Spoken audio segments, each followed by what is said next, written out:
What if the fiercest warrior in ancient Rome wasn't a man at all, but a creature born of war, blood, and unyielding loyalty?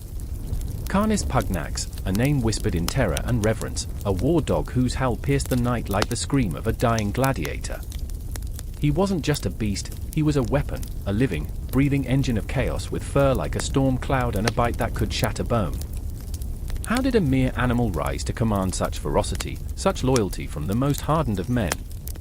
The battlefield was his playground, a canvas smeared with the colors of carnage, where the scent of iron mingled with the stench of fear. Each day, Canis Pugnax leaped into the fray, teeth bared, eyes aflame with a feral light that echoed the horrors of war. Soldiers fell, enemies fled, and legends were forged in the crucible of his wrath. Yet, what drove this beast? Was it the thrill of the hunt, or something far darker, a shadow lurking just beyond the flickering torches of history? With every clash of swords, every roar of the crowd, a new question unfurled like the wings of some ancient monster. What did Canis Pugnax see when he looked into the eyes of his enemies? Did he taste their fear like a fine wine, savoring the panic that coursed through their veins? Or was he, in some unfathomable way, their judge, a harbinger of judgment in a world that had long abandoned mercy? As rumors spread like wildfire, tales emerged of a bond forged in blood between Pugnax and his master, a soldier whose name has been lost to time. They were inseparable, a duo of doom. Some claimed the dog could anticipate his master's every move, as if their souls danced to some macabre symphony only they could hear. Did they share a secret, a pact sealed in the dark? What unspeakable truths lay hidden in their bond, buried under layers of an empire built on the backs of the fallen? But beware, the past holds more than memories, it conceals truths that gnaw at sanity. What if the loyalty Pugnax displayed was mere smoke and mirrors, a facade that masked a deeper betrayal?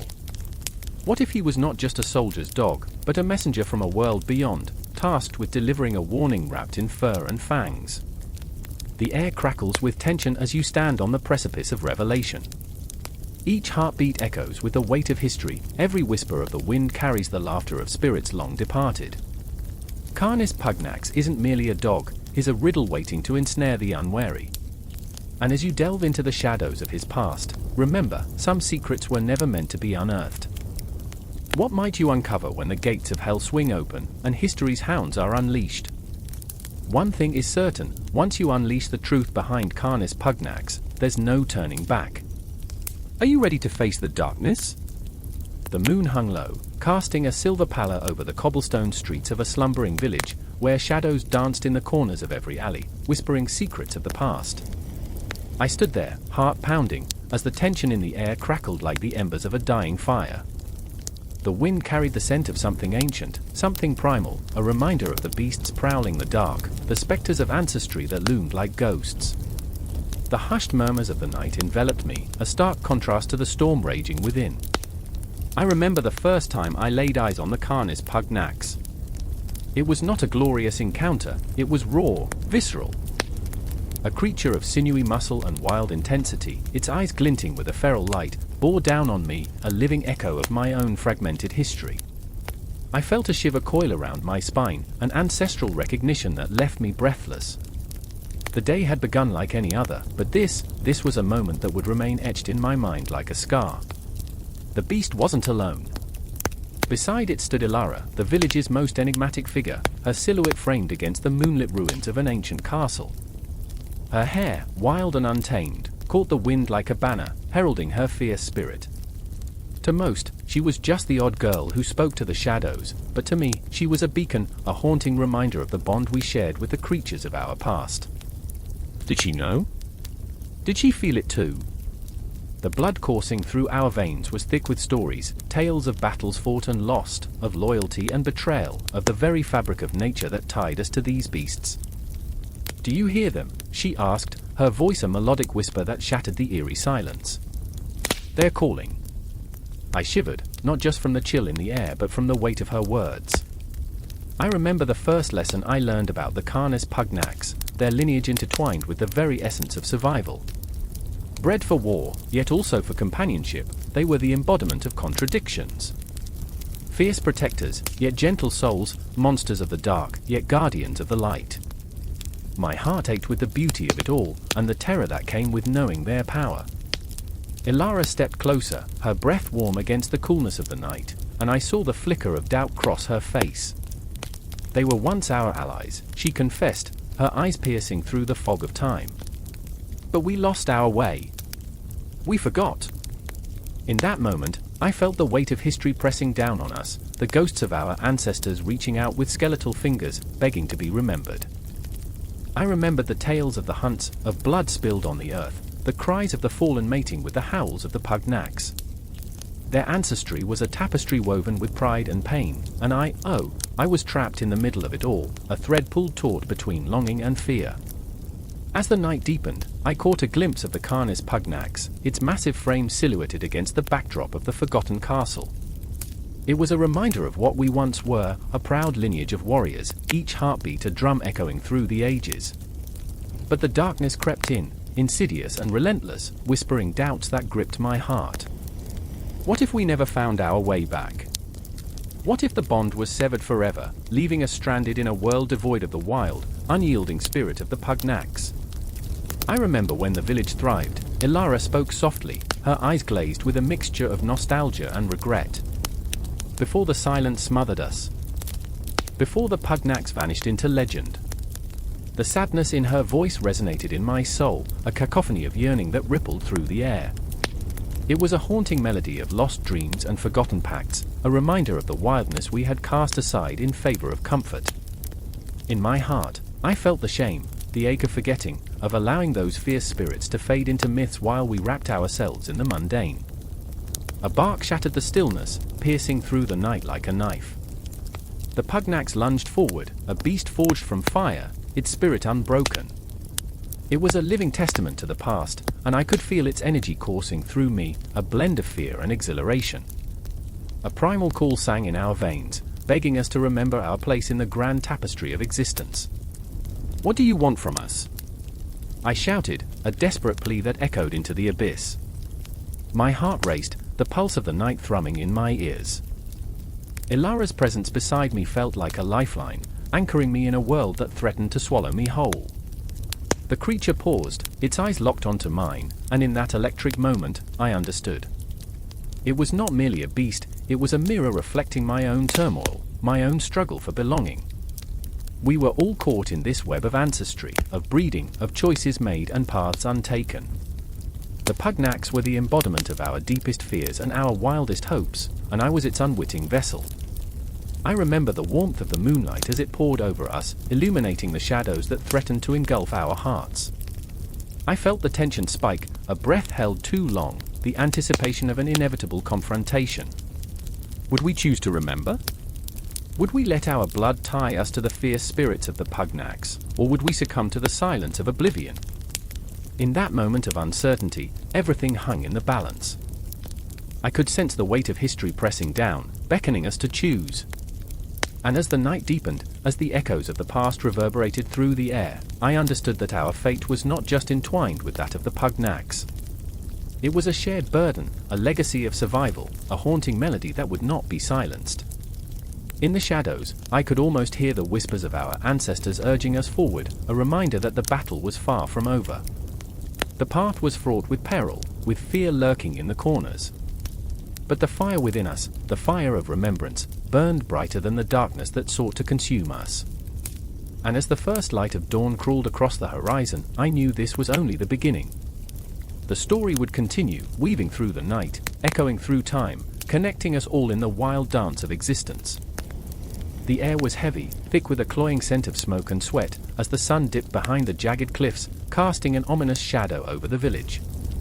A howl pierced the silence, a sound that blended seamlessly with the haunting whispers of the wind. It was a cry of longing, of desperation. The villagers paused, eyes darting toward the darkening horizon, where the silhouette of a dog emerged. His coat shimmered, a mix of gold and night, yet beneath his majestic fur lay the heart of a creature torn between duty and desire. I remember how the world stopped around me, how time folded into itself like an origami crane, trapping the very essence of tension in its paper wings. The dog was named Akka, and he was no ordinary companion, he was a sentinel of the tribe. His handler, a young girl named Myra, barely old enough to understand the weight of her father's legacy, stood beside him, her face streaked with dirt and determination. She clutched a dagger, its blade gleaming ominously even in the fading light, a token of her unspoken promise to protect their home. The night echoed with distant cries, the sound of animals rustling, the terror of the unknown lurking just beyond the reach of the firelight. Myra's breath came in sharp bursts, each exhale a prayer, each inhale a plea. She had lost so much before, the specter of loss hung over her like a dark cloud, threatening to swallow her whole.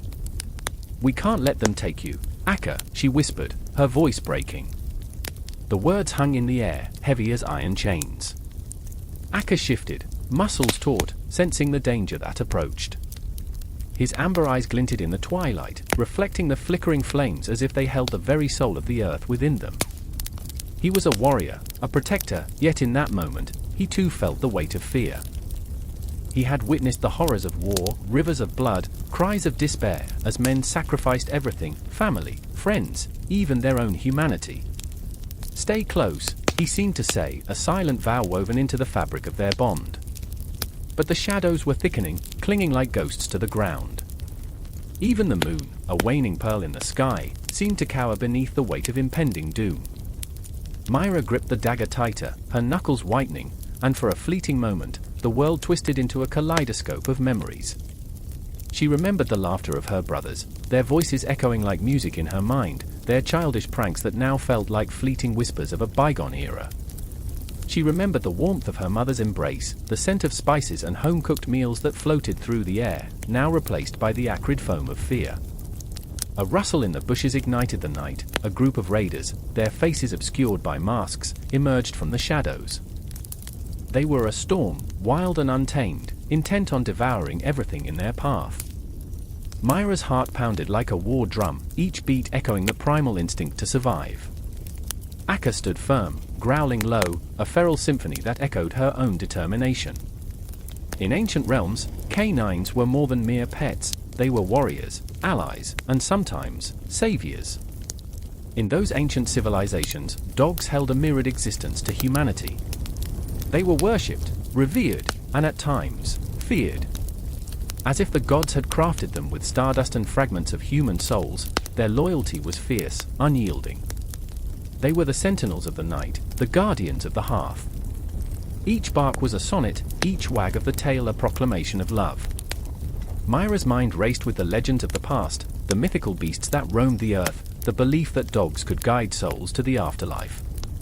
But in the midst of this chaos, Akka was not just a legend, he was her heart, her hope. The raiders approached, their voices a cacophony of malice, and the air crackled with tension. "Let the beast go," one shouted, his voice dripping with disdain. "You alone cannot save what is already lost." In that moment, Myra trembled, torn between the urge to run and the need to fight. "You will not take him," she shouted, her voice rising above the storm of uncertainty. And the night exploded. Akka lunged, a streak of shadow and fury, snarling like a tempest unleashed. He was pure instinct, a creature born of chaos, and he charged into the fray, teeth bared, muscles coiled tight like the strings of a bow. Myra followed, her heart thrumming in her chest as she loosed the dagger from her grip, sending it soaring toward an enemy. It struck true, flesh meeting steel in a dance of death. The scream that followed was deafening, a symphony of horror that rang through her bones. Tension called tighter. Akka was everywhere and nowhere, a phantom of the night, a guardian spirit waging war against darkness. But as she fought, Myra felt a pang of doubt creeping into her heart, a realization that their bond was forged in more than battle, it was sculpted in vulnerability. She remembered how Akka had comforted her after the loss of her brothers, nestled beside her like a living blanket of warmth, each sigh a balm for her grief. They were not just allies in the night, they were two souls intertwined, battling the ghosts of their pasts together. With every clash of metal, the world blurred, a hazy painting of chaos and despair. Shadows danced, and the air crackled with an electric pulse of life and death. Myra felt alive in a way she had never known, the thrill of survival coursing through her veins, pushing her to fight harder, to scream louder, to protect that which she held most dear. But then, in the midst of battle, she caught a glimpse of Akka, a flash of gold and ebony, vulnerable for just a moment, a reminder that even the fiercest of warriors could fall. Her heart seized, and a guttural cry escaped her lips. "Akka," she shouted, the name a lifeline thrown into the abyss. The night held its breath. With that single word, the tension shattered like glass, splintering into 1,000 shards as if the universe itself had paused to listen. Akka turned, eyes locking onto hers, and in that moment, she knew they were bound by something greater than fear, something ancient that pulsed through humanity's very essence. The role of dogs in ancient civilizations was not merely one of service, it was a sacred pact, a binding force that transcended time. In a flicker of instinct, they charged together, synchronized as if choreographed by the gods, the girl and her dog, the heart and the soul of the earth, standing against the tempest, against the shadows, against the very essence of despair. The air vibrated with their spirit, and the village watched, breath held, as the two became one, a living testament to loyalty, courage, and the eternal struggle against the darkness. The cosmos bore witness, stars twinkling with an ancient rhythm, as the night unfurled, pulling them deeper into the story yet to come. The air was thick with the stench of sweat and fear, a raw, pulsating energy that clung to the cobblestones of the forum like a promise of bloodshed. I stood there, heart hammering against my ribs, as citizens surged around me, their faces twisted in panic, eyes wide with the wild, electric terror of the unknown. The rumble of distant war drums reverberated through the streets, an ominous symphony that signaled the unraveling of everything we thought we knew. I remember the moment like a brand burned into my soul, the sun hung low and red, a vengeful eye glaring down upon us, as if the very gods were watching, waiting, and laughing at our impending doom. Marcus, my closest friend and once a soldier-turned-reluctant trader, stood beside me, his hands trembling as they gripped a dagger, the blade slick and glistening, not from battle but from the slaughter he'd witnessed. "This is madness," he murmured, his voice a threadbare whisper, stretched thin by the weight of our shared history. I remember the nights we spent talking of freedom, of glory, of the republic we once revered as untouchable. I remember the dreams we built, castles made of promises, each one a fragile balloon ready to pop under the weight of reality. But there was no time for wistful nostalgia now. The shadows of men, grimy, desperate figures, cast long across the stone, each flicker of movement a harbinger of chaos. Over there, near the crumbling statue of a forgotten emperor, Lucilla stood, her fierce spirit shining like a beacon through the gloom. She was a woman forged of iron, with hair like wildfire and a heart that beat for justice. But inside, she trembled as the crowds churned around her, fear clawing at her throat. "If they come for us, I'll fight," she shouted, defiance sparking in her eyes. But I could see the truth beneath her bravado, the ghost of doubt loomed over her like a storm cloud ready to unleash its fury. And yet, here we were, caught in the grip of a city poised on the brink of annihilation. The whispers of rebellion danced through the air like a noxious fog, curling around us, suffocating and intoxicating. I could feel the weight of history pressing down, a reminder of the empires that rose and fell, of the blood spilled on sacred ground. We were but pawns in a game larger than ourselves, yet so deeply intertwined in its threads. "Stand firm!" Marcus shouted, though the quaver in his voice betrayed his own fear. He was always the brave one, the one who could laugh in the face of death, but today, the weight of his own past loomed over him like a shroud. The laughter of carefree days, a distant echo now. I wished I could shield him from the memories, the ghosts of battles fought and lost, the faces of comrades felled in the line of duty, their screams still echoing in the recesses of our minds. A sudden roar erupted from the crowd, the tide turned, and chaos erupted like a volcano. Men and women pressed against one another, desperate, clawing, yearning. The streets transformed into a primal battleground, the clash of bodies and weapons a cacophony that shattered the silence. I felt a surge of panic, a visceral instinct to flee, but instead, I was drawn deeper, my feet moving as if possessed by some ancient force. "Lucilla!" I yelled, searching for her amidst the swirling mass, my voice barely cutting through the din. An image of her fierce determination flickered in my mind, a candle flickering in the storm. She was not just a fighter, she was the embodiment of hope, the thread that held our frayed pieces together. Just then, a shadow loomed large, a figure emerging from the chaos, cloaked in darkness, eyes glinting like polished bronze. It was a commander, unyielding and wicked, his armor gleaming as if bathed in the blood of the fallen. He wielded authority like a weapon, his voice a thunderclap above the fray. "You will submit," he bellowed, and the words hung heavy in the air, thickening the dread. In that moment, I saw Marcus's resolve shatter, his hands dropping the dagger as he turned to me, fear stark in his gaze. "What do we do?" he whispered, a child lost in a storm. My heart cracked, the weight of his vulnerability crashing down like a tidal wave. I wanted to be the light for him, the beacon that would guide him through the dark, but the darkness loomed larger than ever. "We fight," I said, though it felt like a desperate prayer. "We fight for our dreams, for our city, for the very soul of Rome." The words ignited something within me. I could feel the embers of rebellion stirring, the ancient spirit of the Romans rising like a phoenix from the ashes. Lucilla caught my eye, a silent agreement passing between us. She was ready to charge into the fray, a force of nature, and for a moment, we were united by a shared purpose, each heartbeat synchronized, echoing through the chaos. And just as quickly, the moment shattered again, reality crashing down like the weight of a falling column. We were lost in a storm of bodies, the cries for mercy mingling with the screams of the desperate. I could taste the iron tang of blood on my tongue, a cruel reminder that survival came at a price we were yet to understand. Time warped and twisted around us, seconds stretching into eternities as we fought our way through the throngs. I caught glimpses of faces, fear, rage, despair, each one a mirror reflecting the tumult within me. I remembered dreams turned to ash, and the ghosts of those we had lost flickered at the edges of my consciousness, taunting me with what could have been. And then, as the chaos swirled and the battle raged, I felt it, the weight of the moment pressing down, the inevitability of confrontation looming ahead. It was there, a heartbeat away, threading our fates together in a tapestry of blood and ambition. The rise of the Roman Empire was not merely a tale of glory, it was a crucible where lives were forged, where the promise of greatness danced on the precipice of destruction. We stood at the edge, hidden in the folds of history, waiting for the spark that would ignite the flame. And in that fiery storm, I held on to one thought: we were not just fighting for ourselves, but for the ghosts that whispered through the shadows, aching to be remembered. With each passing heartbeat, the world shifted. The confrontation loomed, heavy and electric, filling the air with a tension that could snap like a taut bowstring. This was not the end, it was merely the beginning, the pulse of something larger thrumming beneath our feet.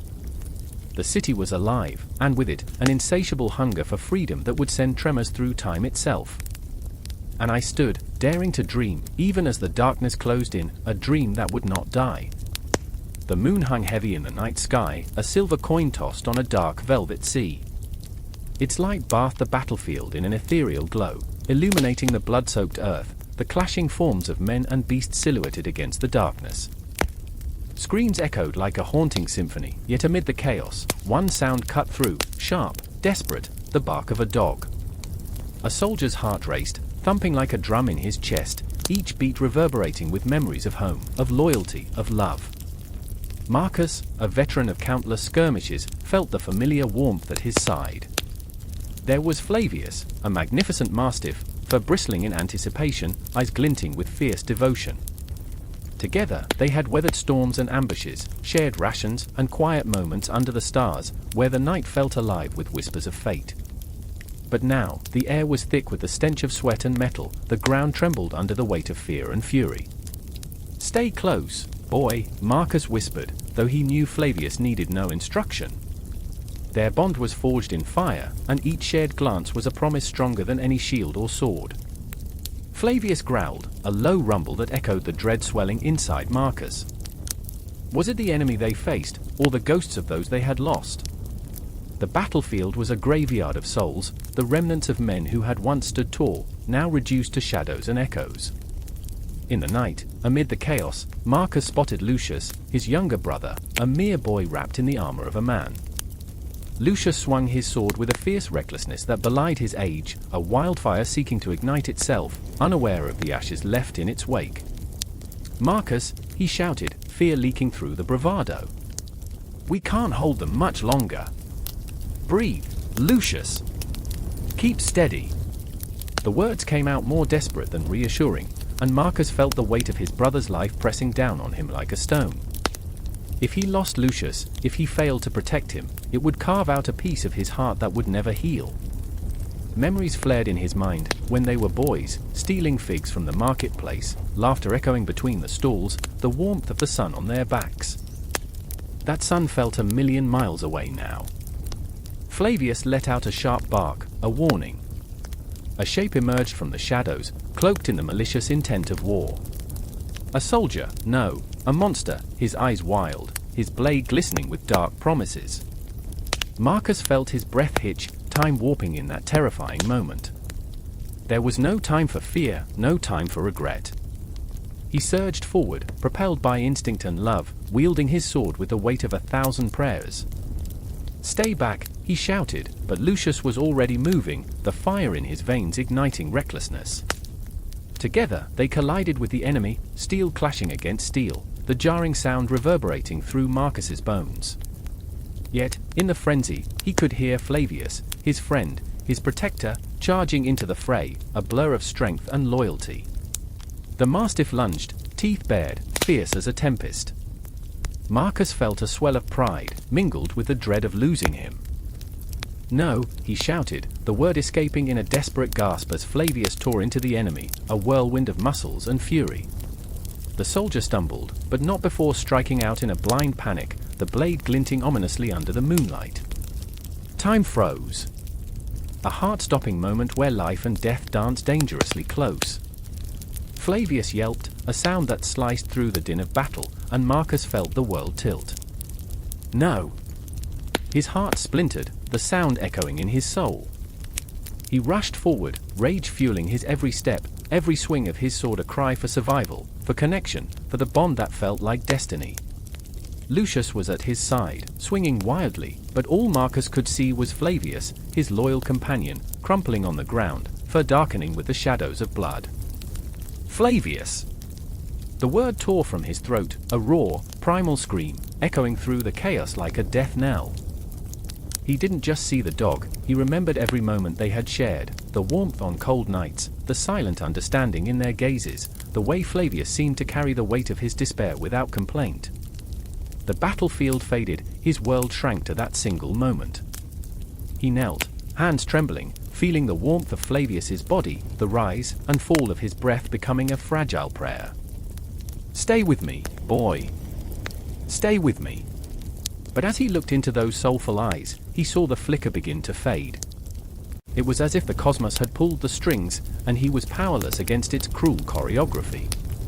Memories flashed through him, the first day they met, the spark of companionship igniting between man and beast, a bond that transcended the brutality surrounding them. "I remember," his voice was a whisper, trembling. "I remember the way you chased after the goats, the way you terrified the neighbors with your bark." Tears streaked down his cheeks, hot and fierce against the chill of night. "You were never just a dog, Flavius. You were my friend." Lucius fought on, oblivious to the world around him, but Marcus felt time stretching, warping. Was this how the universe intended to end him? Mad with grief, with loss? The battlefield around him faded, all that remained was the bond he refused to let break. Flavius wheezed, a sound so fragile it shattered him from within. "No. Please." But the words were meaningless, drowning in the sea of desperation. A distant scream echoed, a ghost of what was, pulling him back to the hell that thrummed around them. A battle between life and death, and he was losing. Then, a flicker, a spark of hope. Flavius's tail wagged weakly, a final gesture, a reminder of laughter, joy, friendship. The echoes of their night spent under stars, dreams shared in silence. In that heartbeat, in that single breath, Marcus knew he would never let go. He would forge this bond into something eternal, even if it meant carrying the weight of loss forever. The battle raged on, yet here, in that frozen moment, as darkness threatened to swallow him whole, life pulsed anew. He pressed his hand against Flavius's side, feeling the warmth ebb away, yet clinging to every heartbeat like a lifeline. "I will remember you," he vowed, his heart beating a desperate rhythm against the backdrop of a world unraveling. "I will carry you with me." And just like that, as time resumed its cruel march, Marcus steeled himself for the fight ahead, the love for his fallen companion igniting a fire within him. He would face the nightmare, would confront the shadows, with Flavius forever beside him, a ghostly guardian in the night, a flicker of hope in an unforgiving world, bringing light to the darkest corners of his heart. The air was thick with an unsettling stillness, as though the world itself held its breath, waiting. I stood in the dark alley, a forgotten space between crumbling stone walls that whispered secrets of the past. A rustle, a low growl, just barely audible, sent a chill racing down my spine. I turned, heart pounding, the echoes of that sound clawing at the edges of my mind. Shadows danced like phantoms in the corners, and I felt it, a presence lurking, something ancient and primal, waiting to be confronted. Canis Pugnax. The name itself sent ripples of dread through my veins. This was no ordinary beast.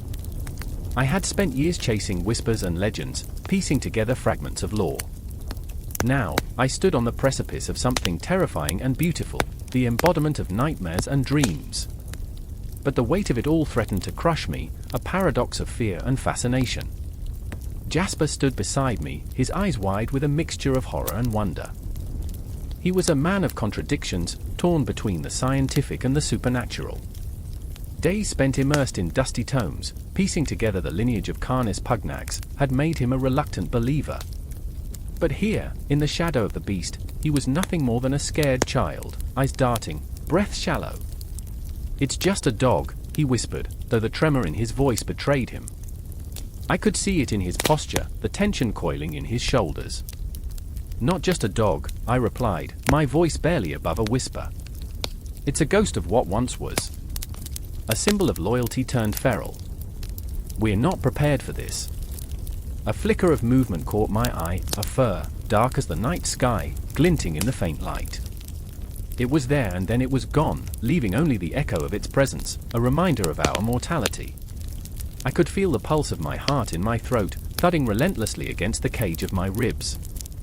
Then there was MIA. Ah, sweet, fierce MIA, the one who dared to dream of taming what was never meant to be tamed. Her laughter rang in my ears like a ghostly melody, but it was laced with a desperation I couldn't ignore. She had always found beauty in the grotesque, the way Canis Pugnax stood as a testament to survival, a symbol of resilience in a world that had forgotten how to fight. They bathed once a year, she'd said with a mischievous grin, so yeah, romance was earthy. But now, in the face of this creature, her bravado faded, replaced by a fierce determination that was both inspiring and terrifying. "I remember," she said, voice steadying as she focused on the shadows. "I remember the tales of warriors tamed by the wild. This is our chance to rewrite the story." But the fear in her eyes betrayed her bold words. We were not warriors, we were lost souls trying to make sense of a world that had spun out of control, clinging to a myth as if it could save us. The temperature dropped as the night deepened, and the air thickened with tension. I could feel the ground beneath our feet vibrating with something primal, something that could not be contained. Canis Pugnax was not just a creature, it was a manifestation of our darkest fears and greatest desires. A wolf with the heart of a warrior, yet bound by the chains of its own existence. My fingers trembled as I reached for my notebook, scribbling down frantic notes. But every stroke of the pen felt like a betrayal, as though I was trying to cage a spirit that refused to be tamed. The ink pooled beneath my fingertips, a darkness that mirrored the creature we sought. Each word I wrote pulled me deeper into an abyss, a reminder that history is often a loop rather than a line, a spiral of moments that echo through time. Just then, a howl shattered the stillness, a sound that clawed at the very fabric of my being. It was a declaration, a promise of what was to come. I looked at Jasper, his face drained of color, mouth agape, while MIA clenched her fists, pulling the courage from a place deep within her soul. "Together," she said, urgency lacing her voice, "we face it together." But together felt like an illusion, a flimsy thread that could snap at any moment. I felt the weight of the world pressing down on us, the shadows stretching and morphing, the city around us becoming an endless maze of uncertainty. I remembered the stories of old, those who had ventured into the dark, only to become lost, their tales blending into the ether, forgotten like whispers in the wind. The shadows whispered, teasing my senses, pulling me toward the brink of madness. The closer we got to the edge, the more I felt the pull of the unknown. I could almost see it, the beast, a silhouette against the night, its eyes like twin flames, piercing through the darkness. "Can you see it?" Jasper's voice trembled, breaking the spell. "What if it's not what we expect? What if it's everything we fear?" I countered, my heartbeat quickening. A kaleidoscope of emotion swirled within me in excitement, dread, and something akin to exhilaration. "Fear is just a shadow," MIA whispered, stepping forward, her courage igniting the air around us. "And shadows can't hurt you unless you let them." Her words hung in the air like a spell, but I could feel the weight of reality pressing down, a reminder of the fragility of hope. As the howl echoed once more, it felt like the cosmos shifted, the stars themselves bearing witness to our folly as we stood on the cusp of something unfathomable. I took a breath, the moment suspended in time, and realized that this encounter would change us, forever scarring our souls, intertwining our destinies with that of Canis Pugnax. The air crackled with potential, our hearts racing in tandem with the pulse of the universe, ready to plunge into the abyss.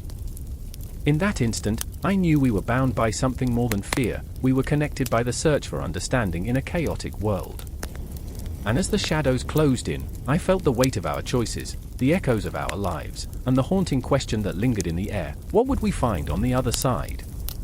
It begins with the low thrum of panic, a heartbeat in the belly of the night, echoing off the walls of the training yard.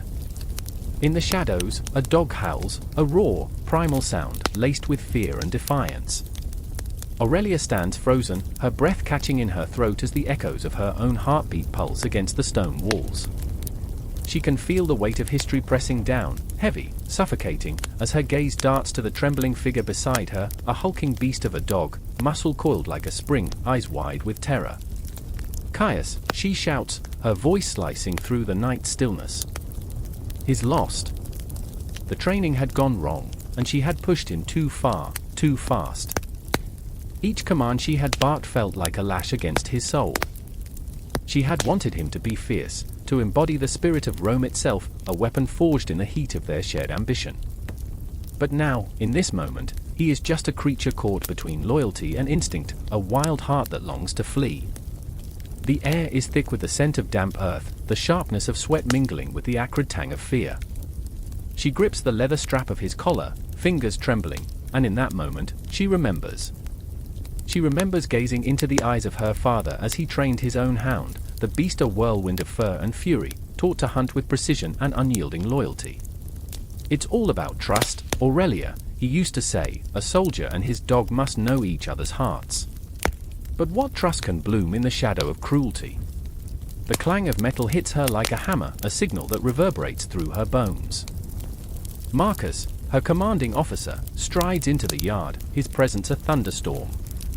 The crack of his whip shatters the air, and Caius flinches, his limbs trembling as though the very ground might swallow him whole. "You coddle him." Marcus barks, his voice sharp as a blade, cutting through the darkness. He must learn to be a weapon, not a pet. But Aurelia's heart is a battlefield of its own, torn between the duty to her commander and the bond she shares with Caius. She can see the spit of fear in his eyes, the flicker of recognition that this is not training, it is terror. Her heart clenches tighter, a vice around her chest. "He is not just an animal," she fires back, the words tumbling out like stones from a slingshot, each one loaded with her fierce love and desperation. "He is my companion." In that moment, she sees the flicker of doubt cross Marcus's face, the slightest crack in his iron facade. He's just a man, after all, with dreams and memories that linger like ghosts in the corners of his mind. She can feel it, the weight of his own past, the haunting memories of dogs that had failed their masters on the battlefield. But they had not been Caius. Caius growls low, a rumble from the depths of his being that reverberates through the air, a sound so visceral it sends shivers down Aurelia's spine.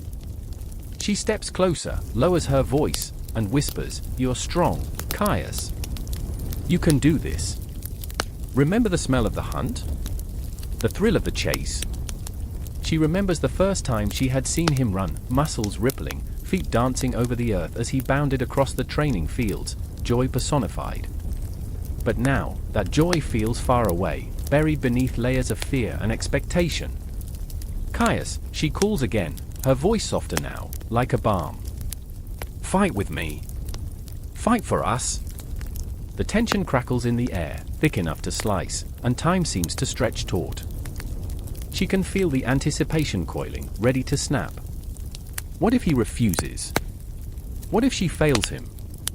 Her heart races with the knowledge that the outcome of this training could echo into eternity, determining whether Caius would live to see another day, or die as a forgotten soldier on some distant battlefield, lost in the annals of history.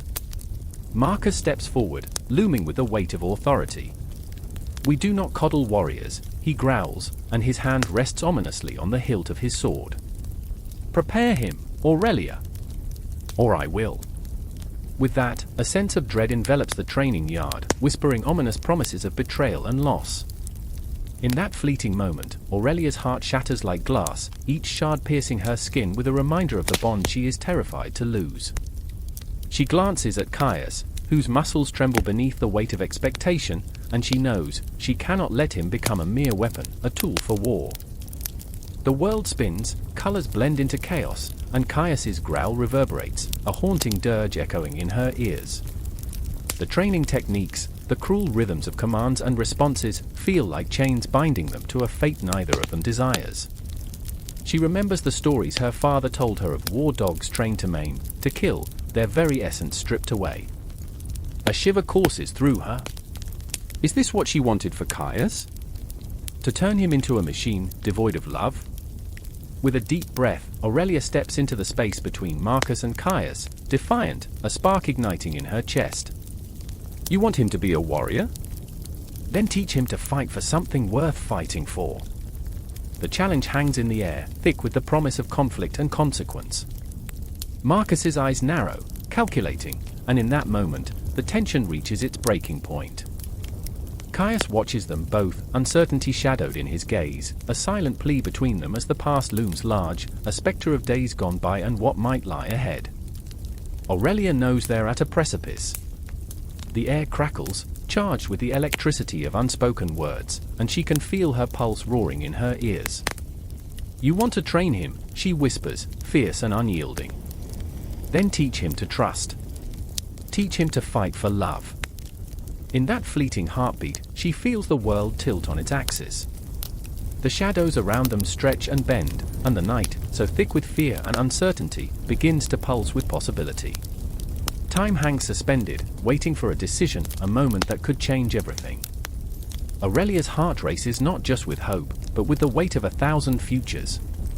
Caius stands, the embodiment of fierce loyalty and trembling fear, and she knows that whatever comes next, whatever darkness awaits, they will face it together. They are bound by more than just training, they are linked by the blood that courses through their veins, the unbreakable threads of love and loyalty. The war may demand their souls, but in this fleeting moment, they are alive, and that life flares against the darkness, a beacon of defiance in a world that seeks to strip it away.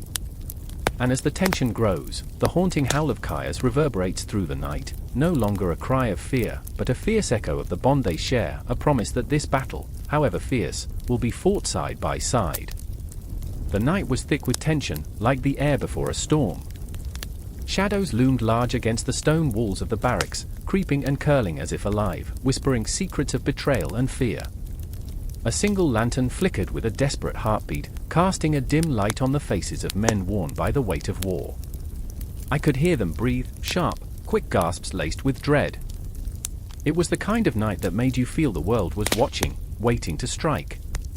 I stood in the corner, clutching my dagger, my heart drumming an erratic rhythm. The Canis Pugnax, a name that reverberated through the minds of soldiers like a ghostly chant. The hounds were more than mere beasts, they were a symbol of our impending doom, a reminder of what we were about to lose. They were bred for blood, their loyalty forged in battle, and tonight they would turn their fangs toward us. In that dim light, I saw Marcus, my brother-in-arms, pacing like a caged animal. His brow was furrowed, worry etched into his every feature. Marcus was fierce and unyielding, a warrior who wore his heart on his sleeve, but now that heart beat with uncertainty. Memories of laughter shared, the clinking of mugs in celebration, were ghosts haunting his eyes. "We can't let them take us," he muttered, fists clenched as if he could physically beat the fear out of himself.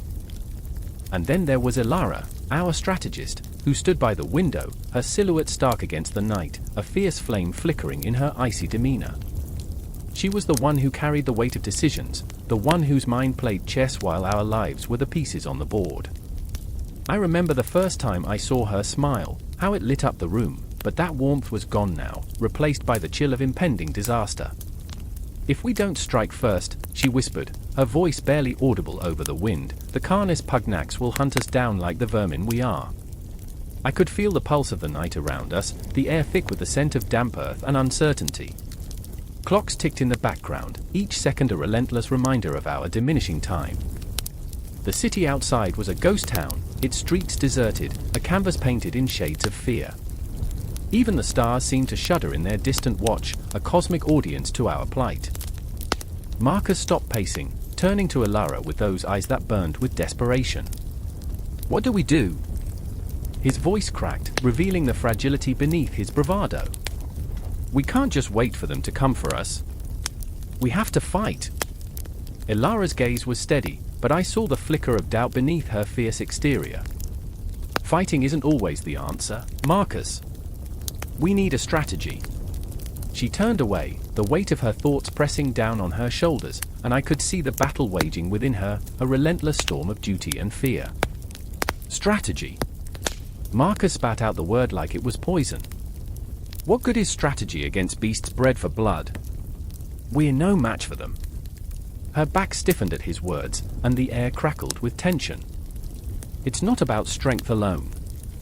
It's about cunning, about understanding the enemy.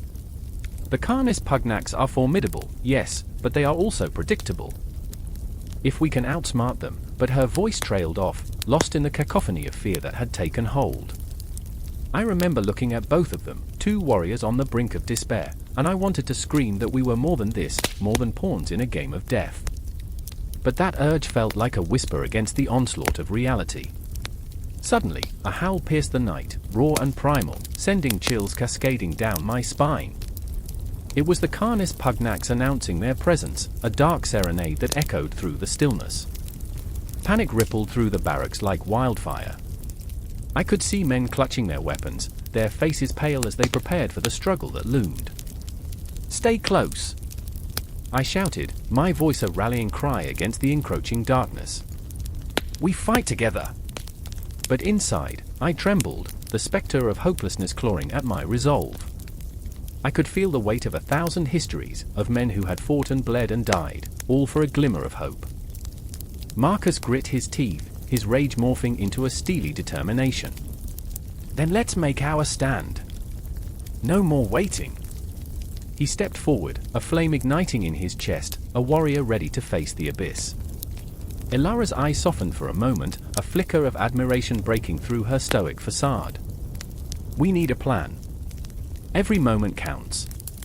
The intensity in her voice surged, and I felt the tension crackle like electricity around us. In that instant, everything crystallized. We were bound together by fear, by duty, by a desperate hope that flickered like the dying lantern light. I remember thinking about the future, how it hung like a fragile thread woven into the fabric of our fate. If we failed, the Canis Pugnax wouldn't just claim our lives, they would erase our existence, our dreams, our stories, until we were nothing but whispers in the night. "Then let's be ghosts of our own design," I yelled, my heart pounding to the beat of our shared madness. "Let them fear us as we fear them." And just like that, a shift occurred. The air thickened with purpose, the fear morphing into a fierce resolve. I could feel the pulse of the night, the heartbeat of the world beneath our feet. We were not just soldiers, we were a storm waiting to break, a force of nature that would rise against the darkness. As the howls grew closer, echoing like the cries of lost souls, we formed a circle, 3 warriors bound by loyalty and fear, ready to face the onslaught. No more shadows loomed over us, we were the shadows. We were the storm. And as the first growl rumbled from the depths of the night, I felt the weight of 1,000 dreams and shattered hopes compress into one singular moment. The Canis Pugnax would come, and we would meet them with everything we had. The night held its breath, and so did we, waiting for the moment when the world would shift forever. The ground trembles. Panic ignites the air as the clash of steel resonates in a cacophony of chaos. The sun hangs low in the blood-red sky, casting long shadows over the battlefield where men and beasts are caught in a dance of destruction. But amid the storm, a bark shatters the din, a sharp, piercing sound layered with urgency, a call that demands attention. I remember the first time I watched them charge. The dogs, great, sinewy beasts, bursting forth from the line like arrows fleeing a bowstring. Their eyes were wild, fierce, and alive with an instinct that could only be matched by the sheer terror in the hearts of our enemies. I remember the way the ground felt beneath my feet, the dust swirling around their paws, the sense of something monumental unfolding before me. Marcus, a soldier hardened by the relentless grind of war, stood beside me. He was a man shaped by the scars of battle, his face a canvas of emotions, each line telling a story of loss and survival. I saw the flicker of fear in his eyes as he gripped the hilt of his sword tighter, the leather creaking under pressure, as those dogs, our dogs, dashed into the fray. "Lucius! Stay close," he barked, his voice barely rising above the din. He was my mentor, my protector, and yet, I could see the doubt clawing at him, gnawing at his resolve. Would the dogs obey? Would they come back? Tiberius, the commander, stood resolute at the front. He possessed a charisma that could bend the will of men, yet even he seemed a touch uncertain, glancing at the fray where the dogs fought with a ferocity that left no room for mercy. Each dog was more than a creature, they were soldiers, companions, and sometimes, the only glimmers of humanity we had left in the bleak abyss of war. The dogs were bred for battle, their powerful bodies glistening with sweat, muscles rippling beneath fur thick and coarse, designed to withstand the brutal reality of the legions. But they were more than weapons, they possessed a strange, haunting intelligence, a silent understanding that transcended the chaos. I remember staring into the eyes of one, a massive hound with a coat the color of night, and in that moment, I felt the weight of history pressing against my chest. They were trained to hunt, to chase, to fight, but also to comfort. As soldiers fell, the dogs would rush to their sides, tongues lolling, eyes softening, a balm for the wounds that ran deeper than flesh. I saw Marcus kneeling, a gash on his arm bleeding profusely, and one of our hounds, a scrappy mutt named Rufus, resting his head in Marcus's lap, a silent promise that he wouldn't be alone in his pain. In those fleeting moments, I understood the duality of our existence, war and comfort, brutality and tenderness, all wrapped in the same bloody shroud. I would have given anything to hold on to that feeling, that flicker of hope in a world painted with despair.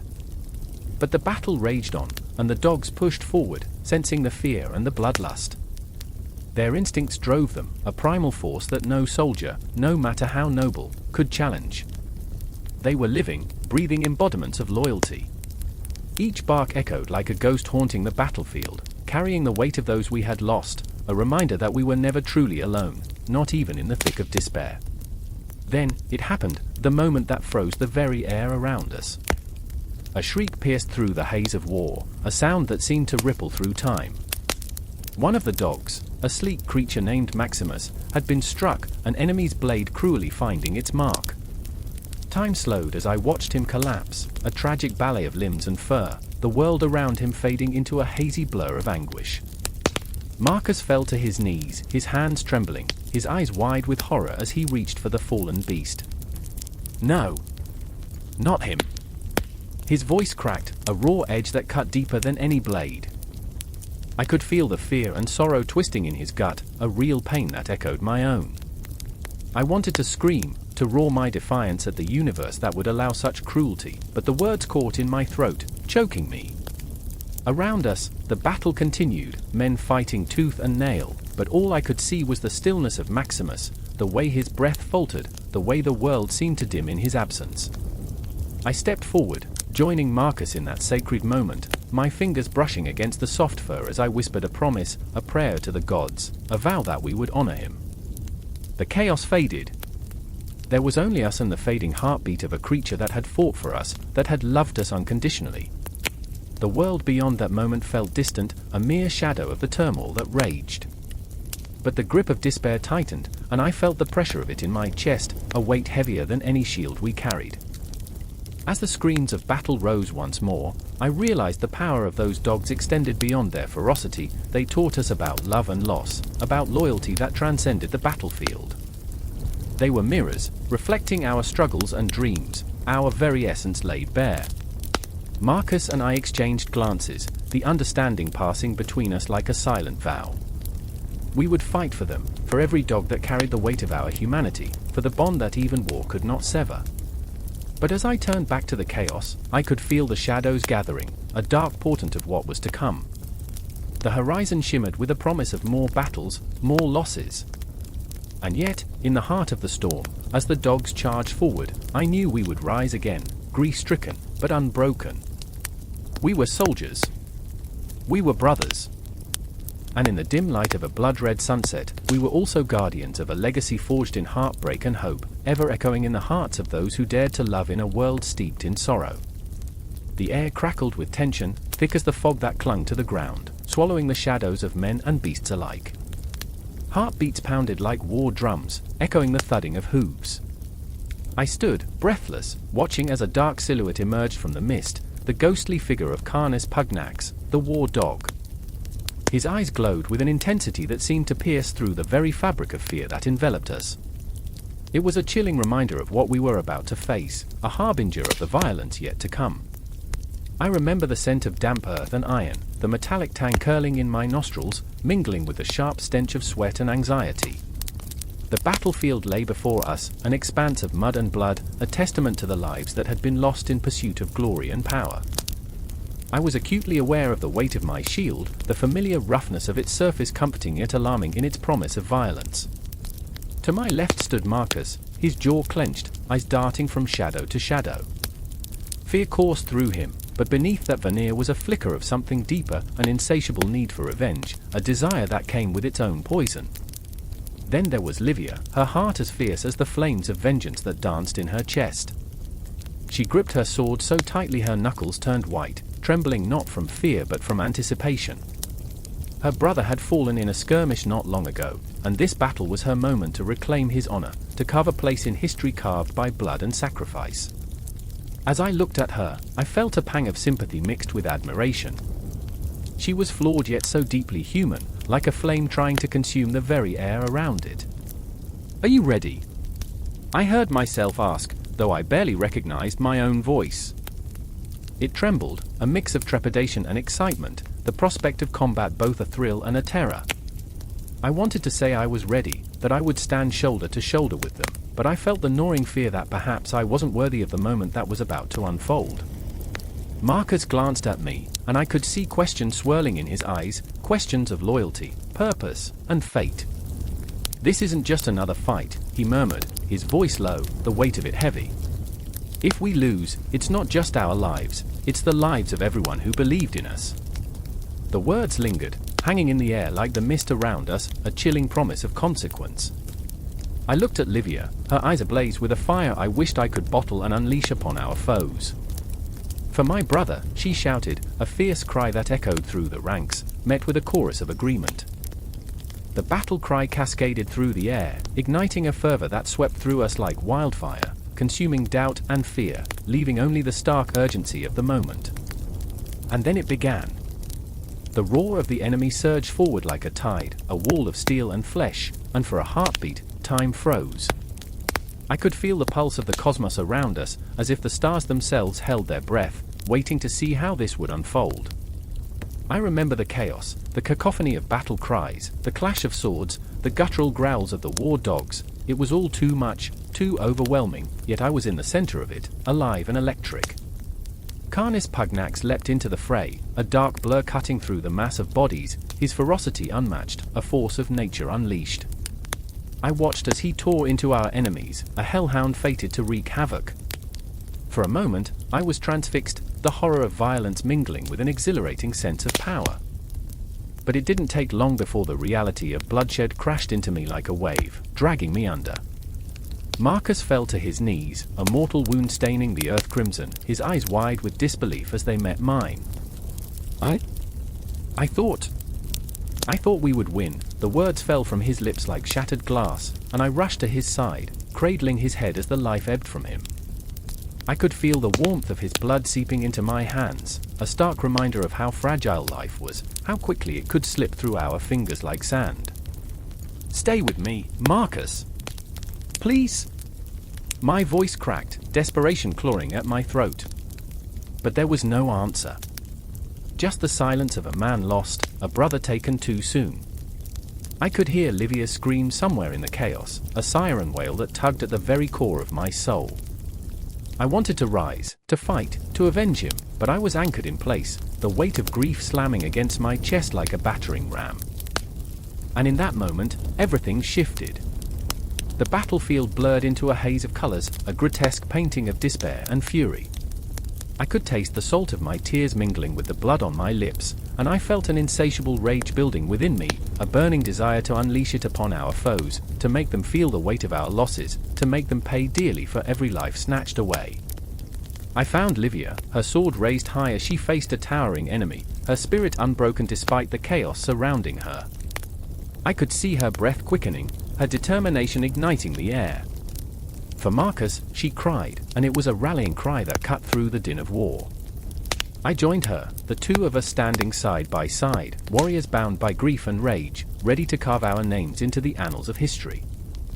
And then, in the cacophony of battle, I caught a glimpse of Canis Pugnax once more, a phantom amidst this insanity, his powerful form weaving through the fray like a dark shadow, relentless, unstoppable.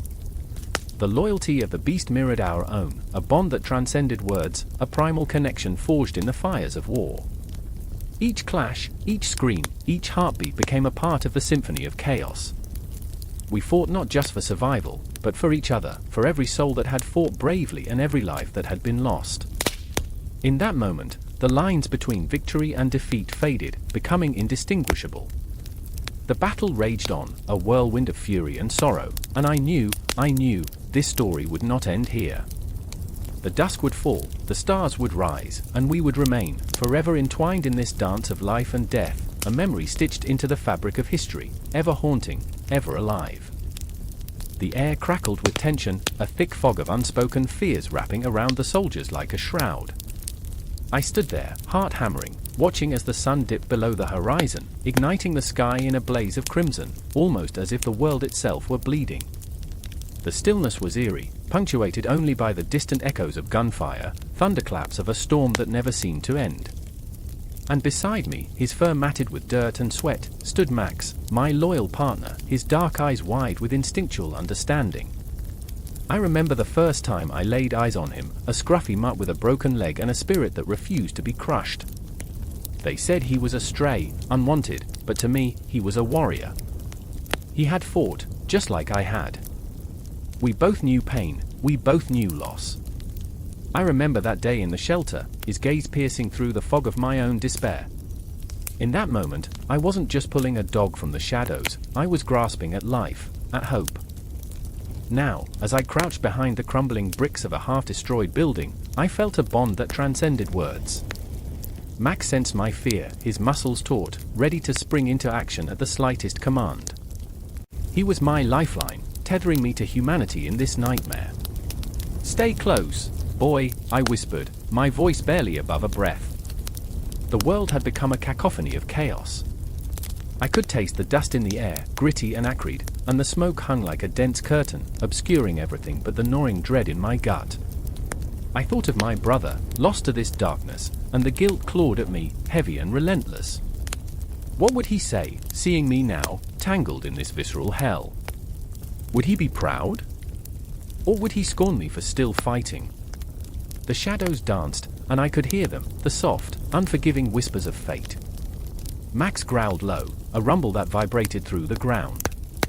I looked down, his body poised for action, and I felt a rush of energy course through me. We were two pieces of the same shattered soul, ready to face whatever came next. I remember the night he saved me, the night that felt like a storm churning just beneath the surface. We were on patrol, the moon a sliver, hiding behind the clouds, when the trap was sprung. A deafening explosion ripped through the silence. I was sent sprawling, the world spinning. I remember the taste of blood, coppery and warm. In that chaos, I felt Max's presence, his breath hot against my face as he nuzzled me, urging me to move. Get up. We have to go. I gasped, my voice broken and raw. But the weight of despair lay heavy on my chest, suffocating. For a moment, I felt lost, drowning. But then he nudged me again, the warmth of his body igniting a flicker of life inside me. I remember how I crawled forward, each movement a battle against despair, and how he darted ahead, his instincts sharp, pulling me from the brink of darkness. The world around us shifted, shadows morphing into nightmares. I gripped my rifle tighter, my knuckles white, while Max stayed close, a guardian in the depths of hell. We maneuvered through the debris, a twisted labyrinth of remnants from lives that once were, echoes haunting the air. With each cautious step, I felt the weight of our shared history, the countless moments of laughter, of pain, of survival. Max, I murmured, my voice trembling with unspoken fear. What if I couldn't finish the thought? What if we didn't make it? What if I lost him too? The thought coiled around my heart, squeezing tighter with every beat. I reached down, feeling the coarse fur beneath my fingertips, grounding myself in that connection. You're all I have left. He turned to look at me, those deep, knowing eyes reflecting a trust that shattered me. In that gaze, I saw the ghosts of those I had lost, and I felt the weight of their absence. It was unbearable and beautiful all at once, a reminder that love could flourish even in the darkest of times. Suddenly, a shot rang out, sharp and piercing, slicing through the silence. Max bolted, an instinct kicked in. No. Max, come back. I shouted, panic slicing through my veins as I chased after him, heart racing. My legs moved on their own, propelled by sheer terror. Somewhere in the back of my mind, I was aware of the danger, but all that mattered was the bond we shared, the tether that held us together in this storm. I found him, crouched low, tail tucked in fear. He was not just a dog, he was my shadow, my mirror. The realization hit me like a tidal wave. Every moment we spent together was a battle, a testament to survival against insurmountable odds. I knelt beside him, feeling the warmth radiating from his body like a beacon of hope. Hey, buddy, I breathed, my voice trembling. We'll get through this together. I wanted to believe it. I wanted to believe that we could rise above the chaos, that our bond could withstand the test of this war. And then I heard it again, a rumbling in the distance, the sound of engines revving, breaking the fragile calm. My heart dropped, the fear crashing down like a wave. This was it. The storm was closing in. Maximum, the desperation echoed in my voice, the weight of everything pressing down on me. I could feel it, a moment suspended in time, heavy with anticipation. I wasn't just fighting for myself anymore, I was fighting for him, for the connection that had formed between us, a bond that was forged in the fires of our shared trauma. And as the dark silhouettes emerged on the horizon, I knew this was just the beginning. Time seemed to stretch, the shadows creeping closer, but we were ready. Together. Forever. In this moment, we were more than soldier and dog, we were a force, an unbreakable bond in the face of chaos. I remember the echo of distant sirens, a twisted lullaby that reverberated through the streets of a city that thrived on chaos. It was just past midnight, and the air dripped with an unsettling anticipation. Shadows sprawled out like forgotten dreams, creeping across alley walls where memories clung like cobwebs. I stood there, heart pounding, every beat a reminder that life is fragile, that the line between survival and despair is paper thin. Across the asphalt, Maeve was crouched low, her breath coming in quick, sharp hitches, almost as if she were trying to inhale the night itself. She wasn't just hiding, she was waiting. Waiting for the storm to break, for the inescapable wave of conflict that rippled just beneath the surface. Her eyes flicked toward the street lamp, illuminating her face in a cold glow, a ghostly reminder of the woman she used to be, a woman with dreams as vibrant as the neon signs dancing overhead. Now, those dreams were haunted by the specter of violence, of choices made in desperation. "Are you ready?" she whispered, the words tight as a noose. No, I thought, but the truth was a blade too sharp to voice. I wasn't ready. Not for what lay ahead. Not for what we had become in this unforgiving urban jungle. I could feel the weight of my past, the sins that dripped like rain from the rooftops above, pooling into a storm of regret at my feet. Then there was Leo, the wild card, the spark that could ignite everything, and not always in the way we hoped. He stood a few paces back, his silhouette framed by the flickering light, a mad jester in this chaotic court. I could see the glint of metal tucked in his waistband, the gun he insisted was justified, the weapon he thought would bring us salvation. A sanctuary forged from steel and bullets, but all it did was drown us deeper in darkness. I remember when we laughed, I said, the words tumbling out like trapped birds escaping a cage. When the worst thing we faced was a hangover. Leo scoffed, the sound sharp and bitter, a drink gone wrong. That was before we knew the taste of blood, before the streets turned on us. He stepped closer, urgency radiating from him, pulse racing like a ticking clock. We can't go back, but we can fight for something better. We can be more than this. More than what? I wanted to scream, to throw my hands up in the air like a child in a tantrum. The world had never been kind, always ready to gnash its teeth, and here we were, 3 souls clinging to the edge of madness, terrified of the plunge, yet equally terrified of standing still. But the decision was made. My heartbeat quickened, matching the rhythm of the city, a relentless drumroll leading us into battle. The night was our stage, and chaos our audience. We had weapons, yes, but our greatest arsenal lay in the tension between us, the unspoken fears that surged like electricity in the air. As we crept through the alleyways, I could taste the urban decay, the metallic tang of rust, mingled with the faint aroma of something sweeter, yet sickly. Death and life intertwined in this city like lovers caught in a deadly embrace, and in that moment, I became acutely aware of the legacy we were carving. This was not just a fight for survival, it was a visceral testament to who we were becoming, the desperation etched into our skin. The confrontation was inevitable, the shadows whispering prophesied of violence.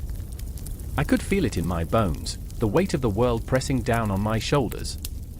We turned the corner, and there they were, figures cloaked in darkness, their eyes glinting like fractured stars. The air thickened, heavy with the promise of violence. "Don't," Maeve hissed, her voice barely more than a breath. "Not yet. We need to think." But Leah was already moving, propelled by a force I could neither understand nor contain. The alley erupted into chaos, a cacophony of shouting, gunfire, and the stench of adrenaline. I ducked, heart racing, a primal instinct to survive flaring within me. Each shot rang out like a death knell, echoing down the corridors of my memory, reminding me of all the lives lost, all the moments that had led us here. I remember the way the bullets flew, a horrific dance of fate, and how Maeve's scream cut through the chaos, sharp as glass. I turned just in time to see her fall, her body crumpling like paper, the light in her eyes flickering out. My heart shattered, splintering into 1,000 pieces that scattered like autumn leaves in the wind. "Maeve!" I screamed, the name tearing from my throat like a wounded animal. Time slowed, stretched thin as I rushed to her side, cradling her head in my hands. Blood pooled beneath us, a dark testament to our recklessness, our desperation. She struggled to breathe, eyes wide and vacant, and in that moment, I knew nothing would ever be the same.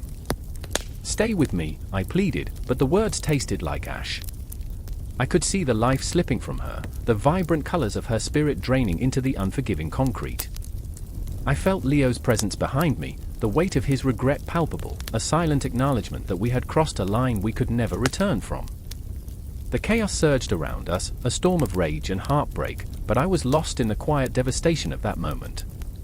I remember the flickering street lamp, the shadows dancing in the corners of my vision, the night sky above us stretching infinitely, as if mocking the fragility of our existence. And then, silence. The echoes of gunfire faded, replaced by the soft rustle of the wind, carrying away the last remnants of hope. My hands trembled as I grasped Maeve's, the warmth fading, becoming cold. I was drowning in the weight of that loss, the universe collapsing in on itself, leaving nothing but sorrow in its wake.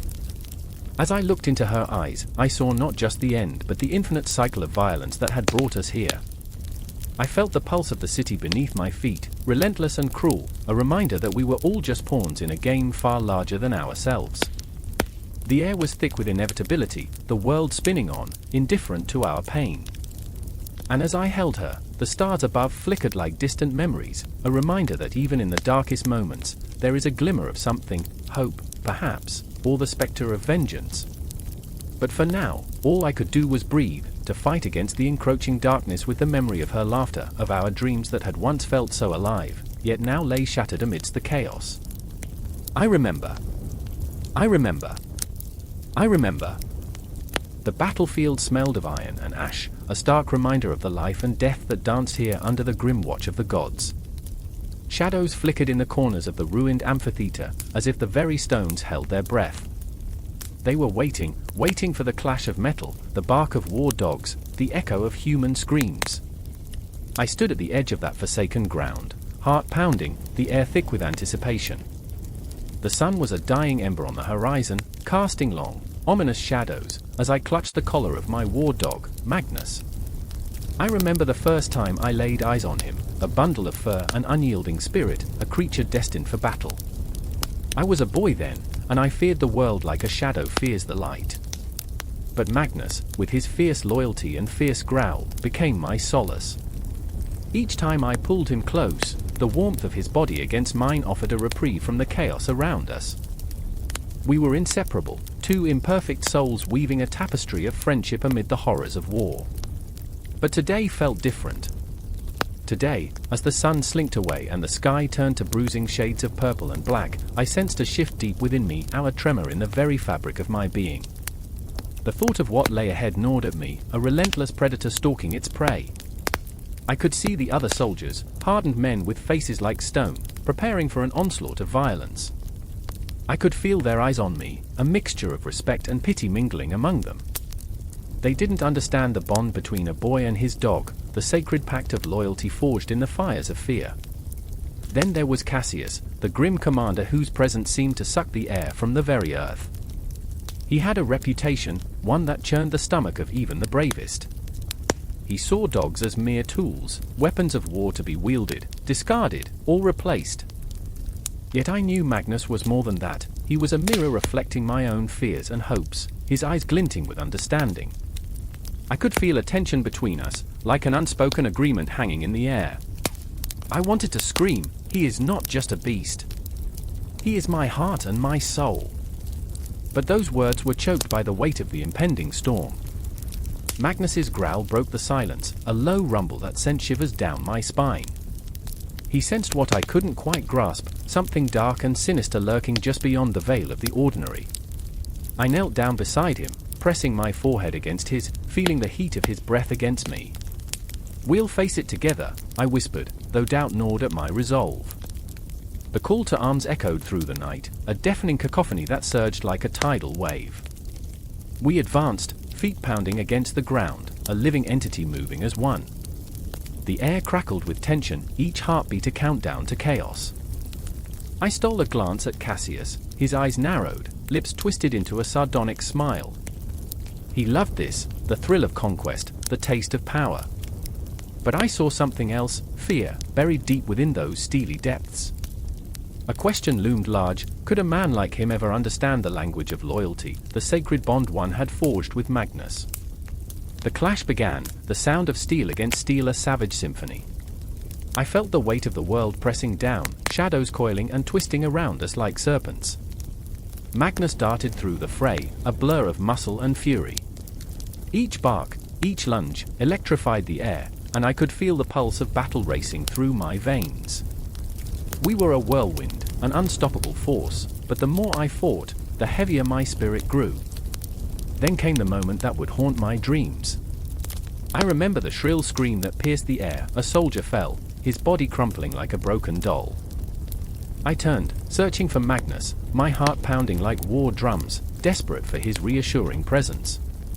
But there he was, locked in combat with a foe much larger than himself, fighting for survival against the tide of chaos. My breath caught in my throat. Time slowed. I could see the glint of a blade, the desperate fear in Magnus's eyes. It mirrored my own. "No!" I screamed, but the sound was swallowed by the roar of men, the cacophony of despair. I charged forward, my own life a mere flicker against the raging inferno of war. I could feel my heartbeat resonate with the rhythm of the battlefield, a ceaseless drum urging me onward. In that moment, I understood the true significance of the war dog in Rome, not just as a weapon of war, but as a guardian of the spirit, a reflection of our humanity amid the carnage. And as I crashed into the fray, my hands grasping for his collar, I felt the dark tendrils of fate wrapping tighter around us both.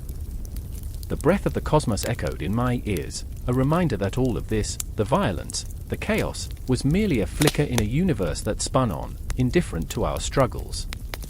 I looked into Magnus's eyes, and in that fleeting connection, I found clarity. We were more than soldiers, we were survivors, bound by an unyielding thread of loyalty that transcended the battlefield. As the clash of steel raged on, I realized that the true battle lay not just in the fight around us, but within ourselves. I fought not for glory, but for the bond one shared with this creature, a love that could withstand even the darkest of nights. And in that moment, amidst the chaos, I knew that whatever came next, we would face it together, two flawed souls woven into the fabric of a story that was far from over. The moon hung low in the ink-black sky, a ghostly orb casting silver threads through the fog that cloaked the ancient streets of Rome. The night was alive, with whispers, with shadows, with a heavy breath of secrets long buried. The air was thick with tension, crackling like the moment before a storm. I stood there, heart pounding, each beat a drum echoing in the stillness that felt anything but peaceful. They told stories, tales of the Canis Pugnax, the war dog of the ancients, a beast so fierce that even the bravest of men trembled at its name. But standing there, it felt as if the creature itself was lurking just out of sight, claws scraping against cobblestones, teeth bared, waiting for a soul to claim. I remember the first time I heard the legend. A fire flickering, casting dancing shadows, old men leaning in, voices low and gravelly. Beware the Canis Pugnax, they'd said, it prowls the shadows, a spectre of carnage. I laughed then, an innocent laugh, naive and unscarred. But that night, the laughter died in my throat, replaced by the taste of iron as fear filled my veins. I remember the way my brother Lucius had smirked, brushing off the old tales as mere fables. He was brave, bold enough to think he could stand against the dark. But bravery can wear thin, can crack under the weight of reality. And now, under the glaring moonlight, I could feel the weight pressing down, suffocating. Lucius was out there, hunting the beast like a fool, armed with nothing but bravado and a rusted sword that felt more like a relic than protection.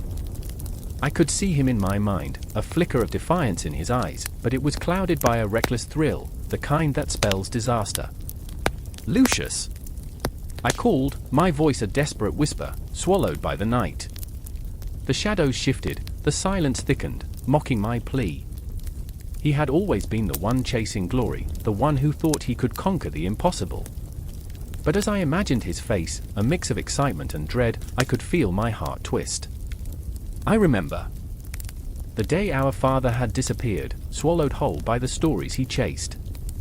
I'd begged him not to go, to stay safe with us, but he'd laughed, so sure of himself, so certain he was invincible.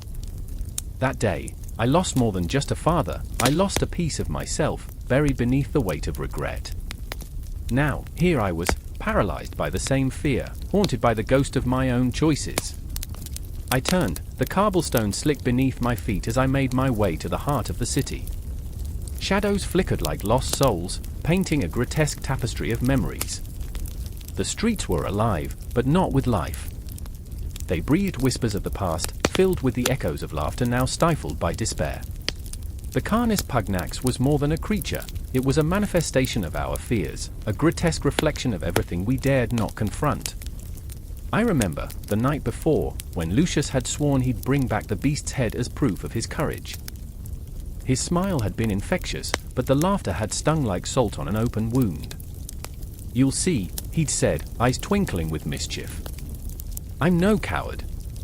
But cowards aren't always the ones who run, sometimes, they are the ones who charge blindly into the abyss, convinced they're invulnerable. As I pressed on, I stumbled into a narrow alley, the air heavy with the scent of damp earth and decay. A flicker of movement caught my eye, a dark shape darting into the shadows. My heart dropped, a chilling realization tightening around my chest. This wasn't just a story anymore, it was a hunt, and I was in the crosshairs. Then it came, a low growl, a sound that reverberated through the alley like a death knell. I barely breathed, froze in place, as memories rushed forth, each one a ghost whispering warnings. The old men's tales, the desperation in their voices. When the Pugnax comes, it doesn't just take the flesh, it devours the soul.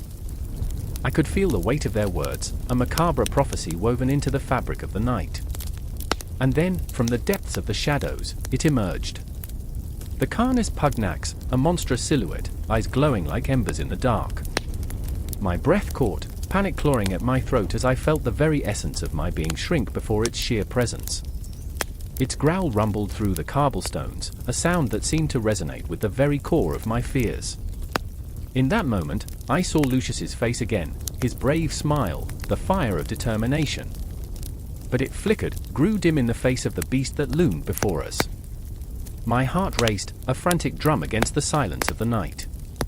I was torn between the instinct to flee and the desperate need to save him, to protect him from himself. "Lucius," I called, my voice trembling, breaking. But the darkness swallowed my words, leaving only the echo of despair. He was out there somewhere, clutching his sword, believing he could face the beast. And here I was, paralyzed by fear, watching as the hunter became the hunted. And still, the darkness whispered, wrapping around me like a shroud. Shadows danced, weaving tales of glory and doom, taunting me. I couldn't escape the feeling that the night was a living thing, a creature hungry for blood, for sacrifice. The growl deepened, reverberating through the cobblestones, and I felt the ground tremble beneath me, a warning, an invitation. The Pugnax was more than a beast, it was the manifestation of our choices, of our failures, a reminder of everything we feared and fought against. And as the shadows closed in, I knew this was only the beginning, the confrontation, the unraveling of our fates, was just ahead. Time seemed to stretch, each heartbeat resonating like a drum roll before the inevitable, a crescendo of tension that pulled at the edges of sanity.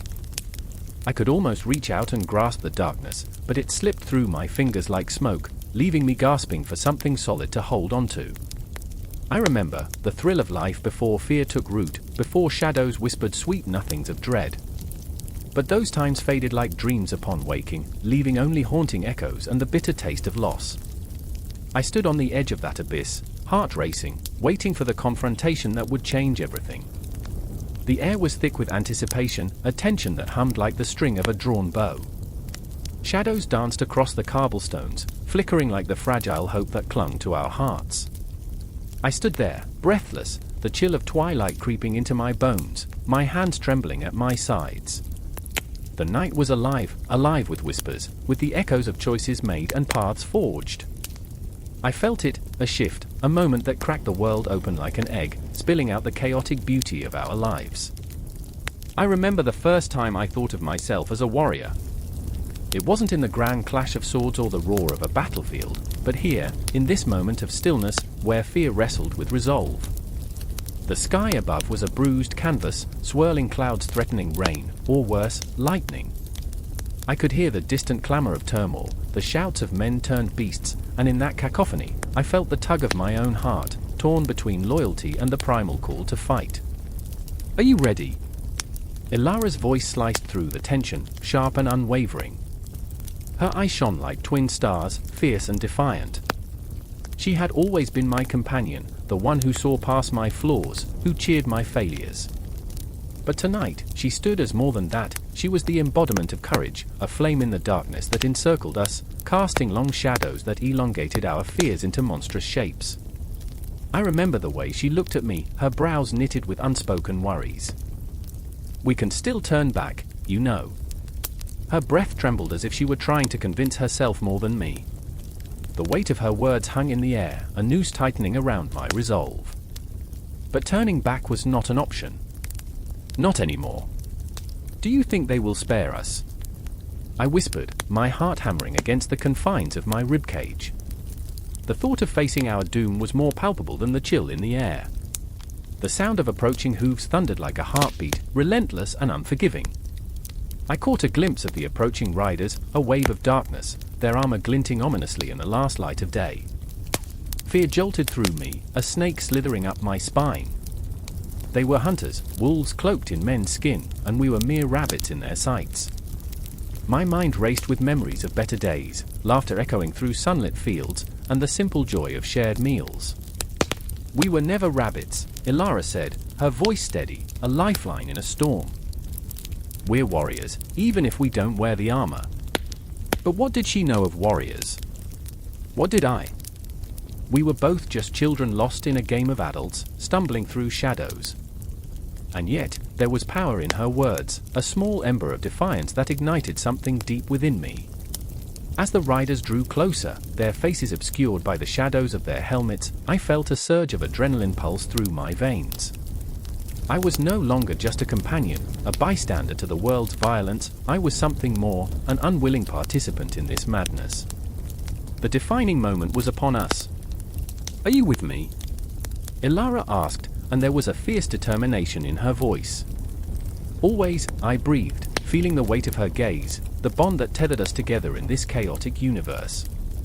We were two souls woven into a tapestry of fear and hope, stitched together by the desire to survive. The thunder of hooves was deafening now, a rhythm that matched the pounding of my heart.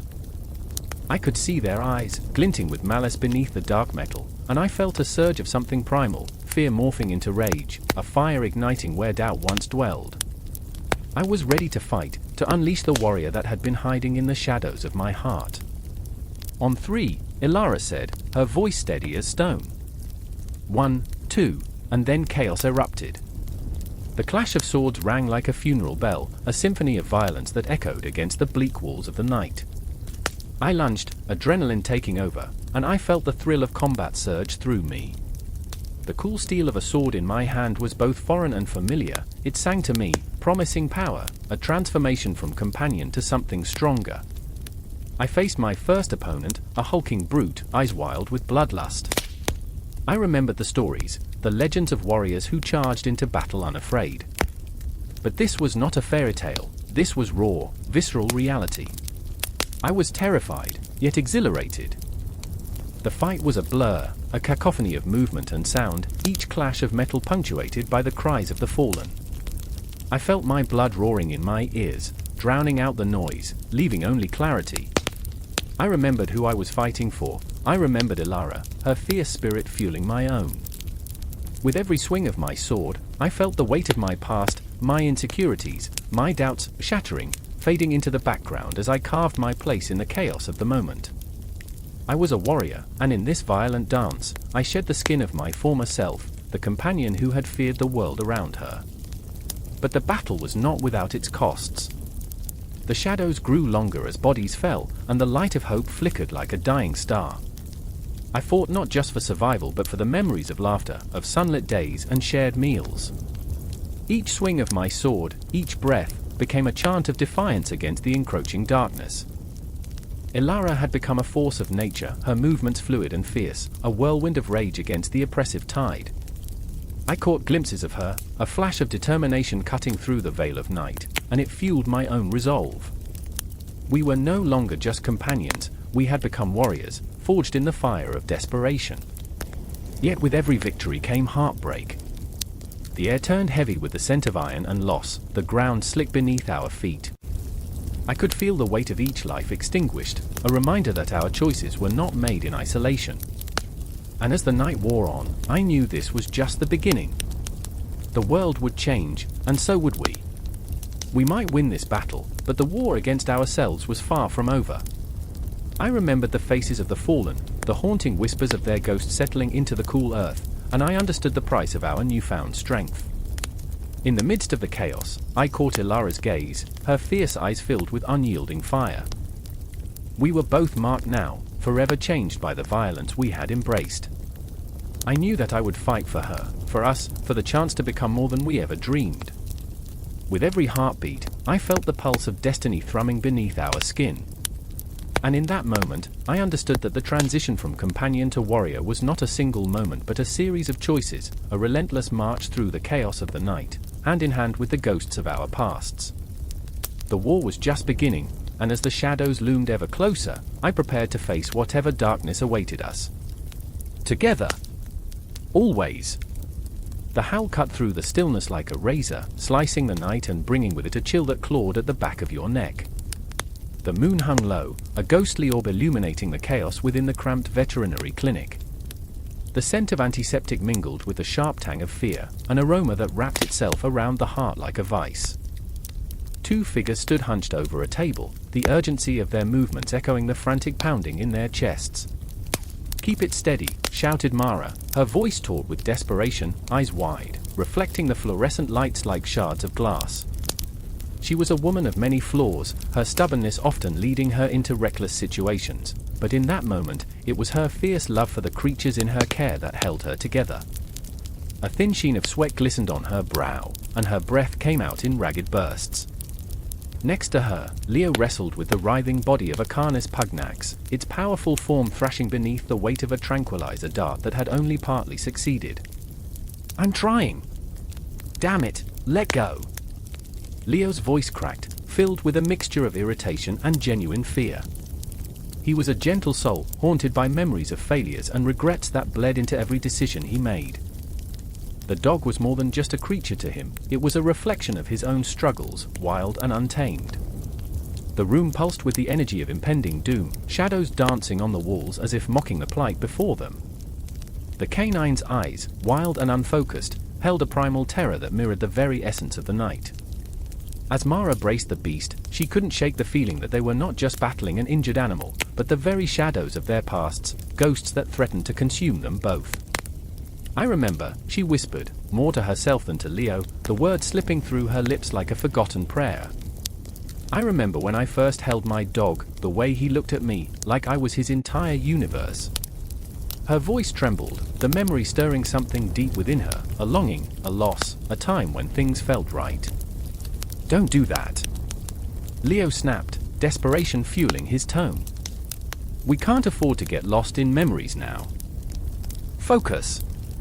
The wild energy of the canine surged again, and for a moment, everything faded, the clinic, the moon, the very fabric of reality. Only the two of them remained, caught in a whirlwind of emotion, fear, and adrenaline. The clock on the wall ticked ominously, each tick reverberating through the silence like a countdown to calamity. Leo's fingers trembled as he fumbled with the syringe. What if we're too late?"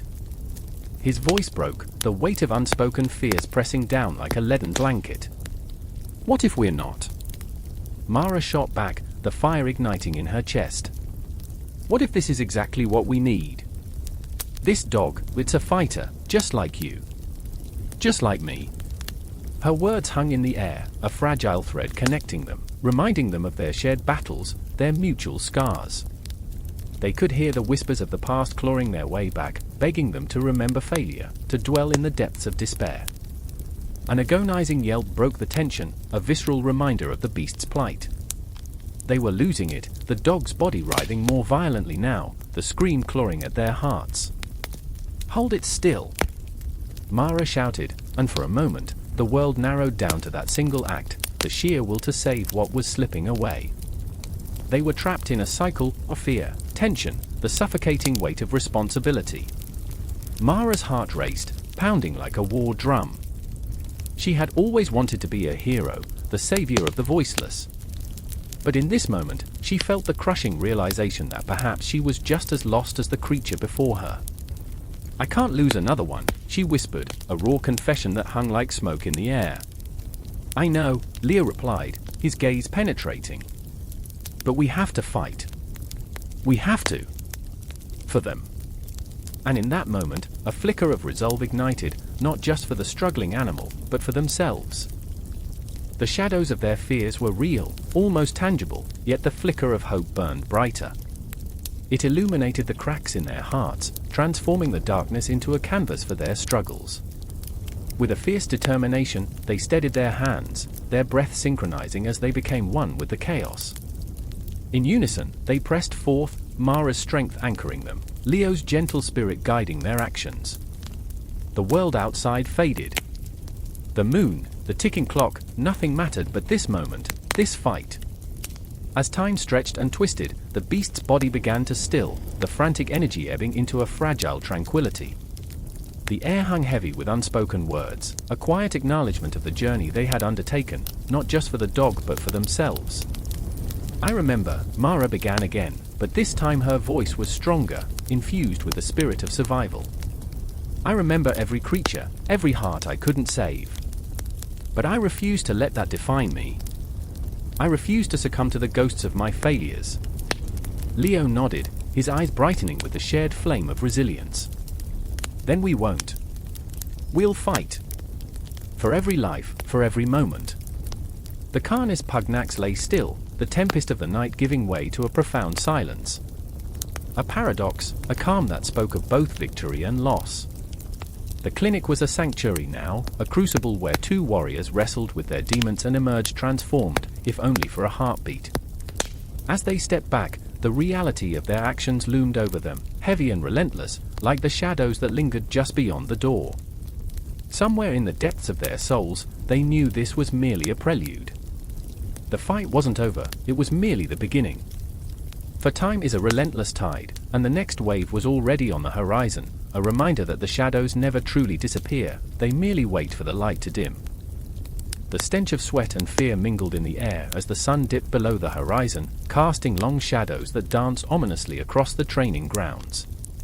Marcus stood, chest heaving, heart pounding in time with the distant clash of metal and the echo of barked commands. His eyes, haunted yet fierce, scanned the rows of muscular hounds, their breath misting in the cold, lingering like restless spirits. The world around him dissolved into chaos, a cacophony of growls and the sharp crack of whips, all punctuated by the low, guttural sounds of beasts awaiting their fate. I remember the heart-stopping moment when Rufus, the largest of the war dogs, locked eyes with me. His coat was a patchwork of scars and dirt, each mark a testament to battles fought and won. This creature was not just a weapon, he was my soul's mirror, reflecting every fear I held of not being enough. I had fed him, nurtured him, whispered promises that I'd be by his side. Yet as he snarled, baring teeth that glinted like blades, I couldn't help but wonder if I was the one in need of training. Across the yard, Claudia knelt, her fingers trembling as she prepared the evening meal. Her hands, calloused from years of labor, fumbled with the mixture of grains and scraps, each morsel a lifeline thrown to the beasts that would fight for us, die for us. I felt the weight of her desperation, a palpable thing that wrapped around my throat like a noose. The dogs were hungry, but how much sustenance could be packed into their bowls?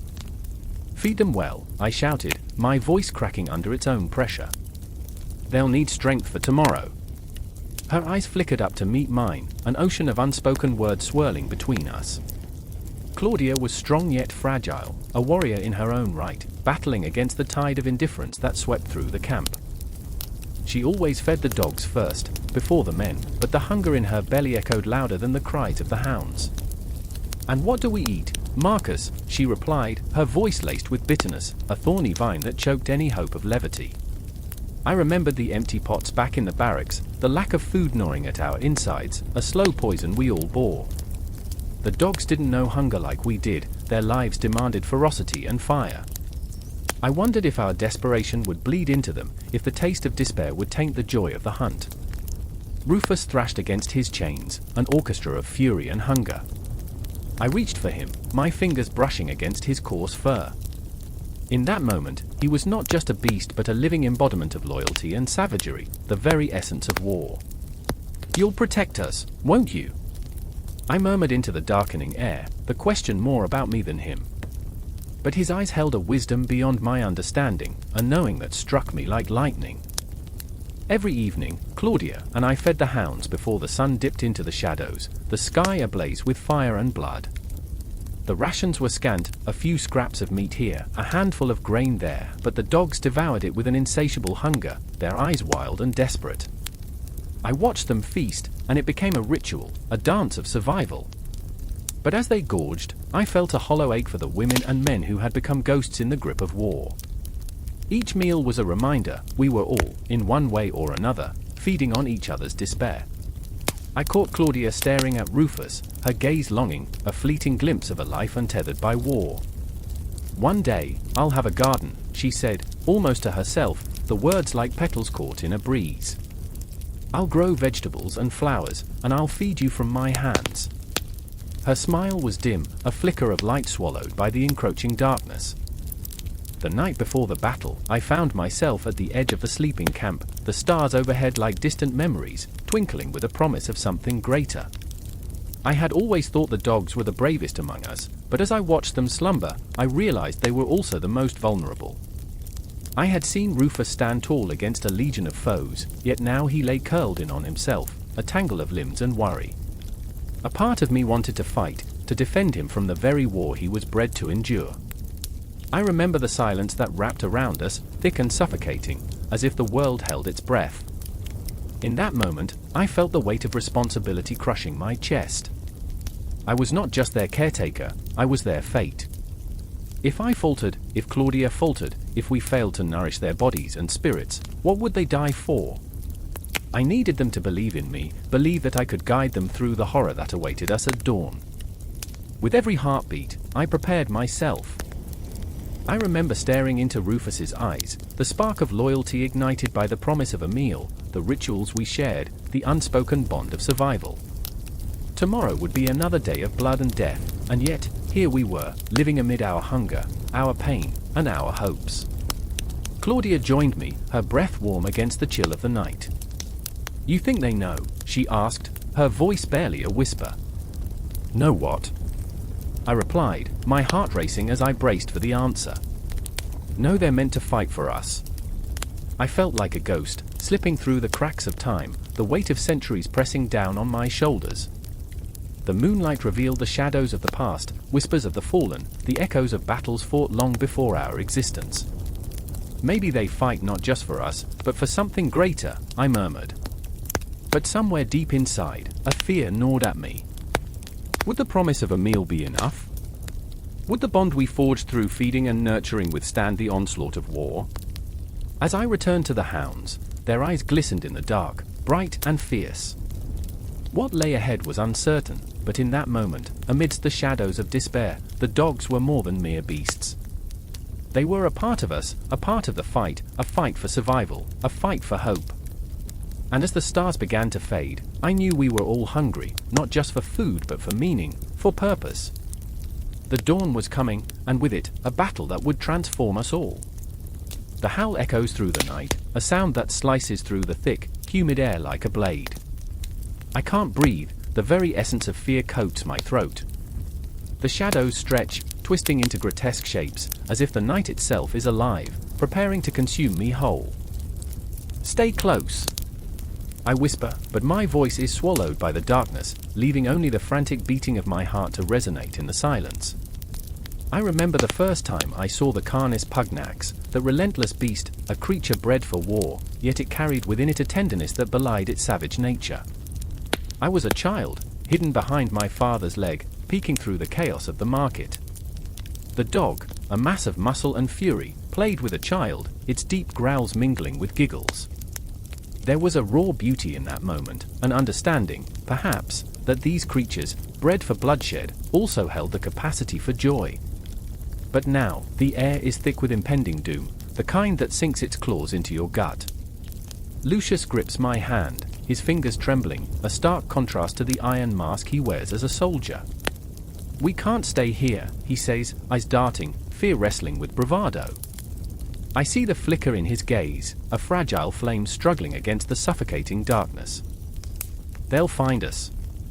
Like the haunting memories of our past, the shadows close in, pulling us deeper into our own despair. I remember my mother's laughter, how it rang like silver bells in our home, echoing off the walls.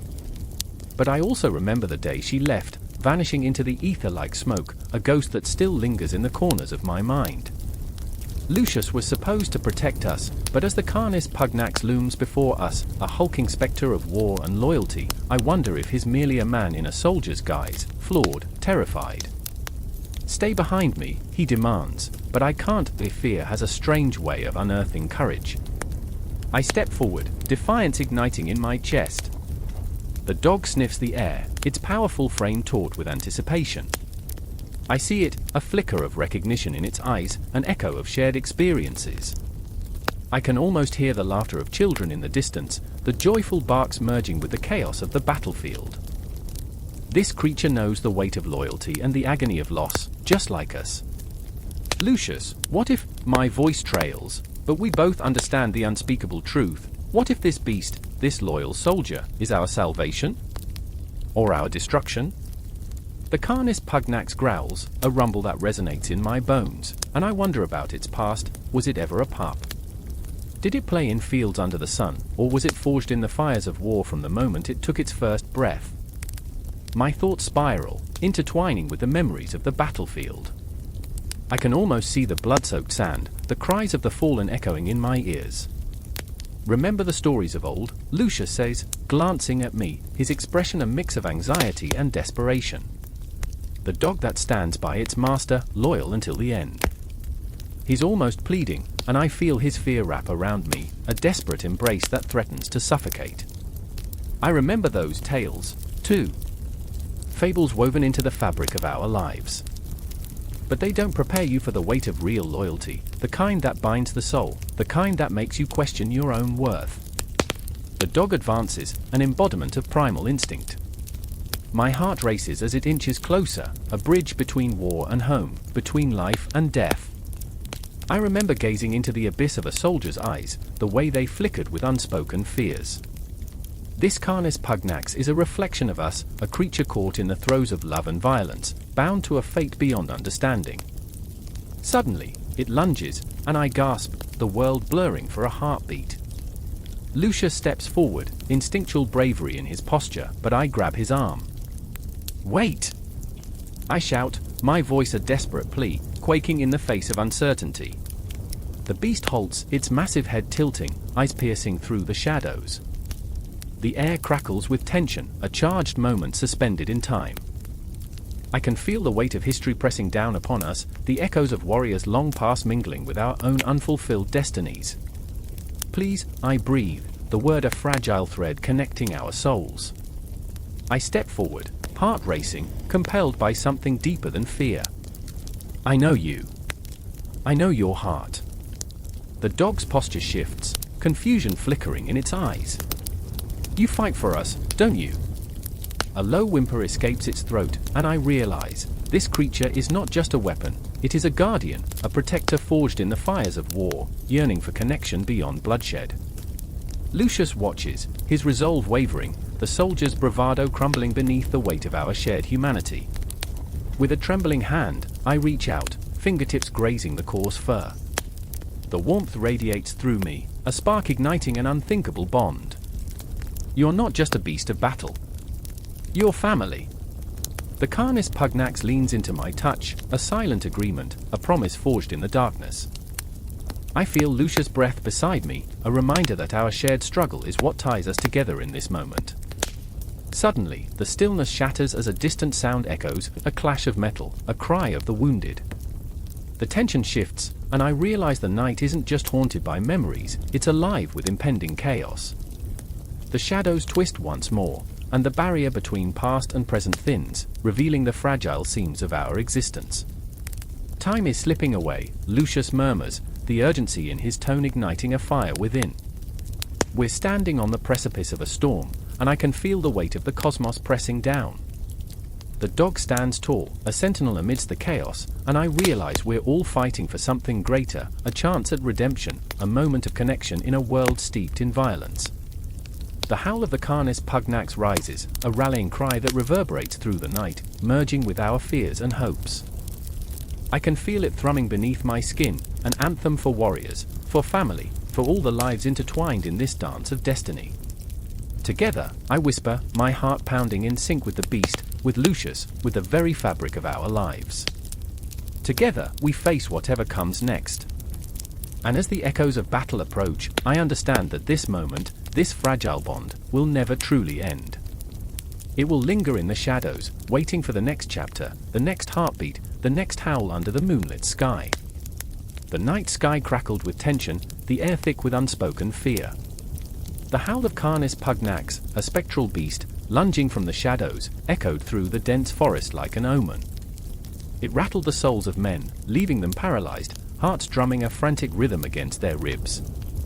I stood there, cold sweat trickling down my spine, my breath shallow and fast. The scent of damp earth mingled with the metallic tang of dread, each inhalation drawing me deeper into the abyss. I remember the faces of my comrades, their eyes wide, reflecting the flickering torchlight, an eerie dance of hope and despair. There was Marcus, a gentle giant with a heart that thudded louder than the cries of the beast, gripping his sword with white-knuckled ferocity. And then there was Ilara, fierce and unyielding, her jaw set like iron, yet vulnerability lingered beneath her warrior's mask. I could see it, the cracks where fear seeped in, where the weight of their pasts bore heavily upon their shoulders. "Hold the line!" Marcus bellowed, but his voice trembled, and I felt it echo inside me, a haunting premonition. Behind him, the trees loomed like ancient sentinels, shadows casting dark thoughts that clawed at our minds. I could feel the darkness creeping up my spine, pooling like icy water in the pit of my stomach. The Canis Pugnax wasn't just any beast, it was a spectre of our collective nightmares, a harbinger of chaos and betrayal. It thrived on fear, gnawing at the threads that held us together, and I could see it in their eyes, the creeping doubt that gnawed at their resolve. Every howl sent shivers down my spine, resonating with memories of losses we could never fully mourn. "Why do we fight?" Ilara shouted, rage bubbling beneath her skin. I could see her struggling with the weight of her family's legacy, the expectations that crushed her spirit. "What do we fight for?" The question hung in the air, heavy and suffocating. Her voice cracked, a painful reminder that we were all fragile, shards of glass waiting to shatter. I remember when we were children, I whispered, my voice barely cutting through the tension. We believed we could conquer anything.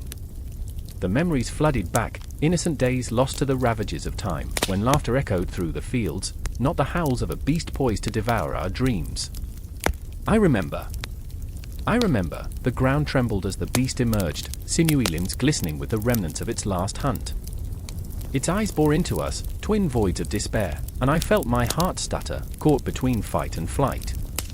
It was a predator, but it was also a mirror, reflecting our own inner demons.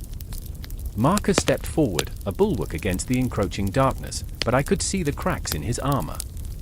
"Remember who we are," he roared, voice shaking with desperation.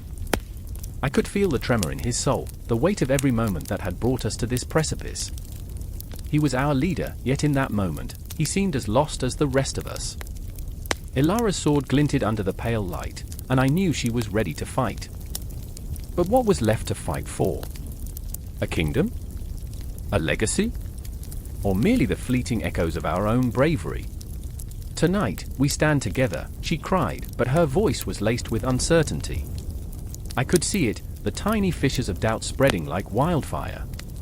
The beast charged, its ferocity unmatched, and I felt the ground shake beneath our feet. Time slowed, I could hear my heart pounding in my ears as the shadows danced around us. We raised our weapons, but I could feel the weight of despair pressing down, heavy and suffocating. Was this it? The end of our dreams, swallowed whole by a creature forged from our failures. "Fight!" I screamed, but the word felt hollow, echoing back like a cruel joke. We were fighting demons of our own making, stitched together by our past choices and regrets. I could see it in Marcus's eyes, a flicker of doubt that threatened to extinguish the last remnants of hope. I remember the stories of old, tales of heroes who battled monsters, but here we were, mere mortals tangled in our own webs of fear. "We are not just soldiers," Ilara shouted, her voice rising above the cacophony. "We are the echoes of those who came before us." And in that moment, I saw them, faces from our past, friends lost to time, their spirits whispering through the branches. I felt the surge of something deep inside, an ember of defiance, a flickering flame refusing to be snuffed out. As the beast lunged, I dove forward, not for glory, but for my comrades, for the memories that stitched us together, the laughter, the tears, the fleeting moments of joy amidst this chaos. For the love we couldn't afford to lose. The world around me exploded in sound and fury, a clash of metal and bone, the cries of the fallen echoing like a twisted symphony. I fought not just against the beast, but against the darkness within, the pervasive shadows that threatened to consume us whole. I could feel Marcus beside me, pushing against his own fears, and Ilara, a whirlwind of strength, cutting through the encroaching gloom. and even as the beast howled, a sound that reverberated across the landscape, I felt a shift, a palpable change in the air. We were not just fighting for survival, we were fighting for each other, for every heartbeat that echoed in the silence of the forest. I remember the moment we understood what it meant to stand united, not just as warriors, but as flawed, broken souls seeking redemption in a world that had long forgotten us. The Canis Pugnax was not our end, it was a catalyst, a testament to our resolve, a reminder that even in the depths of despair, hope could erupt like a phoenix from the ashes of our fears. And so, we charged, hearts pounding in unison, driven by the knowledge that we were not alone in this darkness. The howls faded, replaced by a fierce determination that rose to meet the night. The battle raged on, and with every swing of our swords, we carved our own destiny, writing our story into the annals of history, one breath at a time. The howling wind sliced through the night, a banshee's wail echoing the anguish that gripped the hearts of those who dared to tread near the remnants of a once mighty empire. I stood there, shivering, grappling with the weight of despair that hung in the air like a thick fog, stifling. I could almost hear the ghosts of the Canis Pugnax, those proud beasts, their legacy now a shadow flitting across the periphery of memory. I remember how their fierce loyalty once turned battlefields into sanctuaries of hope. Now, the quiet was a predator, stalking its prey, my memories. I could see Clara, her hands trembling as she clutched the frayed edges of her cloak, her eyes wide and glazed. Her heart was beating a frantic rhythm against her ribcage, the sound almost drowned out by the silent screams of abandoned homes, the crumbling walls whispering tales of glory now faded like the last light of dusk. They were our protectors, she muttered, her voice cracking as if it were made of glass. What happened to them? Across the desolate street, I spotted Marcus, a once robust figure reduced to a mere wisp of a man, each breath a desperate gasp for the past. He paced like a caged wolf, his fingers raking through his unkempt hair, scattering thoughts to the wind. We let them down, he muttered, the bitterness clinging to his words like a sour aftertaste. We thought they were invincible. And oh, how we were wrong. The Canis Pugnax, our noble companions, our fierce guardians, had roamed with a grace that belied their power. But now? Their decline echoed through the cobblestone streets, a haunting melody punctuated by the occasional clatter of falling stones, remnants of crumbling structures that had once echoed with the laughter of children and the songs of lovers.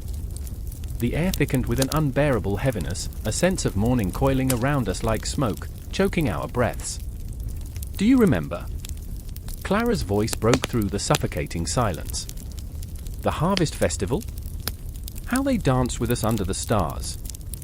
Her eyes glimmered with something akin to madness, perhaps the last flicker of a hope that maybe, just maybe, we could bring them back. But how do you resurrect something that has become a mere wisp of a dream? Those were the days, I whispered, though the words felt foreign, stale like bread left too long in the sun. We had feasted, we had sung, and the Canis Pugnax had been there, a living embodiment of our joy, a fierce protector against shadows that had no business crawling into our hearts. But things had changed. The stars had shifted in their celestial dance, the cosmos conspired against us, and the sins of our ancestors crept silently through the cracks of time. It was us, the humans, who had suffocated their spirit. We had taken everything for granted, treating them as mere tools, forgetting their bond with nature, with blood, with loyalty forged in the fires of battle. Look at us now. Marcus interrupted, his voice a low rumble, like distant thunder promising rain that would never come. The fire in his eyes flickered with the frustration of years wasted, moments lost to complacency. Our arrogance has fed this decline. He gestured to the empty streets, the shadows that lurked in every corner, a reminder of the darkness that follows hubris. In that moment, I felt the universe align, a cosmic pause where everything hung in the balance. Clara's trembling hand reached out towards me, desperation etched across her features. What do we do? Her eyes, once bright, were now pools of uncertainty, reflecting the abyss that threatened to swallow us whole. We remember, I said, though I could feel the weight of those words pressing down, like a stone lodged in my throat. We remember who they were. We honor their spirits. Yet, what good would memories do in a world intent on forgetting? The wind howled again, a mournful cry that wrapped around us like an icy grip. We stood there, frozen in a world that had turned its back on the past. I could sense the Canis Pugnax lurking just beyond the veil of reality, their spirits tethered to the land they had once protected, now ensnared in a web of neglect and sorrow.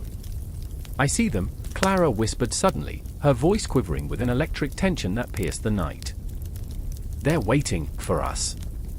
Waiting. The word hung between us like a ripe fruit ready to fall, and I could almost taste the bitterness of longing. The shadows deepened, swallowing the light, but within that darkness lay something powerful, a flicker of understanding that perhaps we were not alone in our grief. We had allowed the Canis Pugnax to fade into obscurity, but now their legacy clawed at our souls, a visceral reminder of what had been lost.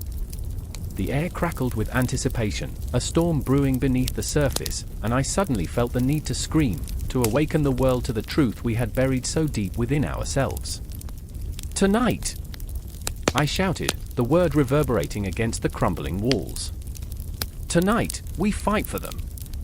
We will not let their memory die."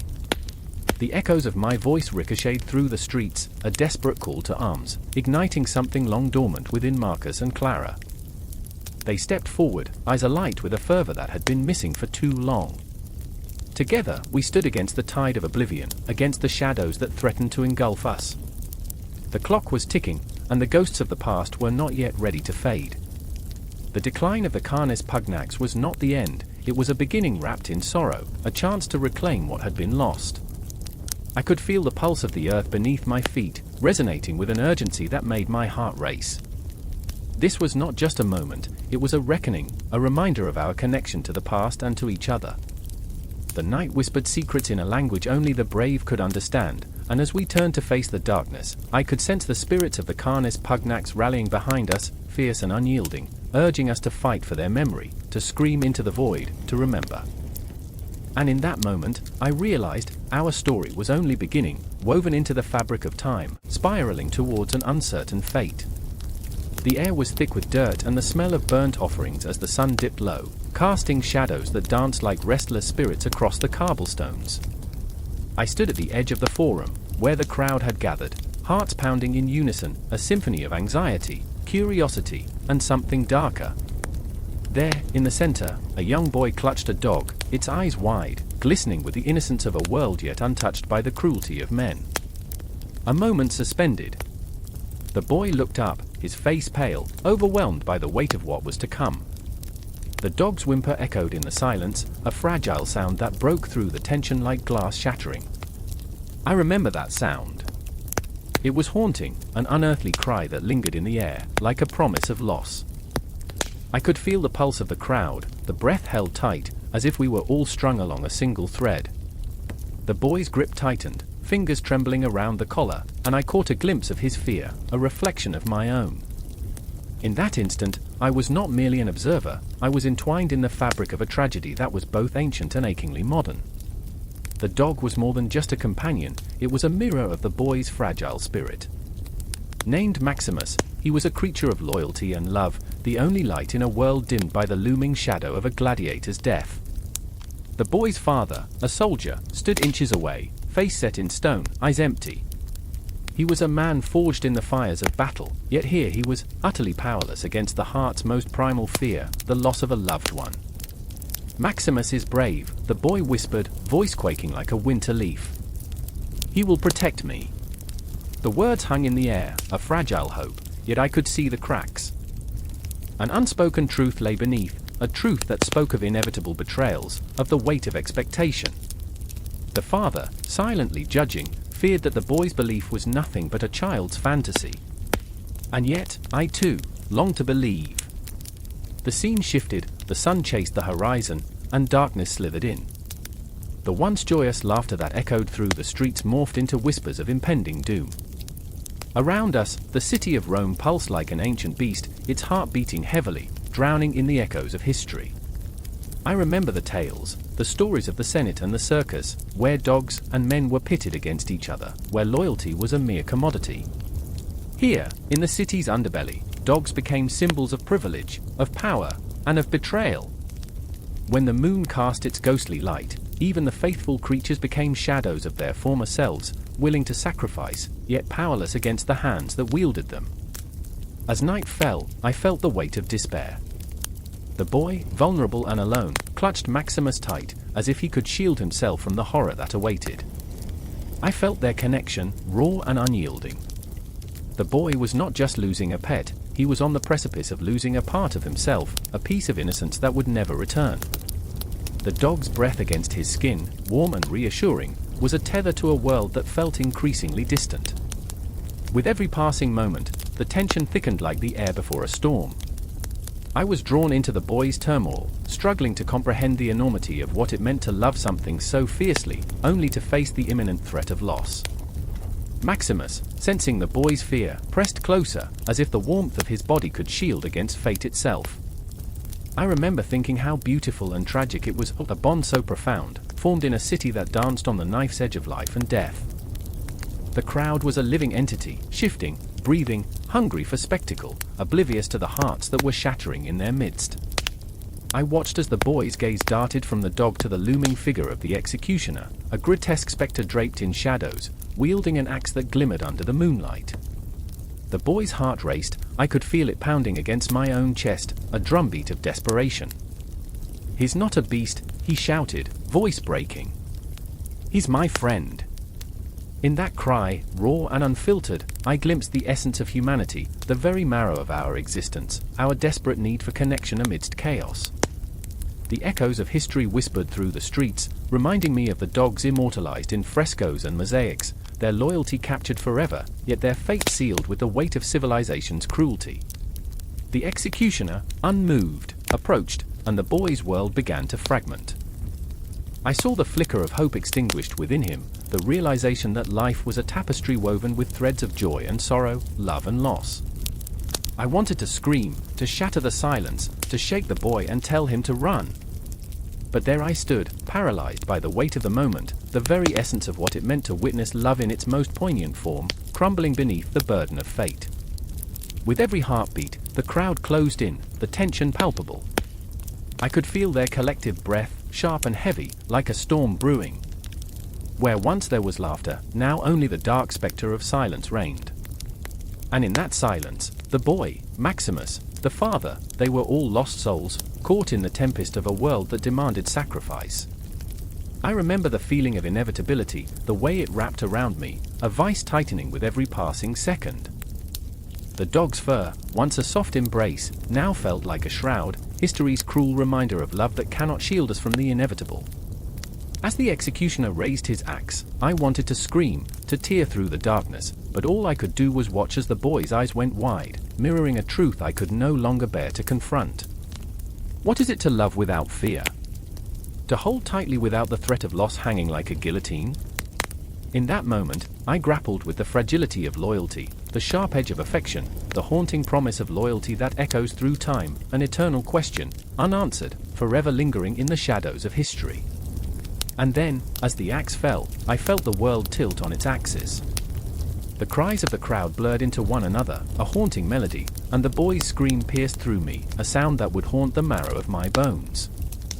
As darkness enveloped the scene, I realized I wasn't merely an observer of this tragedy, I was entwined in it, a spectre lost in the labyrinth of love and loss, a witness to a story that would never truly end, echoing through the corridors of time, forever resonating in the depths of our shared humanity. The heavy silence draped itself over the cobblestone streets of Rome like a shroud, the kind that clings to your skin, that smells of damp earth and forgotten dreams. Shadows danced against the walls, flickering in and out of existence, as if each step taken was a step closer to an abyss no one dared name.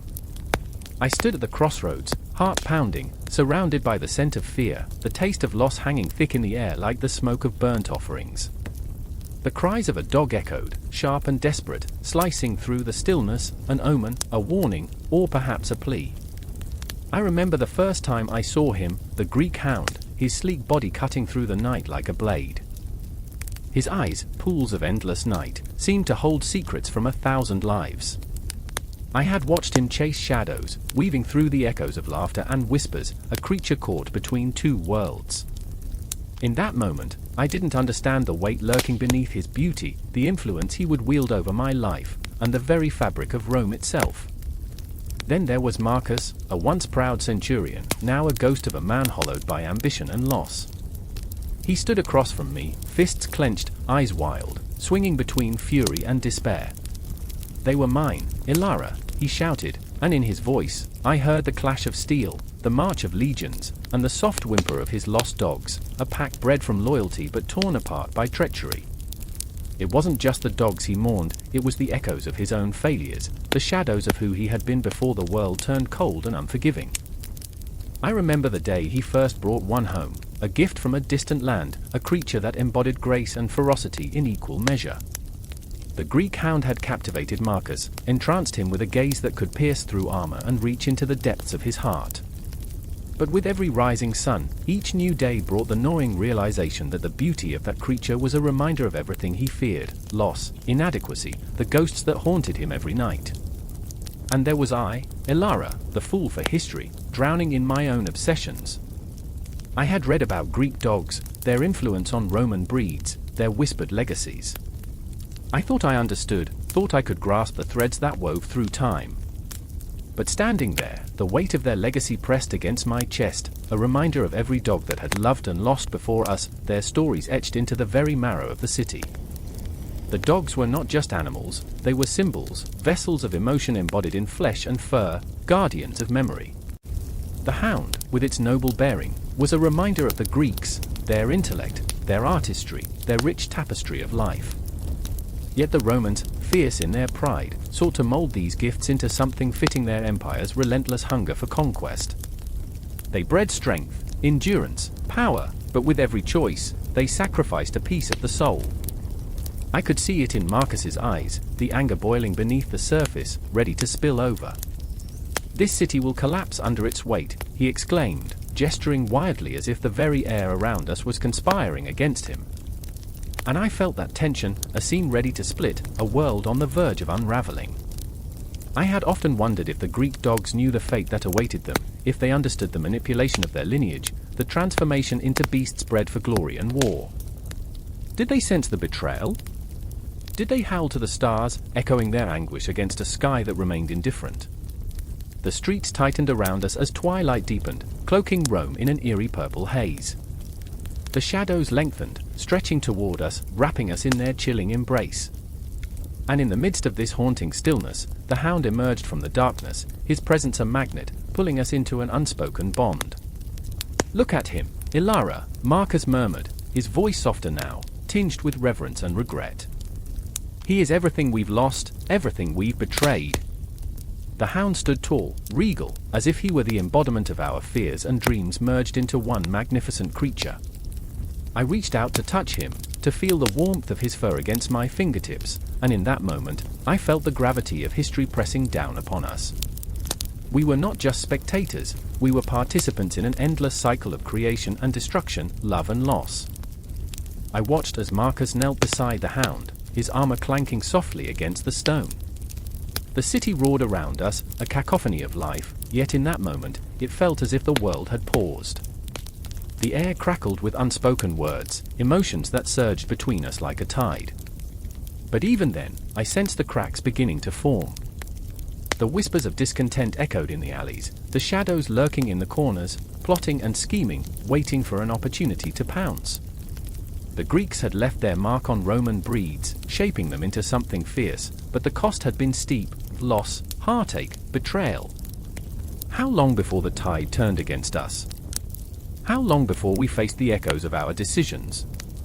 And so we stood, three souls entwined in a moment suspended between the past and the future, caught in the throes of a legacy too heavy to bear.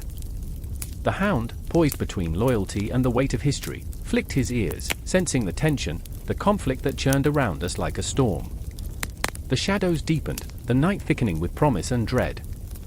I could feel the pulse of the city beneath my feet, a rhythm that matched the thundering of my heart. We were bound to this moment, to the weight of history that pressed against our chests, making us question everything we thought we understood. The hound howled, a cry that echoed through the ages, a reminder that even in the darkest of nights, something beautiful could emerge, a legacy born of love, pain, and the relentless pursuit of identity. and as we stood there, lost in the labyrinth of our emotions, I knew one thing with absolute certainty: the influence of Greek dogs on Roman breeds was more than a historical footnote. It was a living, breathing testament to the power of ancestry, of the choices that shaped us, and the shadows that would forever follow. The air crackled with tension, thick and electric, as shadows danced between the flickering torches lining the cobblestone streets. Every heartbeat echoed in the silence, a drum leading to chaos. I could smell the rust of iron, the metallic tang clinging to the night like an unwanted spectre. The moon hung low, a watchful eye, its pale glow casting ghostly shapes on the walls of the narrow alley.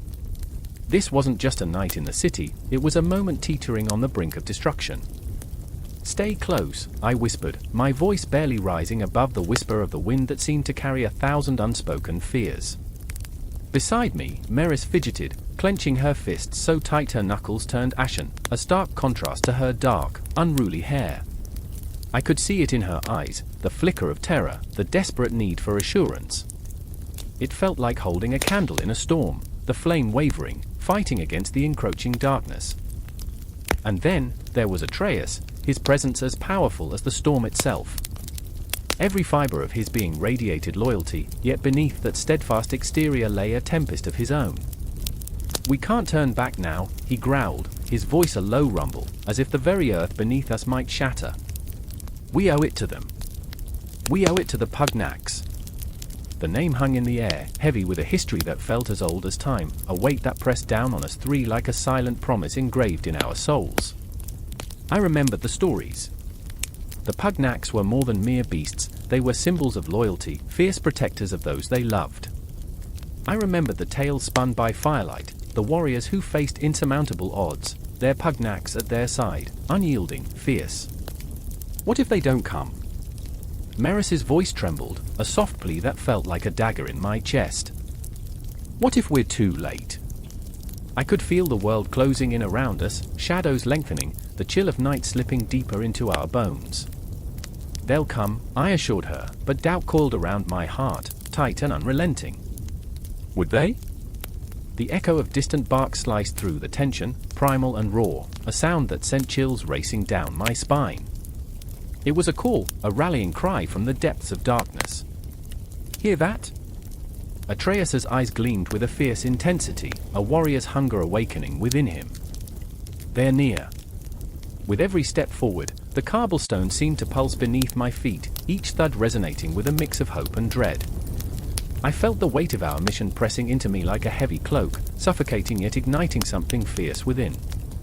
The Pugnax were not just animals, they were our allies, our guardians, bound to us by a loyalty deeper than blood. But what if, in this cruel twist of fate, their loyalty faltered? I remembered the warmth of their fur, the bright intelligence in their eyes, the unbreakable bond forged through shared struggles. "I can't lose them," I murmured to myself, a mantra against the rising tide of despair. "I won't." The alley twisted like a labyrinth, each turn thick with uncertainty. The air was pregnant with the scent of damp earth and crushed dreams, a reminder that hope was a fragile thing, easily shattered. As we reached the end, the mouth of the alley opened up to a wide courtyard bathed in shadows, a stage for the unfolding horror. Then we saw them, the Pugnax, a mass of fur and muscle, their eyes glowing like embers in the night. They stood at the edge of the courtyard, sensing the tension, embodying the very essence of Valor. Yet something was wrong. The usual camaraderie among them felt strained, a silent scream caught in their throats. I looked at Maris, our fears mirrored, a reflection of our hearts racing in unison. "What do we do?" she whispered, panic creeping into her voice, coiling like a serpent around her words. Atreus stepped forward, fists clenched, every muscle taut, ready for battle. "We fight. We fight for them just as they'd fight for us." But I could feel the weight of history closing in, the stories of those who stood and fell, of loyalty betrayed and valor tested. The shadows began to swirl, coiling like smoke, twisting into forms that felt all too familiar. I remembered the tales of betrayal, of the Pugnax that had turned against their masters, driven by desperation, fear. "Wait!" I shouted as realization flooded me. "They're scared." The Pugnax weren't ready for a fight, they were caught in a web of uncertainty, echoing our own inner turmoil. I took a step closer, my heart pounding, each beat urging me forward. "We're here," I called, my voice trembling with raw emotion, a bridge woven from love and loyalty. "We won't abandon you." The courtyard fell silent, expectation hanging like the heavy weight of a pendulum. The Pugnax turned their gaze towards us, and for a moment, everything hung in the balance, their fear, our hope, the impending storm. "Please," I choked out, desperation clawing at my throat. "Don't lose faith." I could see it then, a flicker of recognition, a spark igniting in the depths of their eyes. The tension was palpable, a taut string ready to snap. In that moment, I felt the universe shift, a cosmic alignment pushing us toward destiny. The echo of distant howls filled the night, mingled with the steady thrum of my heart. In that uncertain silence, we stood together, united by our shared fears and unwavering loyalty, prepared to face whatever darkness awaited us. And as the shadows drew nearer, I remembered that loyalty binds us, that Valor ignites a fire within us, and that this was only the beginning, a mere prelude to the storm that was about to erupt. I could feel it, the earth shifting beneath our feet, the air thick with unspoken promises, the night pregnant with the weight of what was to come. In the heart of chaos, we found ourselves, and as the howls grew louder, echoing the rhythm of our collective pulse, I knew we would stand firm, ready to confront the shadows, bound by the fierce loyalty of our Pugnax and the unyielding Valor that flickered in our souls. The air was thick with the smell of sweat, iron, and something far more primal, a scent that clung to the throat like fear itself. I stood at the edge of the encampment, shadows flickering, cast by the dim firelight that barely illuminated the faces of men who were more beast than human. War had stripped them of innocence. I felt it in my bones, that familiar pang of dread. I remember the night before my first battle, the way the earth trembled beneath echoes of war drums, the shadows waging an invisible war against the light. A low growl cut through the tension. My heart raced. I wasn't afraid of the enemy. No, it was the war dogs, their eyes glinting like polished obsidian, their bodies coiled like springs ready to unleash hell. They were not mere animals, they were harbingers of chaos, trained to rend flesh and bone. Each soldier knew their names: Brutus, Rex, Luna. They were fierce, loyal, and hungry for blood, hungry for revenge. I could feel the raw energy pulsing through their sinewy forms, a force more terrifying than any blade. Marcus, a seasoned centurion with a scar carving through his brow like a road map of sorrow, stood by my side. He was a man defined by conflict, his heart a battlefield of its own. I could see the ghosts of comrades past in his eyes, the weight of their memories heavy on his shoulders. He had lost everything: his family, his home, his will to live. And yet, here he was, tethered to life by the fierce loyalty of his war dog, a massive brute named Aulus. Aulus was a relentless guardian, a creature who understood the language of bloodshed and loyalty too well. "Remember the howl," Marcus whispered, his voice a low rumble, raw and deep. "It calls to you, like a siren luring you to the abyss." His gaze drifted into the dark, the horrors of battles long past clawing back to the surface. I remembered. How could I forget? The howl was a warning, a promise of carnage. Each bark echoed like thunder, booming through the heart, shaking it to its core. I felt my own heart quickening, pounding like a war drum in my chest. As night deepened, the atmosphere transformed. The distant sound of clanging swords mixed with the frenzied growls of dogs bristling with anticipation. It was a cacophony of impending doom. Nightmares danced in the flickering shadows, and I could almost hear the whisper of the cosmos, the stars shimmering like distant eyes watching our mortal plight, indifferent to our struggles. We prepared for the charge, our hearts drumming a frantic beat. The tension coiled tighter, like a bowstring ready to snap. I could see the men around me, their faces masks of resolve and dread, fingers twitching on hilts. The air was electric, charged with the scent of sweat and steel. The dogs, restless and taut, were the first to break the silence. A chorus of growls erupted, a chilling anticipation that sent shivers down my spine. "Let them out," Marcus commanded, his voice slicing through the din. Aulus leapt forward, muscles rippling under his coat, a blur of fur and fury. The night erupted into chaos. The dogs unleashed, howling like the vengeful spirits of the damned, tearing into the void between us and our fate. I felt the fear clawing at my throat, memories of innocence slipping away like sand through fingers.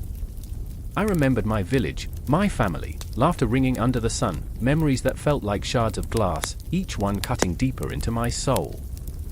How could I stand here, a man of war, when echoes of laughter haunted me still? The clash of steel erupted suddenly, and my heart dropped as the first scream sliced through the air, a sound that would haunt my dreams for eternity. It was chaos, beautiful and horrific. The dogs, relentless in their pursuit, became extensions of the men they served. Blood spattered, staining the earth, and I could feel every drop, every loss, every life extinguished. And there, amid the pandemonium, I met the gaze of a soldier across the battlefield. He was young, barely more than a boy, terror etched across his face. I saw him falter, his sword trembling, as a war dog lunged. I could not look away. I had seen it before. Fear could freeze a man in place. It could turn a warrior into a statue, a target. I remembered each battle, each encounter, the haunting eyes of those who fell, the way their breath ceased in an instant. I was grappling with despair, clutching at strands of courage as the chaos unfurled around me. The sky above was a tapestry of shifting clouds, dark and tumultuous, as if the universe itself was weeping for us. I could almost hear the whispers of the dead, echoing in the spaces between breaths, reminding me that war was not just fought on the battlefield but nestled deep within the hearts of men. "Keep moving!" Marcus shouted, his voice a lifeline in the storm. I followed, heart hammering, hand shaking. Aulus wove through the fray, a spectre of vengeance, each lunge precise, each bark a command. We were not just soldiers, we were vessels of fate, carrying the weight of history on our backs. In the heat of this merciless night, I understood I was a part of this madness. I was woven into the tapestry of war, and the threads of my existence were unraveling with every passing moment. But as the battle raged on, I felt something shift within me. It was more than fear, it was a sickening thrill, a hunger for life amidst the carnage. I could see it reflected in Marcus's eyes, that flicker of defiance, that glimmer of survival against the odds. A glance at Aulus, fierce and unyielding, filled me with a wild, reckless hope. Perhaps there was something worth fighting for, something worth living for, buried beneath the blood-soaked earth. The night pressed on, a blanket of darkness holding us in its cruel embrace. But I remembered every howl, every scream, every heartbeat was a part of me now, carving out a space in the universe that could never be filled. I felt the pull of destiny, the urge to charge into the unknown, to confront the shadows lurking just beyond the flickering firelight. And I knew, deep down, that this was only the beginning. The drumbeats of war would always call to us, and the dogs would always lead the charge, into the darkness, into the abyss, into the heart of what it means to be human. The air crackled with the weight of unshed blood, a heavy shroud draping the battlefield as shadows lengthened like dark fingers reaching for the damned. I stood amidst the carnage, the scent of iron and dirt swirling into a nauseating cocktail that clawed at my throat. Bodies lay strewn like forgotten echoes of laughter, now silenced forever. The sun dipped low, casting an eerie golden hue over the chaos, as if the universe wept for what humanity had wrought. "Can you hear them?" whispered Marcus, his voice raw, trembling with an intensity that mirrored the tension in the air. His eyes, once filled with youthful hope, now reflected the grim reality of shattered dreams. "The dogs. They know. They always know." He clutched a battered sword, knuckles white against the hilt, as if it were the only tether to sanity in this hellscape. I remembered the stories of Canis Pugnax, the war dogs bred for battle, beasts of fury and loyalty, their growls echoing through the ages. "They're more than just dogs, Marcus," I murmured, grappling with a memory of joy, of running through fields with a pup at my heels, its tail wagging like a banner of innocence. "They are warriors, just like us." But here, in this moment, the very idea twisted into something grotesque. War had birthed a monster in every heart. Each heartbeat was a drumroll heralding despair, a reminder of the choices we made, the sacrifices we took without a second thought. Would it have been easier to fade away, to let the world forget us? No. We were forged in conflict, clinging to the echoes of our humanity amidst the wreckage. Sarah emerged from the smoke, her armor dented, her breath ragged. "Marcus," she cried, her voice cutting like a blade through the haze. "We have to go." But her eyes betrayed her, dancing between fear and determination. She was the very embodiment of chaos, flawed, fierce, and captivating. I had watched her laugh and love, and now I watched her claw at the edges of despair. "Why do we run?" he yelled back, anguish twisting his features. "This is our home. This is our fight." Home. The word felt like a curse upon my tongue. The ground beneath us, once rich with life and laughter, had become a graveyard of memories. I recalled the stories told around flickering fires, the tales of honor and glory, and now they felt like ash in my mouth. "We're not heroes, Marcus," Sarah shouted, desperation seeping into her voice. "We're just survivors. The dogs will hunt us down, and if we stay," a low growl rumbled from the shadows, punctuating her words with cold finality. I turned, and there they were, Canis Pugnax, their eyes glowing like embers in the smog, muscle rippling beneath taut skin. They were the ghosts of our past, manifestations of our failures. They had once been companions, protectors, but war had twisted them into something primal, something to be feared. "Look at them!" I cried, the urgency tearing through me. "They're not just beasts. They mirror our pain, our suffering. They are us." But Marcus had already made up his mind, turning away, his heart heavy with the weight of loss. "I can't bear this anymore. I won't let them take my soul." He took a step back, hands trembling at his sides, the sword hanging limply as if it were a forgotten dream. Sarah grabbed him, her grip fierce and unyielding.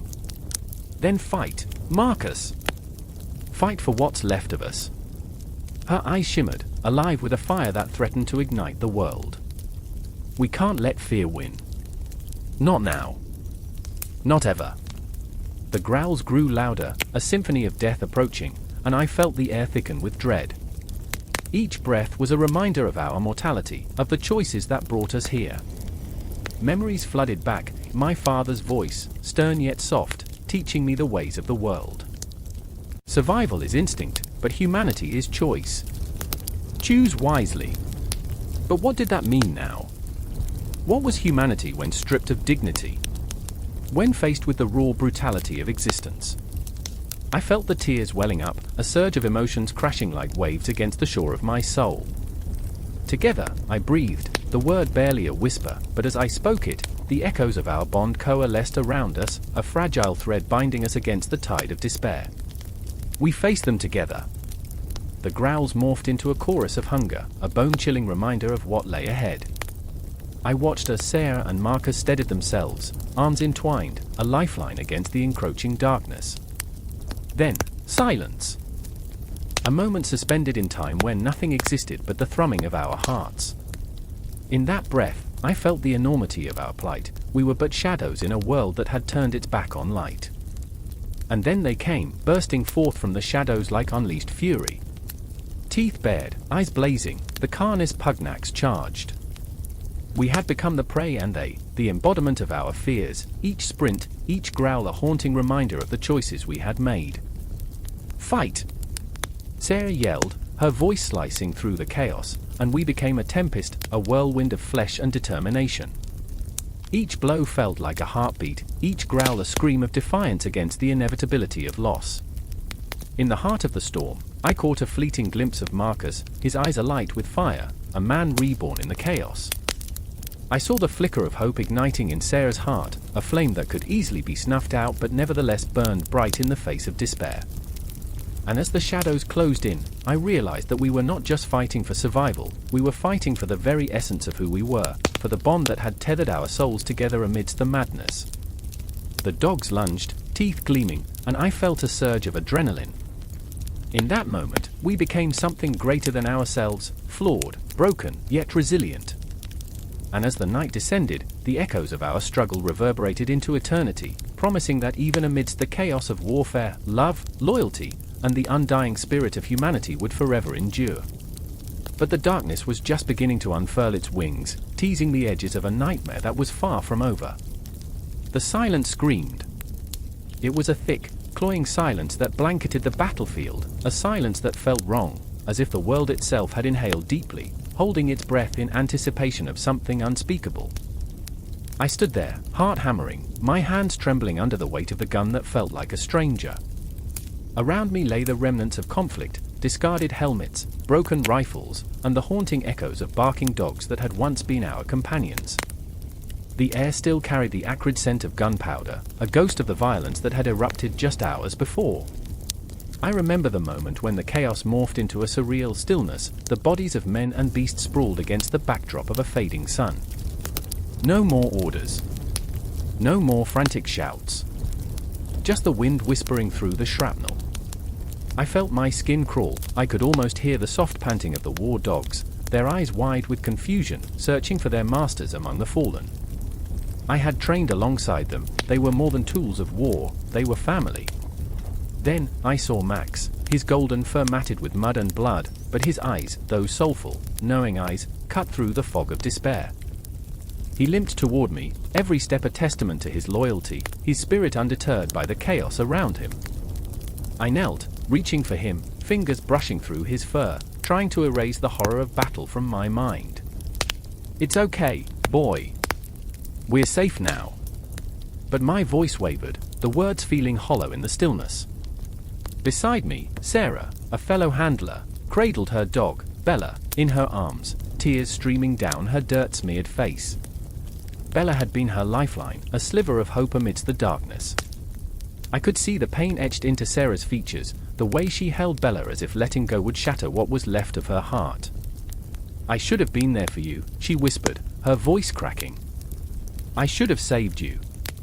That weight of guilt hung between us, a tangible thing, a cruel reminder that we were all tethered to this violence. I remember the sound of her sobs, a broken melody that mingled with the distant rumble of thunder. The storm had come, uninvited, adding a layer of brutality to the already bleak scene. Rain began to fall in heavy sheets, each drop striking the earth like a reminder of what we had lost. I looked at Max, his eyes glistening, and felt the knot in my throat tighten. "We can't let them go like this," I said, voice steadying as I wiped away the wetness from my cheeks. "They deserve more." The storm raged on, but it couldn't drown out the clamor in my mind. I thought of the promise I had made to Max the night before we shipped out, the warmth of his body curled against mine as we sat by the fire, the crackling flames illuminating the bond we shared. I had whispered, "Whatever happens, I'll protect you." A promise forged in the heat of friendship, now feeling like a ghostly echo, haunting me with its weight. We gathered the dogs, their whimpers mingling with the storm, a raw symphony of loyalty and loss. I cradled Max close, feeling his heart thump against my chest, a steady rhythm amidst the chaos. "You're not just a dog," I murmured, fighting back the tide of unwanted emotions. "You're a warrior." But as we trudged through the mire, I could see the shadows of our fallen comrades lurking at the edges of my vision, an ever-present reminder of the cost of war. I remembered Jeremy, his laugh booming over the din of gunfire, his dog, Scout, always at his side.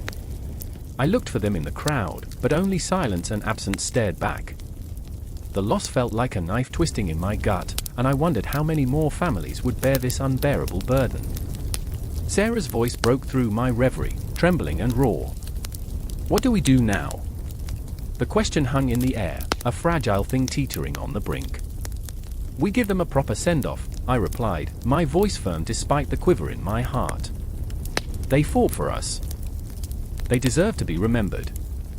We set to work, carving makeshift gravestones from fallen branches and rocks, each inscription a tribute to the souls who had served, heroes in fur coats who had run into the fray without hesitation. Time slipped away as we processed our grief through the act of remembrance. I thought about the lessons they taught us: loyalty, courage, love without conditions. The rain washed over us, mingling with our tears as we buried our companions, the earth swallowing their bodies while the sky wept. I remember the light fading, the storm giving way to a haunting twilight, and as the last rays of sunlight dipped below the horizon, I felt an overwhelming sense of loss pressing against my chest. "They won't be ghosts," I whispered to Max, who sat beside me, head resting on my knee. "We'll make sure they live on in our hearts." But as the shadows lengthened, The weight of their absence settled in, the realization that war does not end when the fighting stops. It lingers, etching scars on our souls, turning memories into bittersweet phantoms that haunt us. I looked at Sarah, her eyes glistening with unshed tears, and knew we were bound by the same unbreakable chain of loss.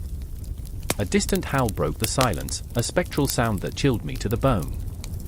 It was a reminder that we were not alone in this aftermath. There were others like us, lost in battle, forever changed. And as I held Max close, I wondered if we could ever truly escape the shadows of war, or if they would forever linger, ghosts haunting our steps as we walked into the uncertain night. And so we stood, warriors of a different kind, clinging to the remnants of what was, caught in the swirling chaos of memories and echoes, searching for solace in a world that felt irrevocably broken. The journey was not over, it had only just begun. The air was thick with the stench of sweat and fear, a miasma that clung to the skin like damp linen. I could taste it on my tongue, a metallic tang that foreshadowed the chaos about to unfold. Beneath the flickering torchlight, shadows danced across the cobblestones, twisted shapes whispering tales of betrayal and ambition. An uproar echoed through the narrow streets of Pompeii, a clamoring that churned my stomach, setting my heart racing, a wild stallion galloping into the abyss. I remember Marcus, his face pale and drawn, the weight of his decisions heavy upon his brow. His gaze darted through the throng, searching, pleading, a man on the brink of a storm. "They'll come for me," he muttered, desperation woven through each syllable. I wanted to reach out, to ground him, but the world around us was a tempest, a tumult rife with whispers of insurrection, the ancient stones groaning under the strain of history repeating itself.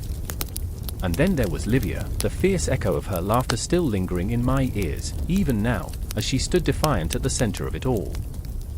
A firebrand, her spirit crackling like the embers of a dying flame, she wielded words sharper than any blade. "Fight back," she shouted, her voice a siren call drowning in the cacophony, her fiery locks catching the orange glow of the torches. "We are not mere pawns in their game."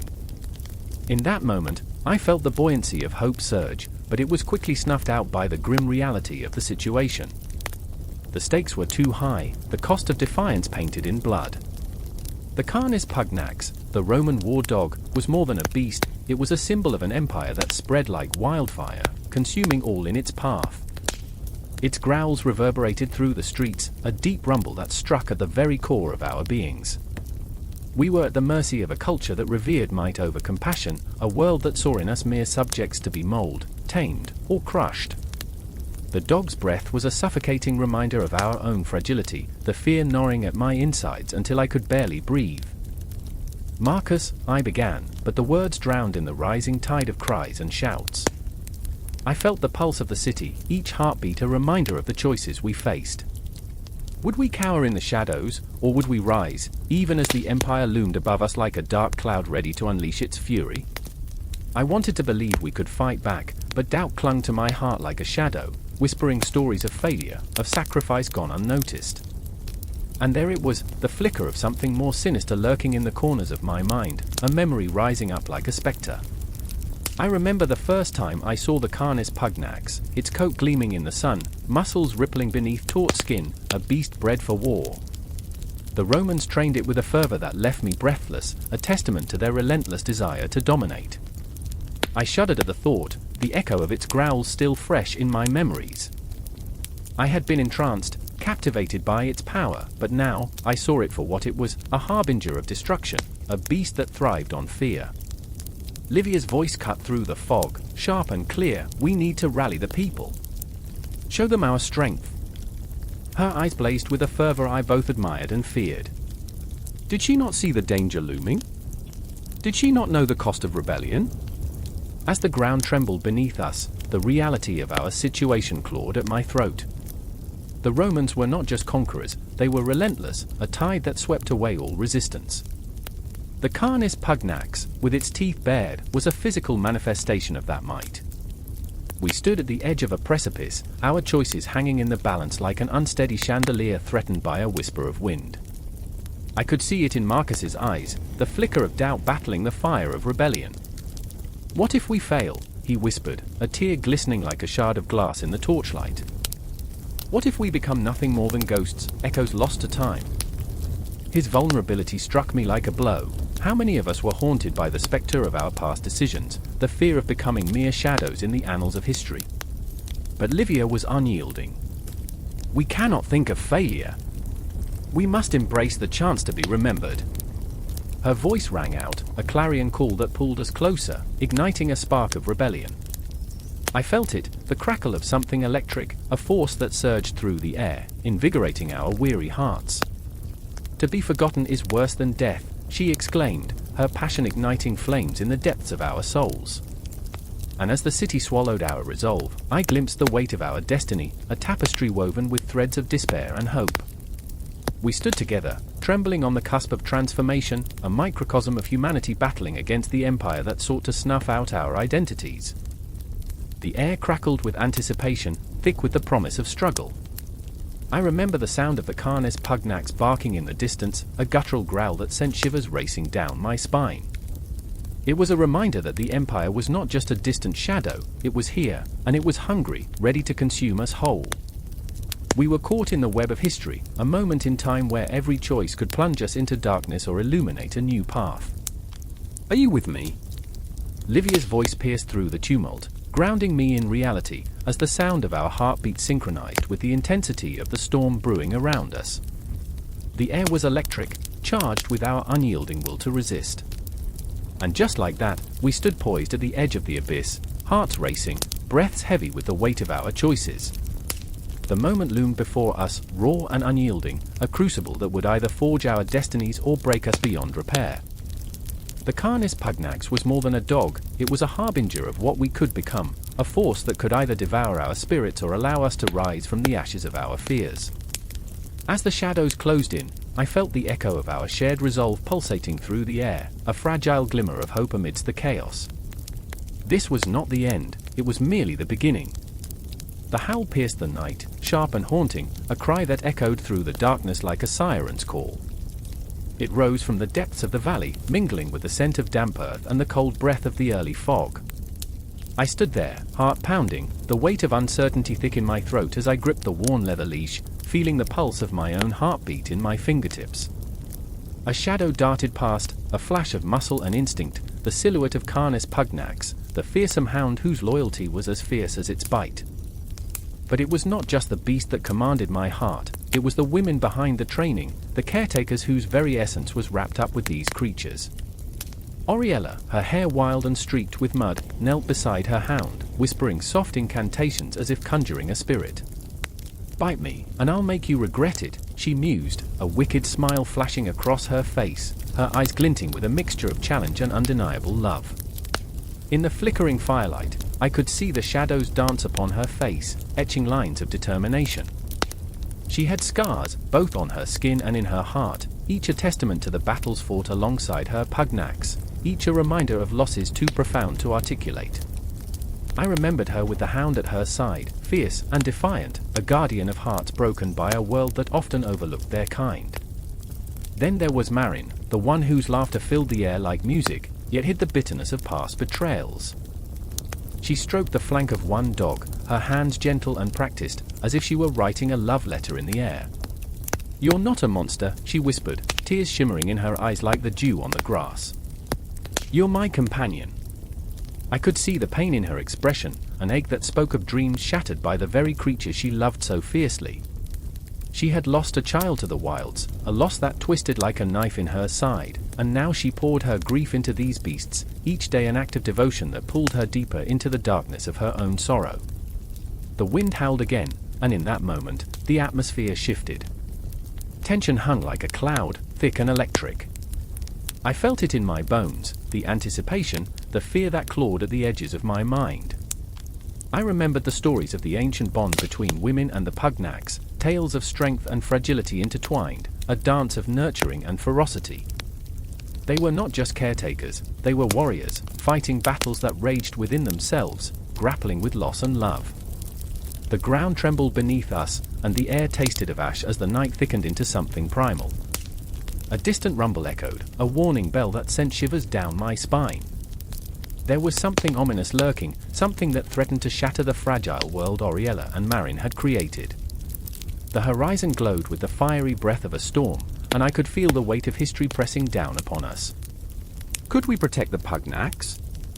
Could we protect each other? As the storm approached, Oriella stood, her silhouette framed against the growing darkness, a fierce protector. "This is our land," she declared, eyes blazing with defiance. I could see the ghosts of her ancestors standing behind her, those who had trained hounds long before us, their wisdom coursing through her veins. "And they will know the price of stepping foot here." Each word was a vow, a promise etched in the air, a declaration of war, not just against intruders, but against the fears that haunted her. Marin, her laughter now a haunting melody tinged with desperation, stepped forward, each stride like a heartbeat echoing in the stillness.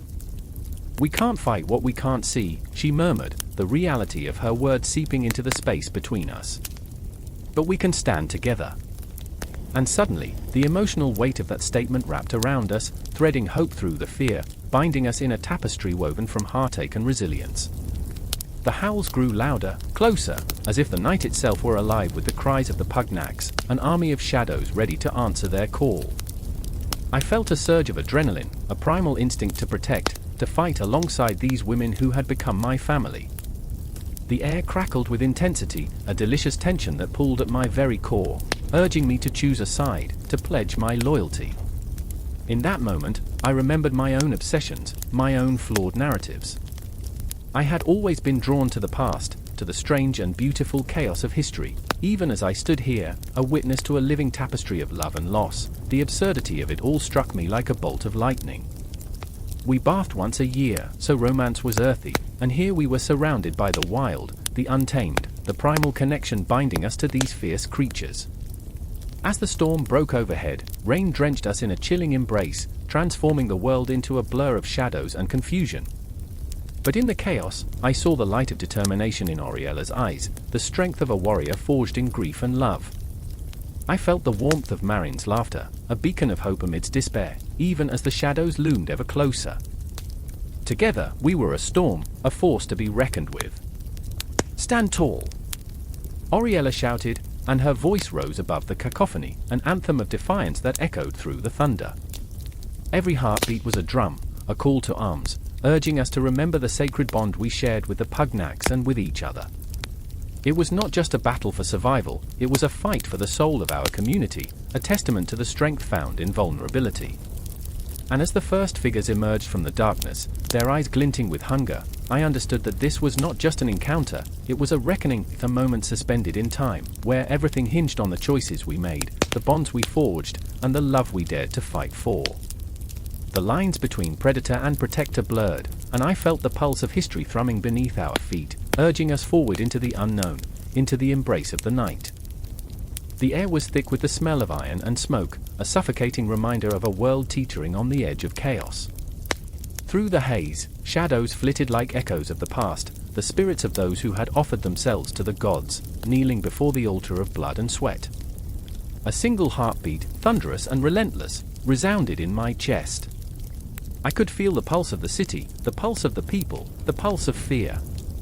The Canis Pugnax, the fierce guardian of the underworld, had been invoked, and the night was alive with its presence. I remember the whispers, like rustling leaves in a graveyard, swirling around me. "He's coming for us," they said. "He demands tribute." 3 of us stood at the precipice of our fate. Marcus, a once proud soldier, now a man haunted by the memories of his comrades' screams. Lyra, the seer, her visions a tangled web of despair and hope. And me, a mere scribe, clinging to my parchment as though it were a lifeline in a storm. Marcus's fists were clenched, knuckles white against the backdrop of a dying sun. His eyes were wild, pupils dilated in the dimness, reflecting the terror lurking beneath his skin. "We can't let it take another," he spat, the bitterness curling his lips, turning them to a snarl. "Not after what happened to Gaius."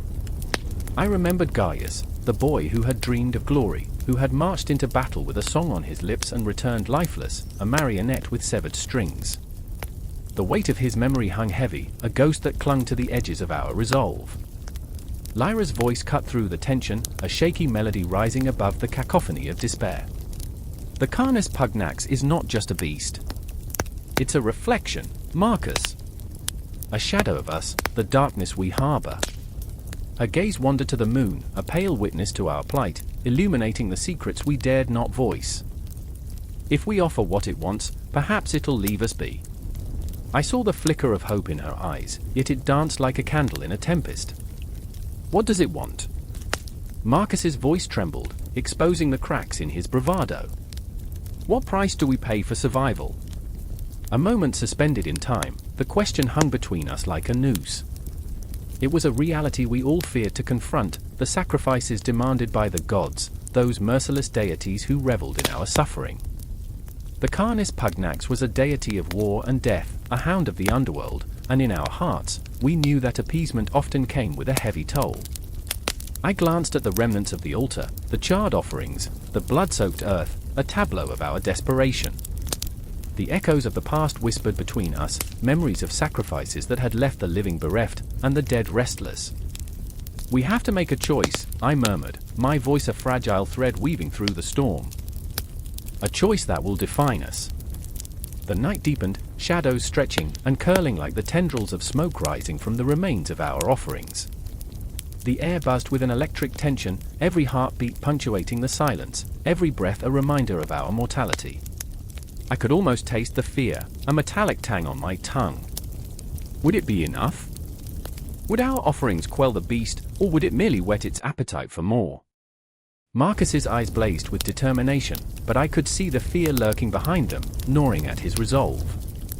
I'll do it, he said, the words tumbling from his lips like stones. I'll confront it. A tremor in his voice betrayed him, the bravado cracking like thin ice beneath his feet. I'll sacrifice myself if it means saving you both. The weight of his declaration settled over us like a shroud, suffocating yet undeniably heroic. No. Lyra's protest was sharp, a plea that echoed through the night. There has to be another way. We can find a different offering. But the truth curled around us like smoke, there was no escape from the gaze of the gods. Each of us was a thread in the tapestry of fate, and we were about to unravel it, stitch by delicate stitch. In that moment, the world narrowed to a single point, the impending confrontation with the unleashed fury of the Canis Pugnax. I could see it in my mind's eye, the beast emerging from the shadows, sinewy and powerful, its eyes glowing like dying stars. The very essence of fear wrapped around me, a suffocating embrace. We were but cogs in a greater machine, and the wheels were turning, grinding us down into dust. The ritual was not just a performance, it was a gamble with destiny. I could feel the pulsating energy of the night, the cosmos swirling around us, a reminder that we were part of something far larger, yet infinitesimally small. We chose our fates as the clock ticked down, each second a reminder of the fragility of life. We were human, flawed, desperate, grasping for meaning in a universe that offered none. And then it began. The air crackled with electricity, the world shifting beneath our feet as the shadows thickened. The beast was manifesting, hunger etched into its very marrow, the embodiment of our fears. The Canis Pugnax emerged from the night, a monstrous presence that swallowed the moonlight whole. I could feel its eyes on us, piercing through the veil of our souls, demanding tributes we weren't ready to pay. The ground trembled beneath us, a heartbeat of the earth responding to the call of the gods. This wasn't just a creature, it was a reckoning. In that moment of utter madness, the weight of our choices lay heavy in the air, an inescapable truth that bound us together, a shared fate woven through the fabric of our desperation and hope. The confrontation was no longer merely of flesh and blood, it was a clash of wills, a confrontation between humanity and the darkness that lurked within. And as the beast lunged forward, time twisted, reality shattered, and our hearts raced into the unknown. We were poised on the brink, ready to confront the raw, unfiltered essence of existence itself, the moment where life and death intertwined, where the howl of the Canis Pugnax echoed through the very core of our beings, challenging us to remember what it means to be alive. The sound of bones crunching echoed through the arena, sharp and unforgiving. A single ray of sunlight sliced through the shadows, illuminating the blood-stained sand beneath the feet of a roaring crowd. I remember the taste of fear hanging thick in the air, a palpable thing, like smoke from a fire that refuses to die out. It was a day destined for chaos, where the Canis Pugnax, that monstrous beast bred for war, would tear through the fabric of man and myth with brutal efficiency. This was not just an exhibition, it was a reckoning. In that moment, I found myself standing amidst the throng, a kaleidoscope of faces twisted in anticipation, some eager, some horrified. Marcus, the gladiator, a man who had lost everything, his family, his freedom, his dreams, stood at the center of it all, heart hammering like a war drum. His hands trembled around the leather grip of his sword, the weight of despair anchored to each breath he took. I remember how his eyes darted around the arena, searching for something beyond the bloodlust, a sliver of hope, perhaps. But hope is a cruel illusion in a place like this. Then there was Livia, a keeper of the beasts, her soul as wild as the creature she tended. With hair like a tempest and eyes that bore witness to countless horrors, she could command a god with a whisper, yet her heart was shackled by the chains of duty. I caught her gaze, and in that brief exchange, I felt the electric charge of a shared grief. She knew what was coming, and yet, her fierce spirit found a way to flicker defiantly against the darkness. But even the fiercest flame can be extinguished, and I could see the shadows crawling closer to her resolve. The Canis Pugnax loomed at the far end of the arena, a beast crafted by the whims of gladiatorial ambition. A monstrous collusion of sinew and fury, it stood there, muscles rippling, eyes burning with an intelligence that whispered of ancient battles won. This was no mere dog, it was a harbinger of death, a creature that turned flesh and bone into a canvas of suffering. It had been bred for blood, fused with the echoes of men who had danced with death before. I shivered, my heart racing, as I sensed its primal hunger clawing at the very fabric of reality, eager for the feast. I remember the gasp that swept through the crowd as the gate opened, the sound a sickening mix of excitement and dread, as if the arena itself held its breath. Marcus stepped forward, sword raised, every inch of him radiating the struggle between fear and defiance. He was a man carved from the stone of despair, and yet here he stood, ready to face a creature born from the darkest corners of human folly. I could feel the earth tremble beneath me as the Pugnax lunged, a black and brown blur of muscle and teeth, a comet of violence streaking across the stage of fate. In that moment, time splintered. I was no longer just a spectator, I was swept into the maelstrom of emotions. Livia screamed, the sound raw and primal, a desperate plea twisted with rage. Her connection to the creature was visceral, it was her own heart she watched being ripped apart. I could feel the heat radiating from her body, the impossible love she had for the beast that would soon become an instrument of destruction. It was a love wrapped in chains, a bond forged in the fires of anguish, and yet, it shimmered with an unbearable brightness. The Pugnax was fast, a grappler of the gods, and in a heartbeat, it had closed the distance. I could see the shock on Marcus's face as he sidestepped, narrowly avoiding its jaws. He was a dancer now, a man who had to learn the steps of survival with every heartbeat echoing in his ears. The crowd roared, a single entity of bloodthirsty anticipation, every soul trapped in the electric thrill of the hunt. But all I felt was a crushing weight, a haunting echo of what it meant to be human. What was love if it could lead to such destruction? The clash of sword against fang rang out, a discordant melody of violence. Marcus fought with desperation, every swing a cry for freedom, every parry a plea for life. But the Pugnax was relentless, a creature born of the darkest dreams, fueled by the very essence of despair. Its growl reverberated through the arena, sending shivers down my spine, a warning for all caught in its path.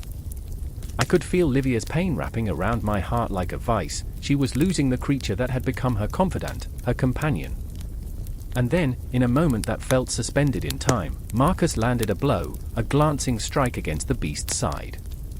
The crowd erupted, a violent wave of sound that crashed against my ears, drowning out the quiet anguish of Livia's gasp. But the Pugnax merely snarled, the scent of blood igniting its fury, a firestorm of rage that painted the arena in shades of terror. I could see it in Marcus's eyes now, the realization that he was fighting not just for his life, but against something so much greater, an unending cycle of violence and loss. I remember the feeling of dread creeping in, a quiet certainty that fate would not be kind. The clock of destiny ticked on, a relentless march toward an unknown conclusion. The Pugnax lunged again, and this time, it was Livia who stepped forward, a sudden glimmer of bravery sparking in her eyes.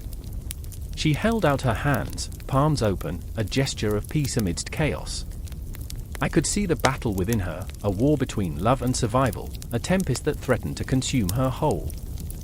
But the world had no mercy. The beast lunged, tearing through the space between them, and I felt my heart scream as Livia fell to her knees, the weight of her choice crashing down like a tidal wave. In that instant, everything blurred, the cheers, the blood, the despair. All that remained was the raw, primal pulse of life and death, the echo of a love that could never be fully realized. And so, as the sun dipped below the horizon, bathing the arena in an eerie twilight, the struggle continued. The crowd roared, the Canis Pugnax howled, and Marcus fought on, a gladiator trapped within the heart of a storm. I could feel every heartbeat, every breath, each one a reminder of the fragile thread that held us all together in this chaotic dance of existence. The agony, the hope, the fear, it all merged into a singular moment, a snapshot of life's cruel jest.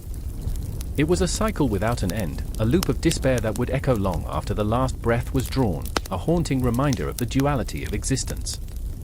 And as I stood there, entranced and terrified, I understood that in this arena of shadows and light, we were all just players in a game far more ancient than we could ever comprehend. The wind howled through the desolate landscape, a piercing wail that echoed the despair of 1,000 lost souls.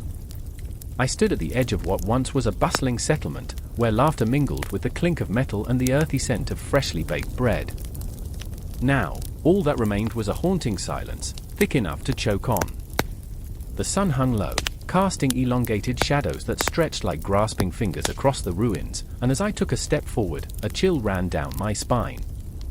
There, half buried beneath the soil, lay the skeletal remains of Canis Pugnax, a creature both magnificent and terrifying. Its bones whispered stories of loyalty and ferocity, a testament to a time when humans and dogs fought side by side against the darkness that seeped into their lives. I knelt, heart racing, as if the very ground pulsed with the memories of the past. Each bone told a story, a heartbeat of history that surged through my veins, pulling me deeper into the mystery. But it wasn't just the bones that captivated me.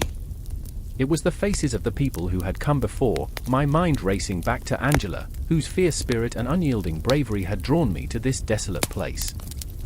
I remembered the fire in her eyes as she spoke of her dreams, her hopes for a world untouched by the shadows that haunted her. The very same shadows that now loomed over me, thick and suffocating. Her laughter echoed in my mind, a haunting melody that danced with the sepulchral wind, and I could almost see her standing beside me, her hand brushing against the jagged edges of the past. A sudden noise shattered the silence, the crunch of gravel underfoot. My heart lurched as I turned to see Marcus approaching, his face drawn tight with worry. The air between us was charged, electric, like the moment before a storm. "They're coming," he whispered, eyes darting to the tree line, where the darkness seemed to pulse and writhe. "We need to leave." But how could we leave? The bones of Canis Pugnax called to me, each fragment of history tugging at my soul. "Marcus, wait," I breathed, grabbing his arm. "What if this is our chance? What if we find something that could change everything?" His expression shifted, a blend of fear and determination. Angela wouldn't want this. She wouldn't want us to risk everything for ghosts. But I saw the conflict in his eyes, the deep-set desire to uncover what lay buried beneath the earth, a longing that mirrored my own. I remembered Angela's words, her laughter echoing like a distant bell. "History is never just bones and stones, it's blood and heart. It's the stories we tell, the wars we wage." Her passion had been infectious, a spark that ignited my own obsession. Yet now, as the trees whispered secrets only they could hear, I felt the weight of her absence like a heavy cloak wrapped around my shoulders. The ground trembled beneath us, a subtle shiver that sent a ripple of fear through my chest. I glanced at Marcus, who stood rooted to the spot, his eyes wide as if caught in a nightmare. "What if they come for us?" he breathed, his voice barely above a whisper. "Let them come," I said, the defiance swelling in my chest, a fire igniting my veins. "We must know. We must understand what brought this creature to its end." But even as the words left my mouth, doubt flickered in the back of my mind. What had we uncovered? The bones were a gateway, yes, but to what? The shadows grew darker, looming larger as if watching, waiting. I could almost hear the whispers of the past, the laughter of lost lives dancing in the twilight. And then I saw it, a glint of metal, a sharp edge jutting from the earth. I knelt, heart pounding, and began to dig, fingers clawing through the soil as if it were a lover I'd lost long ago. With each handful of dirt, the wind picked up, swirling around us with an urgency that screamed for us to stop. But I wouldn't. I could taste the thrill of discovery, the intoxicating pull of history that felt like a drug. And yet, the shadows pressed closer, thickening around Marcus and me, as if the very earth was alive with the weight of the past. I remember, I muttered, the words spilling from my lips like a confession. I remember how it felt to stand beside her, to feel her strength, her belief in something greater than ourselves. The metal object, now free from the earth's grasp, was a collar, a rusted, twisted remnant of Canis Pugnax, a symbol of loyalty turned to chains. My breath caught in my throat. This was once a creature of legend, I gasped, the implication swirling around me like a tempest. It fought for us. Marcus fell silent, his gaze locked onto the collar, his face pale. And what did we do? His voice trembled. What did we take from it? In that moment, I felt the weight of our actions, the ghosts of the past crashing down upon us like a tidal wave. The bones were not just remnants, they were reminders of the bonds we forged, and the horrors we inflicted. I could almost see Angela, her fierce spirit flickering like a candle in the wind, her laughter turned to cries of warning. The shadows converged, thick and palpable, pressing against us, and I could feel the pulse of history thrumming in my chest.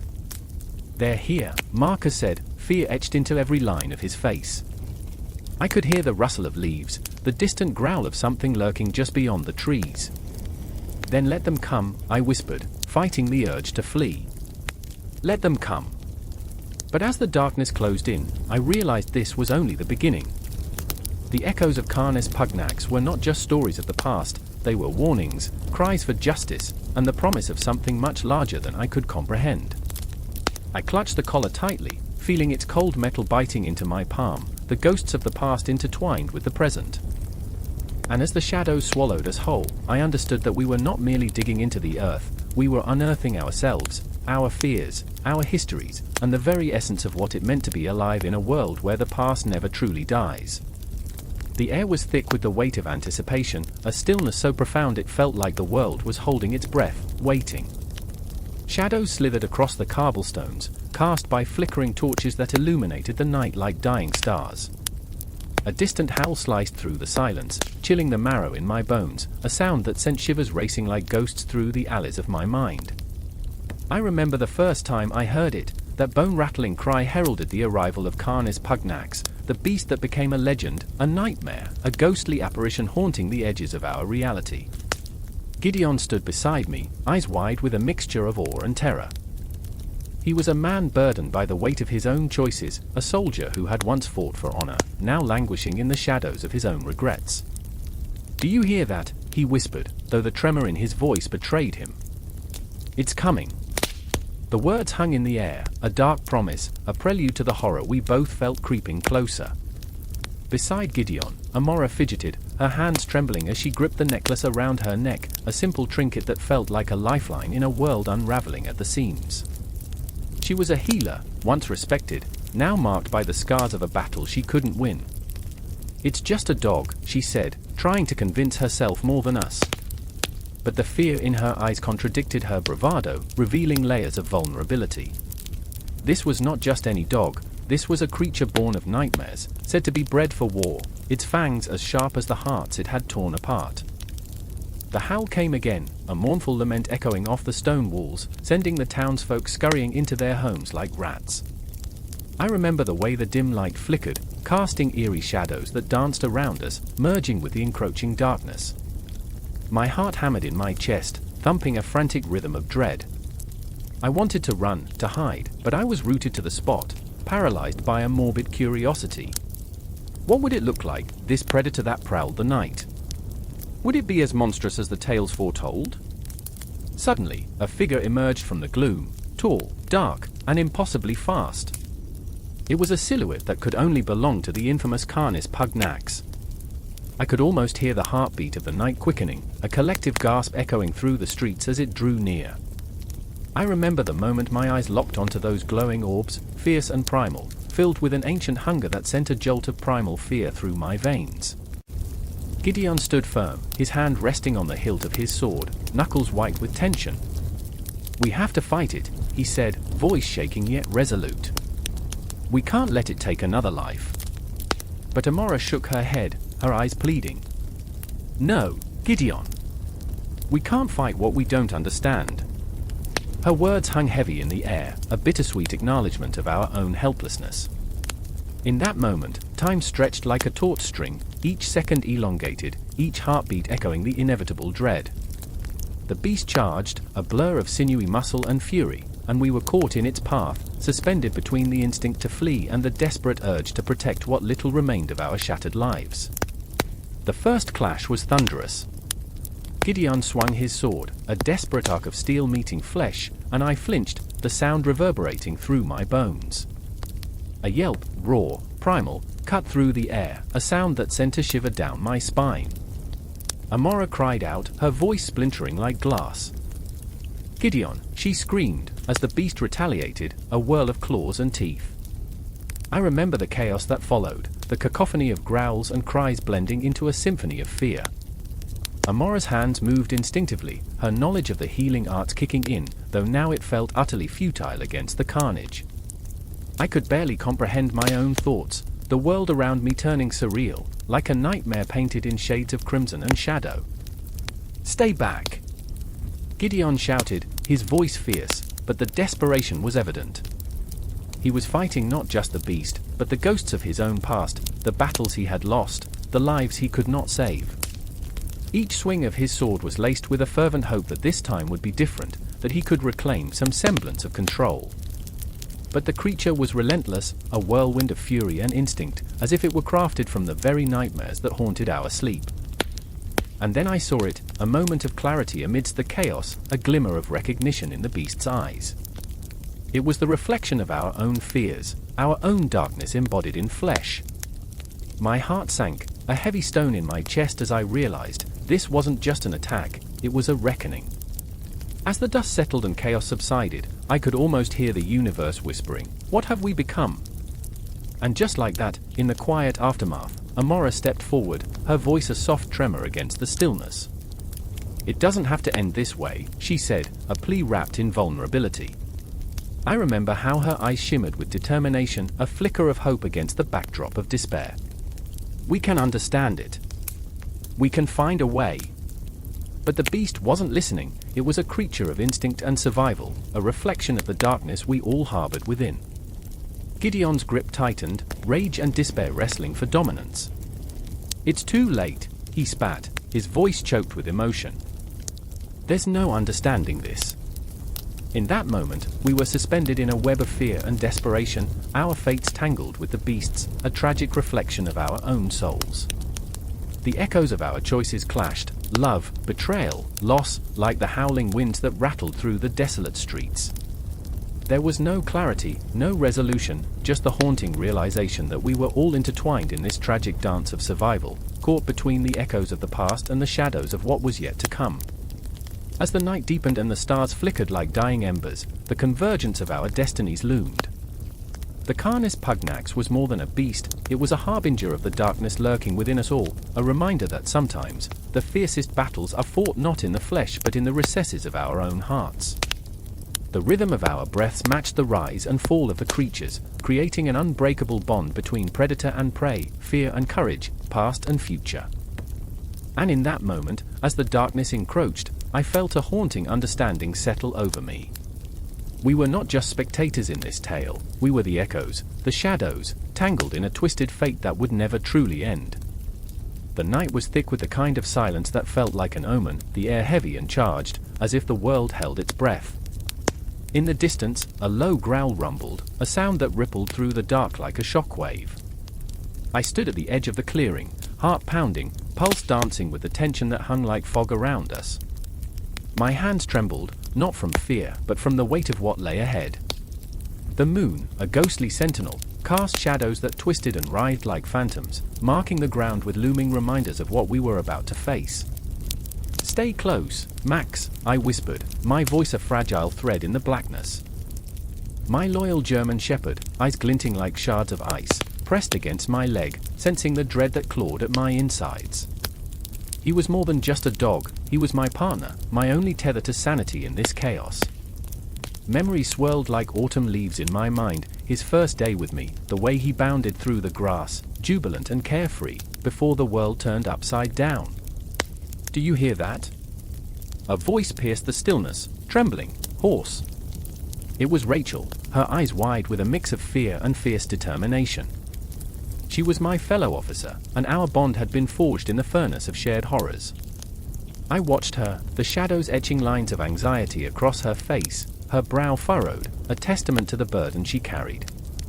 She had lost too much already, friends, family, and now, she fought against the encroaching darkness that threatened to swallow us whole. "I remember," I began, but the words caught in my throat, lodged like stones. "I remember the day we trained the dogs for reconnaissance, shouting commands into the wind, the sound echoing back with laughter. The way Max tracked scents, his nose down, tail high, as if he were a knight on a quest. But that laughter felt like a fading ghost now, lost in the shadows creeping closer. "Focus, Alex," Rachel urged, her voice sharp. Her gaze darted around the clearing, the tension mounting, palpable as a live wire. "We can't let fear take control. Not now." She had a way of grounding me, of pulling me back from the edge of despair, even when the abyss loomed so near. I nodded, but the shadows flickered, taunting us. The world seemed to expand, the night stretching infinitely around us, a cosmos of uncertainty.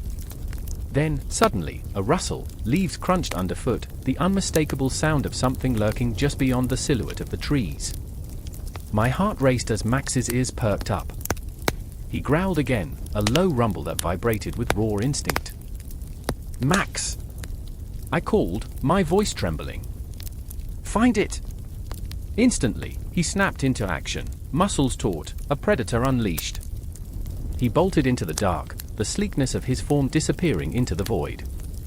I felt a jolt of anxiety mixed with pride in the creature who was not just a dog but a warrior, trained to seek, to sense, to protect. Rachel and I exchanged a glance, a silent communication that sparked with determination. "We move," she commanded, her voice low but fierce. We stepped into the shadows, hearts racing, the impending confrontation looming like a thunderstorm on the horizon. The darkness was a living entity, breathing around us, whispering threats in a language we had learned to fear. The air thickened, every rustle, every sigh, became amplified. I could feel the weight of the past pressing against my chest, memories of missions gone wrong, of lives lost. I remembered faces, smiles that had turned to ghosts, promises made that now twisted in the shadows. Then, a bark, sharp, staccato, cutting through the silence like a knife. "Max!" I shouted, my heart lurching. My legs moved before my mind could catch up, the darkness swallowing me whole as I stumbled after the sound. Rachel was close behind, her tenacity matching the fire in my chest. "Stay with me," she urged, her voice a tether in the chaos. But the shadows danced, a macabre ballet as we plunged deeper into the night, uncertainty clawing at our hearts. There he was, Max, standing at the edge of a thicket, silhouetted against a sinister glow. The sight sent chills coursing through me. He was staring into the depths, his body coiled tight, an arrow ready to release. I approached cautiously, every instinct screaming at me to turn back. The tension was suffocating, each heartbeat a countdown to the unknown. What he had found gripped my soul with icy fingers, a figure lay crumpled on the ground, barely visible in the moonlight. The sight struck me like a hammer to the chest, memories of faces lost flooding back. My breath quickened, and I felt Rachel's hand on my shoulder, steadying me. "Is it?" she began, but the words fell away, replaced by the stark reality of the moment. I knelt, pushing through the underbrush, dread coiling in my stomach. As the figure came into view, clarity shattered the silence, the unmistakable uniform of a fallen soldier. "Is one of ours," my voice broke, emotion raw, tearing at the seams of my heart. Max nuzzled the body, a low whine escaping his throat, loyalty woven with sorrow. In that moment, I could feel the weight of every loss I had carried, every shadow that had haunted my sleep. This was our purpose, our mission, to seek and to save, but tonight it felt like a cruel twist of fate, a reminder of the thin veil that separated life from death. We were not just soldiers, we were bound by the unbreakable bond of our dogs. They were our eyes in the dark, our voices when words failed. What was it worth to lose one more life, one more friend? I felt a suffocating mixture of grief and anger, a storm raging within me as I raised my eyes to the vastness above, a universe indifferent to the struggles of the living below. I looked at Rachel, determination flickering like candlelight in her eyes. We can't let this be how it ends. We owe it to him to carry on. As I stepped back, the shadows twisted around us, and the night seemed to pulse, alive with the echoes of the past. The uncertainty loomed, heavy as a shroud, but something inside me hardened, a resolve forged in the fires of fear and loss. Max stood tall, a sentinel against the encroaching darkness. In that haunting moment, I realized this was not just about reconnaissance or communication. This was about the unyielding connection we forged in the face of despair, our dogs, our comrades, our souls intertwined in this relentless battle against the shadows. And as I turned to lead Rachel and Max back into the depths of the dark, I felt the weight of the stars pressing down, a reminder that even amidst the chaos, there remained a flicker of hope, guiding us through the night. The confrontation had only just begun. The air thickens with a tangible dread, a heartbeat echoing in the stillness of twilight. The campfires flicker, casting desperate shadows against the stark tents of the Roman legions, a dance of light and dark that mirrors the turmoil within. I can see Marcus, his eyes wide, a flicker of panic and resolve, as he grips his gladius with trembling hands. Fear gnaws at his gut, a relentless beast, but the firelight ignites something in him, a spark of defiance. I remember the night he told me of his dreams, of honor and valor, of blood and brotherhood. I remember how he laughed, the sound bright and clear, like a chiming bell, before the weight of his destiny drowned it out. Tonight, we stand, he declares, voice cutting through the thickening silence like a knife. But who is he trying to convince? Us or himself? I can feel it, the tremor in his words, the unspoken terror hiding beneath the bravado. Behind him, Lucius shifts uneasily, the shadows concealing his own demons. He's a man of contradictions, brave on the battlefield, yet haunted by the ghosts of the fallen. I remember the day he lost his brother, how he stood amidst the chaos, a statue carved from despair, unable to scream, unable to cry. The weight of that moment still lingers in the air, a ghostly reminder of what's at stake. The distant howl of wolves sends a shiver down my spine, a harbinger of the night's darkness. They are close, too close, Canis Pugnax, the war dogs bred for slaughter, their eyes gleaming with a hunger that mirrors our own. I can almost hear their growls, a low rumble vibrating through the ground, a harrowing symphony of death. It is a sound that draws us together, binds us in this shared terror. We are soldiers, but beneath the armor, we are flesh and bone, hearts pounding with the fear of the unknown. Don't let them take you, I whisper, the words slipping from my lips like a prayer. Marcus turns, confusion flickering across his face. What do you mean, he asks, but he already knows. He knows we are not just fighting for glory, but for our very souls, the specters of our past lurking in the corners of our minds. Failure is more than just a loss, it's a relinquishing of the self, a descent into the abyss. I remember my own fears, how they claw at my insides like ravenous beasts. The thought of the battlefield sends a rush of adrenaline coursing through my veins, the thrill intertwined with a paralyzing dread. The horrors we've seen, the friends we've lost, cast long shadows over our resolve. Each battle feels like a step closer to a dark fate, a lingering question that haunts my every thought. What happens when this war ends, when the blood dries and the cries fade into silence? Are we still whole, or just echoes of the men we once were? The tension tightens, coiling around us like a serpent ready to strike. Lucius breaks the silence, his voice low, almost a whisper. They say the dogs can smell fear. The words hang in the air, heavy with the weight of truth. I can feel the primal dread coursing through me, a reminder of our vulnerability, the thin veil between life and death. The moon hangs above us, a pale witness to our plight, as if the cosmos itself holds its breath, waiting for the verdict of the night. What if we don't survive? Marcus asks, his voice trembling, the bravado stripped away like armor. The question hangs between us, a spectre not easily banished, a chilling reminder of our mortality. I remember the stories of legionnaires who went before us, their laughter echoing through the halls of Rome, now silenced. We are but pawns in a game played by gods, each move calculated, each decision leading us closer to oblivion. The night deepens, thick and oppressive, wrapping around us like a shroud. The air is heavy with the scent of earth and iron, a reminder of the violence that awaits. My heart races, an echo of the clash to come, a symphony of chaos and blood. I can see the moonlight glinting off Marcus's gladius, a cruel joke in this world where loyalty is often traded for survival. The camaraderie we've forged, the brotherhood we've built, feels like a fragile glass, ready to shatter at the slightest pressure. And then, it comes, the sound of barking, fierce and hungry, cutting through the quiet like a knife. The Canis Pugnax are upon us, a tide of fur and teeth, a living storm crashing into our fragile formation. My heart thunders, each beat a reminder of my own mortality, of the thin line between life and death. Lucius grips my arm, his eyes wide with terror, and for a moment, we are frozen, caught in the maw of fear. Fight! Marcus roars, and just like that, the spell breaks. The primal instinct kicks in, and we surge forward, a tide of rage and desperation. The world narrows down to the clang of metal and the growls of beasts, a chaotic orchestra of life and death. I remember the taste of blood on my lips, the heat of the fight igniting something deep inside me, the thrill of survival, the pulse of adrenaline thrumming through my veins. But amidst the chaos, I see Lucius falter, a shadow of doubt clouding his fierce spirit.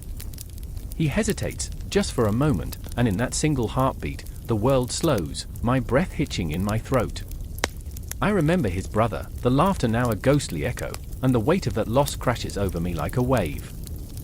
Lucius! I scream, but the sound is swallowed by the din of battle.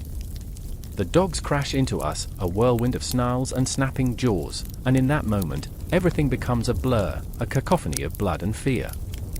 The world spins, and I'm caught in a whirlwind, the air thick with the scent of sweat and panic. I feel the heat of battle seep into my bones, and all the while, the spectre of doubt looms over me. Will we emerge from this night, or will we become yet another ghost roaming the shadows? But as I fight, a realization dawns. This struggle, this fear, it binds us. In the face of impending doom, we are not alone. Each slash of the sword, every growl of the Canis Pugnax, we move as one. I remember the laughter shared around the campfire, the brotherhood forged in blood and sweat. And when the world falls silent, when the dust settles, the bonds we've built will remain. We are warriors, bound by pain and fear, yet united by something greater, a desire to fight, to live. The battle rages on, and as I plunge my gladius into the heart of darkness, I feel alive, every heartbeat a defiance against oblivion. The night stretches on, a tapestry woven with the threads of our existence, and we will not go quietly into that dark abyss. This moment, raw and real, is where our stories intertwine, and in this chaos, we find our truth. The night was thick with a silence that pressed against the skin, a heavy mist swirling through the air like whispered secrets. I stood there, heart racing, as the shadows danced across the cobbled streets of the town, an unsettling ballet that felt as if it were mocking me. Somewhere, a dog barked, a sharp, fear-laden sound. The bark echoed out, piercing the stillness that wrapped around me like an unwanted embrace. Canis Pugnax. The very name sent shivers down my spine. They were more than just creatures, they were living embodiments of conflict, desperation, and instinct. I remember how the townsfolk spoke of them with an awe that bordered on reverence. They'll find you, they warned, eyes darting, voices urgent, but it was never the bite of the dog that terrified me, it was what the dog represented. Instinct. Survival. And in this moment, I was neither. Lucius, with his hard-set jaw and eyes like storm clouds, stood a few paces away, his breath shallow, the tension palpable between us. He had always been the brave one, the warrior among scholars who dared to face the shadows head-on. But tonight, I saw the cracks in his armor, the flicker of doubt that threatened to become a flame. "They're changing," he whispered, his voice hoarse, almost breaking. "Can you feel it?" They're adapting." His words hung there, heavy with truths unspoken. I remembered the stories, tales of Canis Pugnax transforming from hunters of the night into something more sinister, more cunning with every passing season. They learned from us, from our weaknesses, circling us like vultures. If we don't act now, Lucius will be the prey. The shimmering lights of the town flickered like dying stars, and I thought of Claudia. My twin, my mirror, who had once found solace in the soft rhythm of life, but now she lived in constant fear, her laughter drowned out by the growls of those monstrous beasts. She had been so full of light, her spirit like fire, now she was a shadow, flickering, fading. In every corner of my mind, I saw her standing alone in the moonlight, eyes wide and haunted, whispering her own fears that mirrored my own. What if they come for us? Those words echoed in my heart, wrapping themselves around it like a vice. I had tried to reassure her, to promise that we would fight, but how could I fight against what I didn't fully understand? The Canis Pugnax adapted, they were relentless in their evolution, a terrifying reflection of our own struggles and fears. The clock tower chimed, its notes sharp and slicing through the heavy air. The sound hung, suspended, and I felt more than heard it, the pulse of the town synchronizing with my own racing heart. I closed my eyes and imagined the world beyond the mist, the territories where Canis Pugnax had already claimed dominion. I could almost see it, the twisted trees, the wild, untamed landscapes, where they roamed free, and humans were little more than whispers in the wind. That's the thing, Lucius interrupted my thoughts, his voice strained, they adapt to different regions. They lose their fear. They don't recognize us anymore. A chill settled deep within me, and knowing that even the bravest of hearts could falter. What if they came for Claudia? What if the beasts, drawn by the scent of our vulnerability, found her wandering the streets, lost in the memories of a time before fear? I turned to Lucius, desperation clawing at my throat. We need to protect her, we can't let them take her. There it was, the heart of the matter, the driving force that pushed me. It wasn't just survival anymore, it was about fighting for those we loved, those who made life worth living amid the terror that lingered like a storm cloud overhead. As if summoned by my plea, the night erupted into chaos.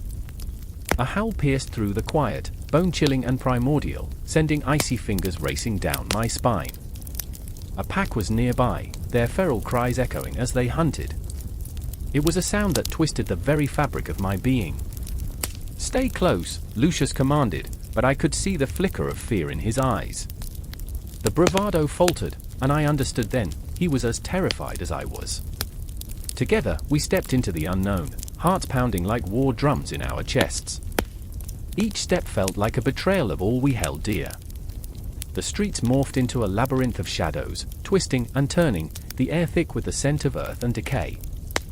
Memories flashed, Claudia in the sunlight, laughter spilling from her lips like music, our childhood innocence, now a ghost haunting the corners of this nightmare. "Remember the stories?" I murmured, trying to anchor myself in the moment. "The ones our father told us about heroes and monsters." But Lucius didn't respond. His eyes were locked on something in the distance, dark shapes moving, stalking. I followed his gaze, and my heart dropped. There they were, eyes glinting like shards of glass, muscles rippling beneath the fur, Canis Pugnax, standing at the edge of the light, waiting, watching. The embodiment of every fear I had ever known. I could feel the air thicken, each breath a labor, every heartbeat a countdown to the inevitable. "We can't let them win," I pleaded, but it sounded more like a wish than a promise. I remember the first time I saw one of them up close, the raw power, the animalistic grace. They were beautiful, terrifying. And now, standing in the shifting shadows, I understood that beauty and terror were two sides of the same coin. I could see life and death dancing together, and in that moment, I felt both exhilaration and despair. The howl rang out again, closer this time, resonating with the very marrow of my bones. In that eerie sound, I heard the echo of my own fears, and I knew then that this battle was not just for survival, it was for the soul of who we were, as humans, as a family, as a community in an empire that threatened to forget us all. The confrontation approached, inevitable, unavoidable. The night grew colder, the shadows deepened. My heart raced, but I could feel the pulse of determination stirring within me. We had to face it. We had to confront the darkness head-on. With each step forward, I felt the weight of my choices, my fears, and hopes intertwining, threads of destiny weaving a tapestry too intricate to comprehend. I was not just standing against the Canis Pugnax, I was standing for my sister, my brother-in-arms, and for everything that made us human. Shadows loomed larger, and as the world around us darkened, I whispered a silent promise to the cosmos: whatever happened next, we would face it together. A howl echoed through the misty air, a bone-chilling sound that sliced the silence like a knife through flesh. It was a warning, a harbinger of the chaos that lay ahead. The moon hung low, a sickly yellow orb watching over the battlefield, casting long shadows that danced with malice. I stood there, heart pounding, breath shallow, as the world around me trembled with the weight of fear and impending doom. The scent of damp earth filled my lungs, mixed with the metallic tang of blood, real, visceral, threatening. I was not just an observer, I was a part of this nightmare. Emrys, my brother-in-arms, fought not far from me, the light of his sword flickering like a dying star. His face was a mask of determination, yet in his eyes burned a flicker of doubt. "We have to hold the line," he shouted, rallying whatever spirit remained in us. But deep down, I knew he was wrestling with the specter of failure, the one that whispered, "What if today is the end?" The thought gnawed at me too, an insidious presence coiling tighter around my throat with each passing moment. I remember the warmth of our childhood laughter, the way we would chase the shadows cast by the setting sun. But now, the laughter felt like a cruel echo, mocking the weight of the swords we wielded against the monstrous tide. The Canis Pugnax surged forward, their eyes glinting with a feral hunger, each growl echoing our deepest fears. They were not mere beasts, they were our nightmares made flesh, nightmares wrapped in fur and fury, relentless as the ticking clock in my mind that counted down to oblivion. Fight! Fight! The war cry of the remaining warriors surged through the air, a desperate plea for hope. But hope was a fragile thing, like the last petal clinging to a wilting flower. It was there, yet just out of reach, mocking us with its sweet scent, taunting us with memories of what once was. I glanced at Emrys again, and a pang of fear twisted in my chest. What if this was the last time I saw him? What if our laughter remained only a ghost of the past, a distant memory swallowed by the encroaching darkness? Then there was Adora, fierce and unyielding, a vengeful spirit clad in armor, her heart as wild as the storm that raged above us. She fought with a defiance that sparked something inside me, a flicker of hope, perhaps, or simply the resolve to lay down my life for those I loved. "We stand together," she cried, her voice cutting through the chaos, a beacon of stubborn light in the thickening gloom. Yet, I could see the tremor in her hands as she struck down another beast, the way her breath came in ragged gasps. Adora too was haunted, burdened by the weight of her past, a past filled with betrayal and loss. She fought not only for victory but to exorcise her demons, to find redemption amidst the blood-soaked ground. The Canis Pugnax lunged forward, a tide of claw and fang, and in that moment, time distorted. I could hear the muted thud of my heartbeat, each pulse a reminder of my own mortality. I swung my sword, a swift arc of steel, catching one of the beasts in the neck. It howled, a raw, primal sound, and collapsed at my feet. But for every beast I felled, two more sprang forth, relentless in their pursuit. It felt as if the universe conspired against us, an unseen hand pulling the strings of fate, a cosmic joke at our expense. "Adora!" I screamed, my voice hoarse, panic rising like bile in my throat. She was surrounded, her back against the wall of our defenses, eyes blazing with fury but filled with a vulnerability that pierced me deeper than any blade. I rushed to her side, adrenaline surging through my veins, but I could see the shadows gathering around her, threatening to swallow her whole. "Hold on. We'll get through this." But deep down, I wondered, was it worth fighting for? In this dark hour, amid the cacophony of battle, I was reminded of the day we first set out to become heroes, young, naive, and filled with a reckless sense of immortality. The weight of our dreams felt like a leaden cloak now, stifling and suffocating. We had envisioned glory, the songs that would be sung of our triumphs. Yet here we were, on the brink of annihilation, our hopes reduced to ashes scattered by the wind. And then it came, a surge of fear so intense it felt like a physical blow. The Alpha, a massive beast with eyes like burning coals, emerged from the depths of the shadows. Its growl resonated through the battlefield, a deep, thunderous sound that sent chills crawling up my spine. The air crackled with tension, a palpable energy that held us captive as all eyes turned towards this embodiment of dread.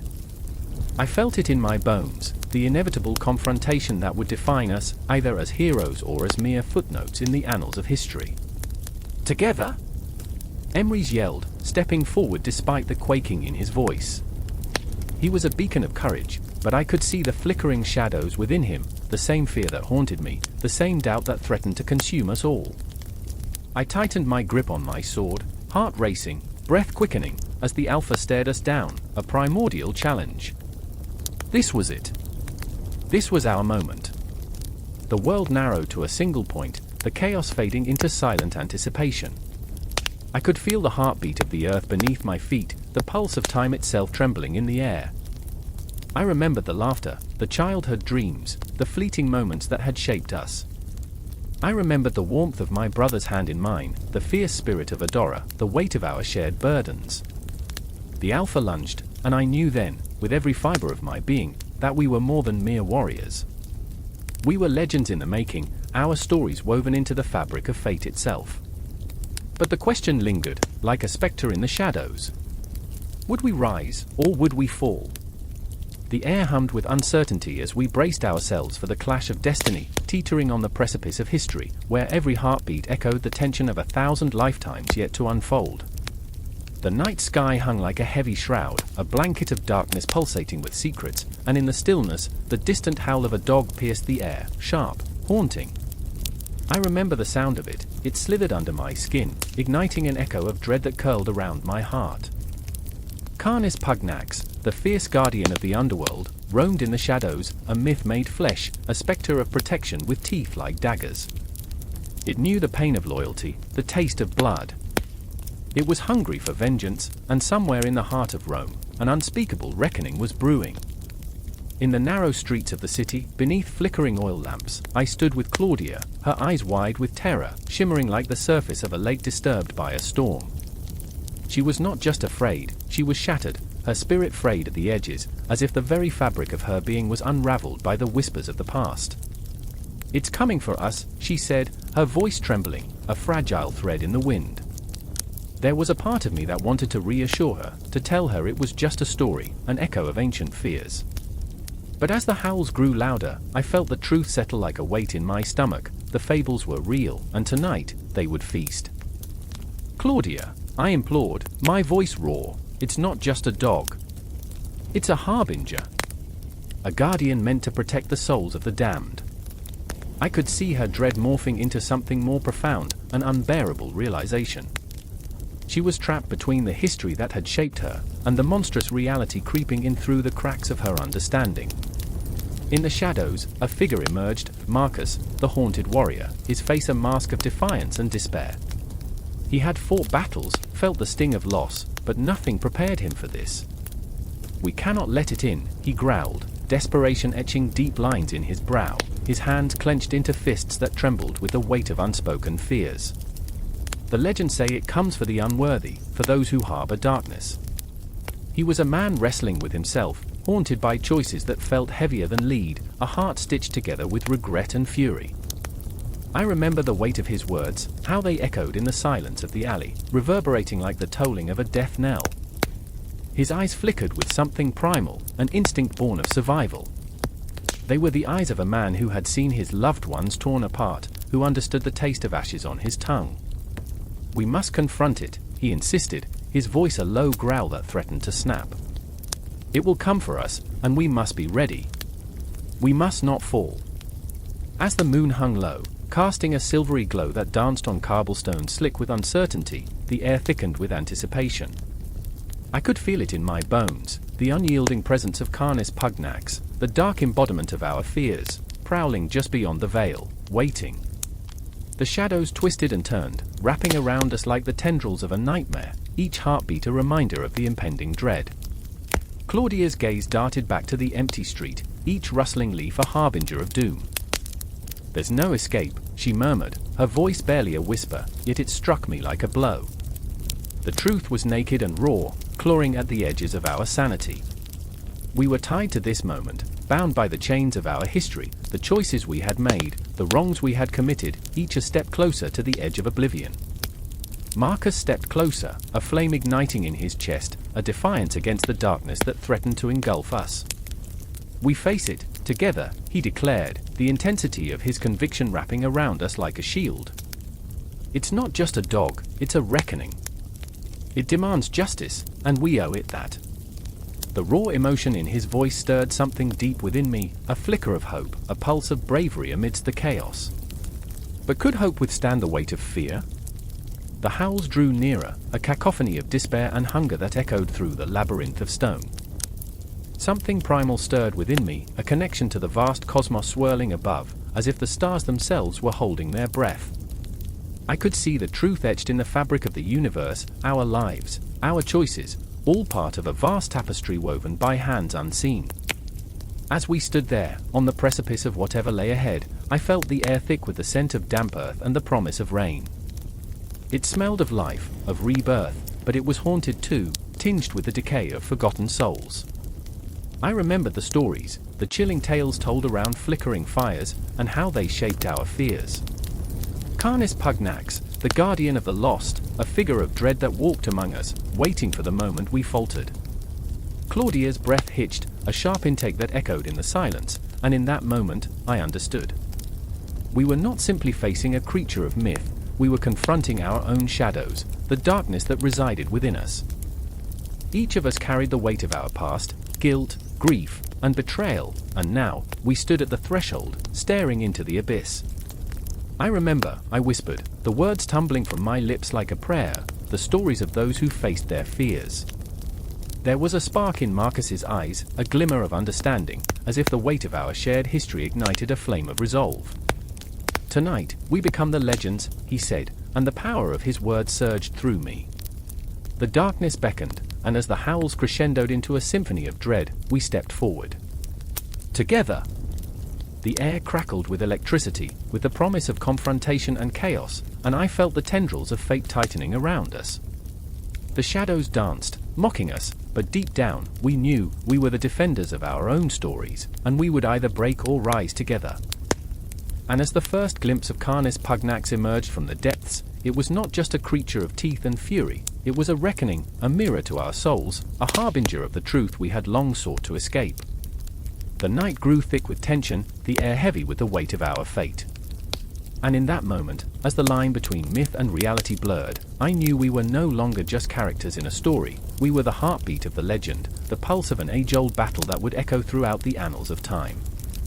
The air hung heavy, thick with the weight of unsaid words, as shadows danced across the cobblestone streets of the crumbling city. A scream shattered the silence, sharp, raw, cutting through the night like a knife, leaving behind a chill that clawed at the skin. Clara stood frozen, her heart racing like a trapped animal, every beat echoing against the walls of her mind. She remembered the stories her grandmother told, the legends of Canis Pugnax, the fierce dog that once roamed these very streets, a shadow of protection and dread. But this was no fairy tale, this was reality, and reality was an unwelcome guest. "I remember," Clara whispered, her breath hitching in her throat. The scent of iron lingered in the air, a haunting reminder of what had transpired just moments before. She could still feel the pulse of the city, throbbing with fear and uncertainty, a living thing that breathed in tandem with her own racing heart. They had always said the city had eyes, that it watched and waited, but Clara had dismissed those tales as the ramblings of old souls, lost in a world that had forgotten them. Now, as she stood there, the moonlight casting long shadows that twisted and flickered, she felt the truth of those words seep into her bones. They were being hunted. Across the square, Leo crouched behind a decrepit fountain, his breath coming in ragged gasps. He was both a fighter and a coward, a man of dreams who had never quite found the courage to chase them. His hands trembled, gripping the cold stone, as he peered into the darkness. "Clara," he called, urgency lacing his voice, "get down. We can't let them see us." He was a paradox, a man caught between the flames of ambition and the ice of fear. "I'm not afraid," Clara shot back, though the tremor in her voice betrayed her. She didn't want to be afraid. She wanted to be the brave one, the one who faced the shadows head-on. But as the night deepened and the screams faded into an unsettling silence, her resolve began to crumble. And then there was Mara, standing on the edge of the square, her silhouette framed by the dying light. She was a ghost of her former self, a woman broken by the weight of loss, haunted by memories that flickered like dying embers in her chest. "We have to go," she urged, her voice barely a whisper, yet it carried the weight of 1,000 unfulfilled promises. The remnants of her laughter echoed in Clara's mind, once vibrant, now a haunting memory overshadowed by the darkness that threatened to swallow them whole. "I remember," Mara murmured, her eyes glazed as if she were lost in a different time, a different place. "When the dogs howled at midnight, it meant the city was alive. Now they howl for us." Clara's heart twisted with empathy. They were all just fragments of their own stories, marred by choices that had led them here, to this moment of reckoning. The shadows shifted again, and Clara's heart leaped into her throat. "They're coming," she hissed, the panic unraveling at the seams of her composure. But it was more than the fear of being found. It was the fear of facing the ghosts of their pasts, their regrets, their failures. In that heartbeat, the city was a coffin, and they were the forgotten souls trapped within its walls, clawing for freedom. Leo's gaze darted, searching for an escape route, but there was nowhere to run. "We can't stay here. We have to confront them." His voice rose, fueled by desperation, but it was a fragile fire, flickering against the icy grip of fate. "Confront who?" Mara spat, her voice breaking, despair flooding her features. "The city? The legends? Or ourselves?" Each word dripped with venomous honesty, striking hard against Clara's heart. She wanted to scream, to tear at the fabric of the night and let the darkness spill forth, but all she could do was stand there, paralyzed by the choices that had led them to this precipice. And then, the realization hit like a thunderclap. "The dogs," Clara gasped, the words tumbling out before she could catch them. They were never just dogs. They were a warning. Her mind raced back through history, through the tales woven into the very fabric of their lives. The Canis Pugnax was more than a beast, it was a symbol of the struggle to survive, to protect, and to confront the darkness within. Leo's eyes widened, understanding dawning in the depths of his fear. "You think," he began, but the words hung in the air, heavy and unspoken, as the shadows coalesced into something more sinister. They were not just hunted, they were the hunted, bound by the city's past sins. A howl erupted from the shadows, primal and unearthly, a chilling echo of the ancient Canis Pugnax. It was a sound that rattled the very foundations of their souls, and with it came the unmistakable thrum of destiny. Clara felt the ground shift beneath her, the weight of the cosmos pressing down, as if the universe was closing in, demanding attention, demanding action. In that moment, Clara was consumed by a fire, a burning need to confront the darkness that had haunted them for far too long. "We can't run anymore. We have to face it." She didn't recognize her own voice, the fierceness that surged through her. It was as if the spirits of the city, the echoes of the Canis Pugnax, had taken hold, pushing her forward into the heart of the storm. Mara hesitated, caught in the web of her own grief.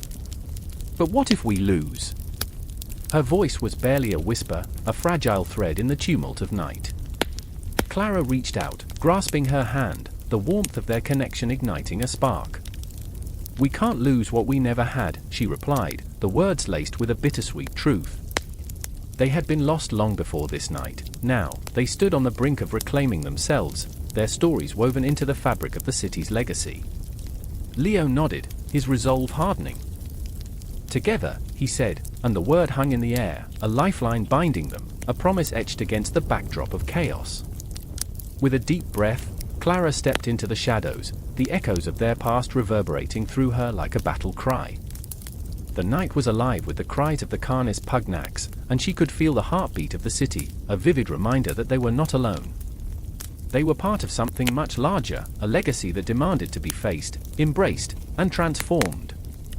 And as they plunged into the darkness, the air crackled with an electric tension, a palpable promise of reckoning. The city watched, the ghost stirred, and the night was a canvas yet to be painted with their defiance. This was not an end, it was merely a continuation, an invitation to a confrontation that had been written in the stars long before they took their first breath. The clock was ticking, and they were ready to face whatever came next, together. The night was a canvas of shadows, the air thick with the scent of damp earth and blood. The moon, a reluctant witness, cast its ghostly light on the battlefield where Canis Pugnax prowled, muscles coiled, eyes aflame with primal fury. I can still hear the growl rumbling from deep within his chest, a sound that split the silence like a knife, echoing in the hearts of men and beasts. It was a sound that promised chaos. His nostrils flared, drawing in the scent of fear and flesh, the scent of war, a sentiment that clung to him like an unshakable ghost. I remember the first time I met him, standing by the flickering campfire, the crackle of wood punctuating the heavy air. The soldiers spoke in hushed tones, their faces flickering like the flames. They whispered of his lineage, of a dog bred for battle, with a heart as fierce as the warriors they fought beside. He was the embodiment of loyalty and destruction, a contradiction wrapped in sinewy muscle. My heart raced at the thought of him, this creature born not just to fight but to feel the weight of the world on his shoulders, a burden he bore with resolve. But in this moment, Canis was not just a beast, he was my companion, a creature with soul and spirit. I felt the warmth of his body against my leg, a silent promise of companionship amidst the chaos. Yet, how could I reconcile that warmth with the horror surrounding us? I was one of those soldiers, standing shoulder to shoulder with men who were both friends and strangers. I could see the fear in their eyes as they steeled themselves for the onslaught ahead, as palpable as the chill that danced through the night air. "Stay close," I whispered, my voice a thread woven with tension, a desperate plea. But Canis was already a heartbeat ahead of me, a silent predator slipping into the darkness. The clash of swords, the cries of men, and the anguished wails of the fallen erupted like a storm. With each roar, with each clash, my world squeezed tighter around me. I watched as another soldier fell, his body crumpling like a discarded rag. Panic surged through me. The ground beneath my feet felt alive, pulsating with the heartbeat of the dying and the dead. I remember the taste of iron in the air, the metallic tang mingling with the scent of fear and sweat. I remember the wide-eyed horror on a boy's face, the boy who had barely seen a day of battle, now gasping his last breaths. Canis lunged forward, a blur of fur and fury, each movement a testament to his savage grace. He was a creature of instinct, born to follow the drums of war, yet even he seemed to pause for a heartbeat, perhaps in recognition of the futility that lay ahead. The thought of it gnawed at me, an insatiable beast within my chest. Would we all become mere echoes in the annals of history, drowned out by the clash of steel? "Not like this," I muttered, my throat dry, words choked by the weight of destiny. I was a soldier, yes, but also a man, full of dreams, fears, and unuttered hopes. I felt my heart drum against my ribcage like a desperate prisoner seeking escape. And then there was Marcus, my brother in arms, fierce and flawed, a man stitched together with ambition and doubt. He fought not just for glory but to outrun the shadows of his past, the echoes of choices that haunted him. I watched as he swung his sword, each strike filled with an anger that resonated deep within him, as if he were trying to carve away the guilt that clung to his very soul like a cloak. "Fight," he roared, but even as the word left his lips, I could see the tremor in his hands, the way his breath hitched as he struck down another foe. The battlefield was a mirror reflecting our souls, brave on the outside, yet crumbling within. I remember the moment it happened, an instant so visceral it burned itself into my memory. Canis, in a blur of motion, lunged towards an enemy soldier, teeth bared, a flash of white in the chaos. There was a scream, a sound that pierced the night like a bolt of lightning, raw, unfiltered terror. The man fell, and I could see the light fade from his eyes, an echo of life extinguished. In that moment, I felt the world tilt. It was not just war, it was the haunting reality of our existence, the decisions that led us down this twisted path of blood and bone. Canis was avenging the fallen, yet I could not shake the feeling that we were all complicit, caught in the web of history's cruel embrace. "Marcus!" I called, as I watched him falter, caught in the throes of battle and the shadows of his own demons. My heart raced. Could he find redemption here, amidst the chaos?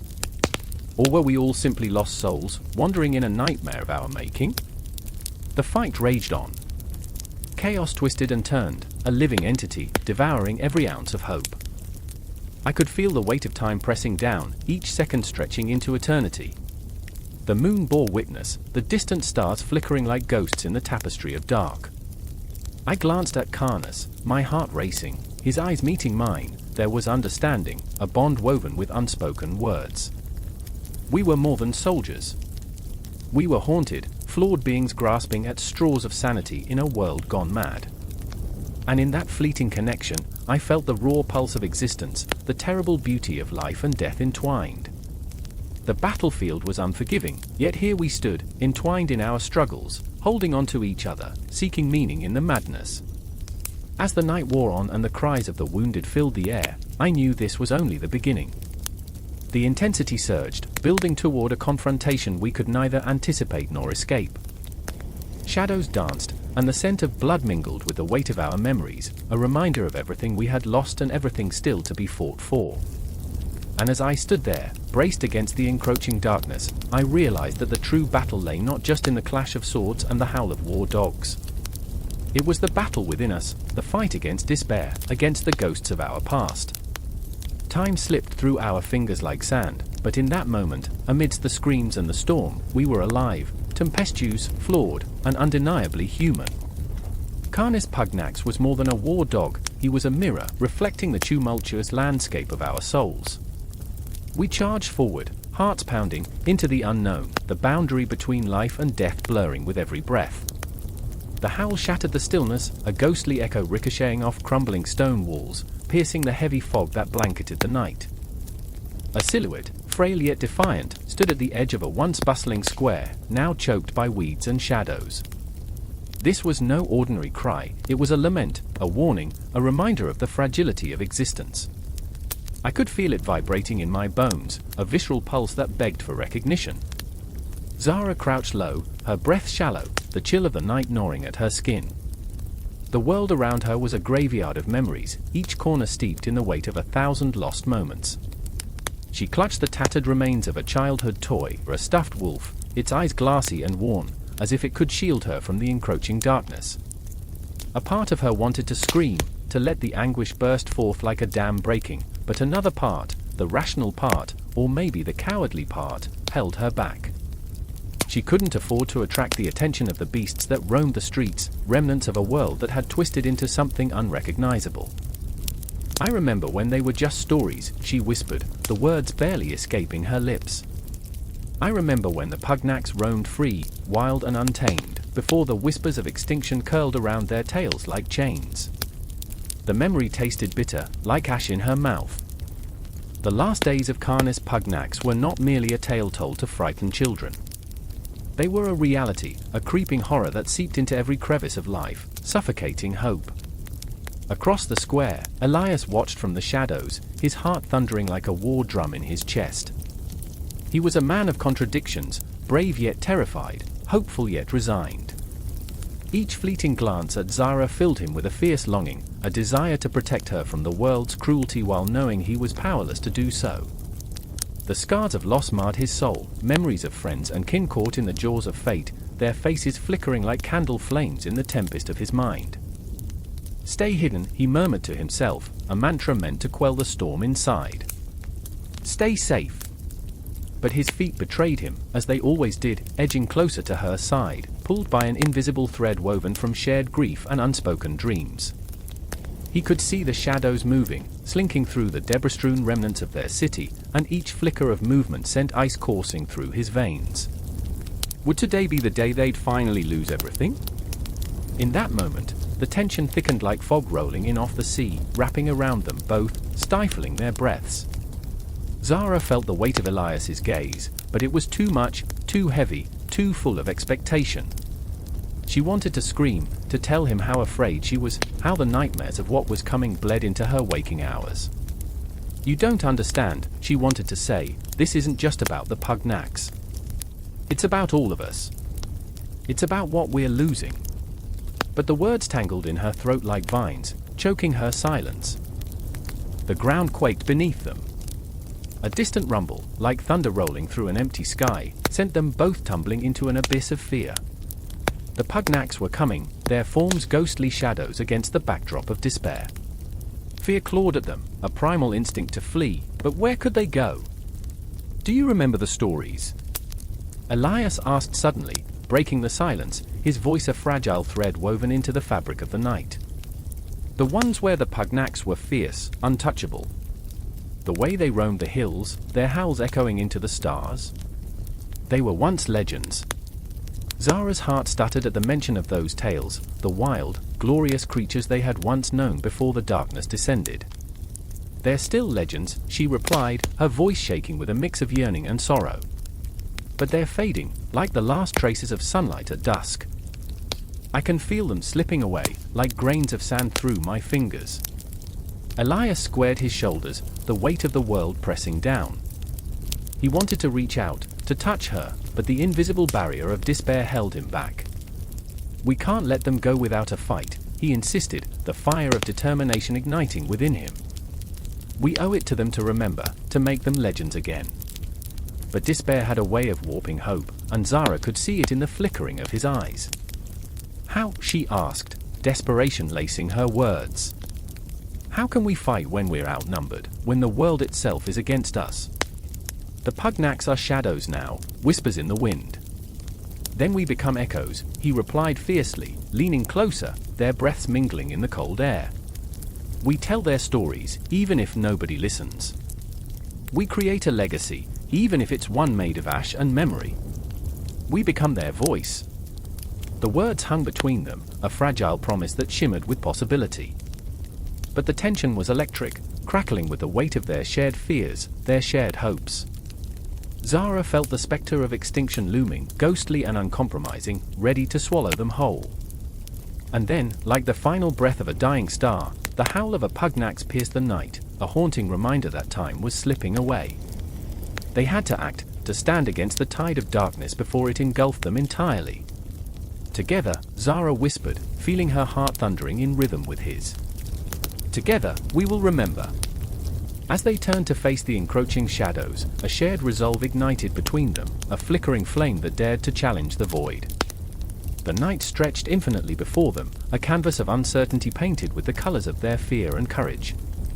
And as the first Pugnax emerged from the shadows, a figure of raw, untamed power, they stood shoulder to shoulder, ready to confront the ghosts of their past and the specters of their future. In that moment, they were more than just survivors, they were the last echoes of a legacy that refused to fade into silence. The confrontation loomed, pulsating with a haunting intensity that vibrated through the very fabric of their existence, marking the beginning of a battle that transcended flesh and bone, the fight for memory, for survival, for life itself. The city lay still beneath a pall of thick fog, the kind that wraps around your throat and drags you down, like a whisper of dread. Shadows twisted in the corners, creeping into alleyways where the light dared not touch. I stood there, heart hammering against my ribs, aware that something was coming, something sharp and merciless. The air crackled, heavy with anticipation, and I could almost taste the fear. I remember the first time I met Ilara, her laughter ringing out like a bell, a melody that shattered the gloom. She was a spark in the night, her spirit bright and unyielding, yet there was a darkness lurking behind her eyes, something she never quite revealed.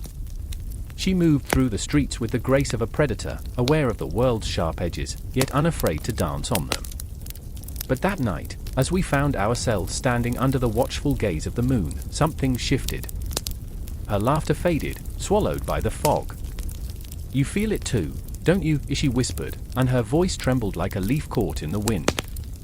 I nodded, fear entwined with a desperate need to protect her. I was flawed, a mere shadow of the night I longed to be, but in that moment, I resolved to be her shield. My name is Kale, and I wear my scars like a badge, a tangled history of mistakes and triumphs. I had once fought for glory, but now I wrestled with ghosts, memories of a brother lost to ambition and betrayal. The weight of his absence pressed down on me, an anchor dragging me under as I tried to navigate the chaos around us. Just then, the world shifted. A distant howl tore through the silence, a sound that reverberated in my bones. Ilara's fingers gripped my arm tightly, her eyes wide, mirroring the terror that clawed at my insides. "It's him," she breathed, the words barely escaping her lips, a confession that hung heavy, laden with dread. I felt the darkness coiling, tightening, and I knew we were not alone. The Canis Pugnax, an echo of a bygone era, a creature born from the very nightmares that shaped our history. It prowled the streets, a ghost of a time long past, reminding us of our own failings. I remember the stories we told ourselves, that the past was a warning, a lesson wrapped in blood and sacrifice. Ilara believed we could learn from it, that we could rise above our humanity's greatest flaws. I wasn't so sure. My memories were stained with the failures of my ancestors, the weight of their choices a burden I was too weary to bear. We turned a corner, and the air shifted again, thickening, suffocating. A flash of movement caught my eye, our dark shapes darting through the fog. My heart raced, and I instinctively pulled Ilara closer, her warmth grounding me in the midst of the chaos. It felt absurd, our fear mingling with a desperate hope, as if we could outwit the shadows that threatened to consume us. "Do you remember the stories?" I asked, my voice low and steady, though uncertainty clawed at my insides. "The ones about the Pugnax? How it was said to guard the way to something far greater." Ilara's gaze flickered with recognition, a spark igniting in her eyes. "Yes, but those are just tales woven from the fabric of fear. They're meant to keep us in line, to remind us of our place in the world." She took a breath, and for a moment, the tension ebbed. "But what if those tales hold more truth than we care to admit? What if we're meant to confront it?" A pit opened in my stomach. Confront what? Our own darkness? The monsters we've created? The thought chilled me, each word echoing in the silence like a death knell. The past had taught us that confronting the darkness often led to ruin, yet here we were, teetering on the edge of something vast and terrifying. The howl grew louder, a symphony of despair and fury. I could feel it vibrating through my bones, a reminder that time was slipping through our fingers like sand. With every heartbeat, we were closer to the confrontation we dreaded, and I knew deep down that I couldn't let Ilara face it alone. "Kale," she whispered, her voice trembling, "what if we fail?" Those words hung between us, heavy and raw. But in that moment, I realized that failure was a consequence of our humanity, a lesson we had to learn. "We've already failed," I admitted, the weight of truth pressing down on me. "But failing together, that's something else entirely." As we stood in the mist, shadows danced around us, taunting, inviting. I could feel the presence of the Canis Pugnax, a predator lurking just beyond sight, a testament to the choices we'd made and the lessons we'd ignored. But perhaps it was not just a monster. Perhaps it was a reflection of us, a reminder that we were all capable of both darkness and light. The howl pierced the fog once more, a chilling reminder of our impending fate. I reached for Ilara's hand, and as our fingers intertwined, I felt a spark of something. Resolve? Defiance? Maybe both. The night roared around us, and in that moment, we were no longer just two lost souls in a haunted city. We were warriors, standing on the precipice of something ancient and powerful. "I remember," I said, my voice steady, a heartbeat echoing in the stillness.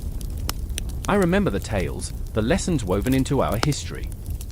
But this time, we'll make our own destiny." The fog began to fade, but the tension thickened, wrapping around us like a shroud. The confrontation loomed ahead, the darkness waiting, biding its time. Yet, in the face of the unknown, there was something electric in the air, a promise that whatever came next, we would face it together. In the distance, the shadows beckoned, and as we moved forward, the city whispered its secrets through the mist, the haunting echoes of a past we could no longer ignore. Time stood still, and with every step, we ventured deeper into the heart of the story, a cycle unbroken, a tension unfurling, waiting for the moment it would snap.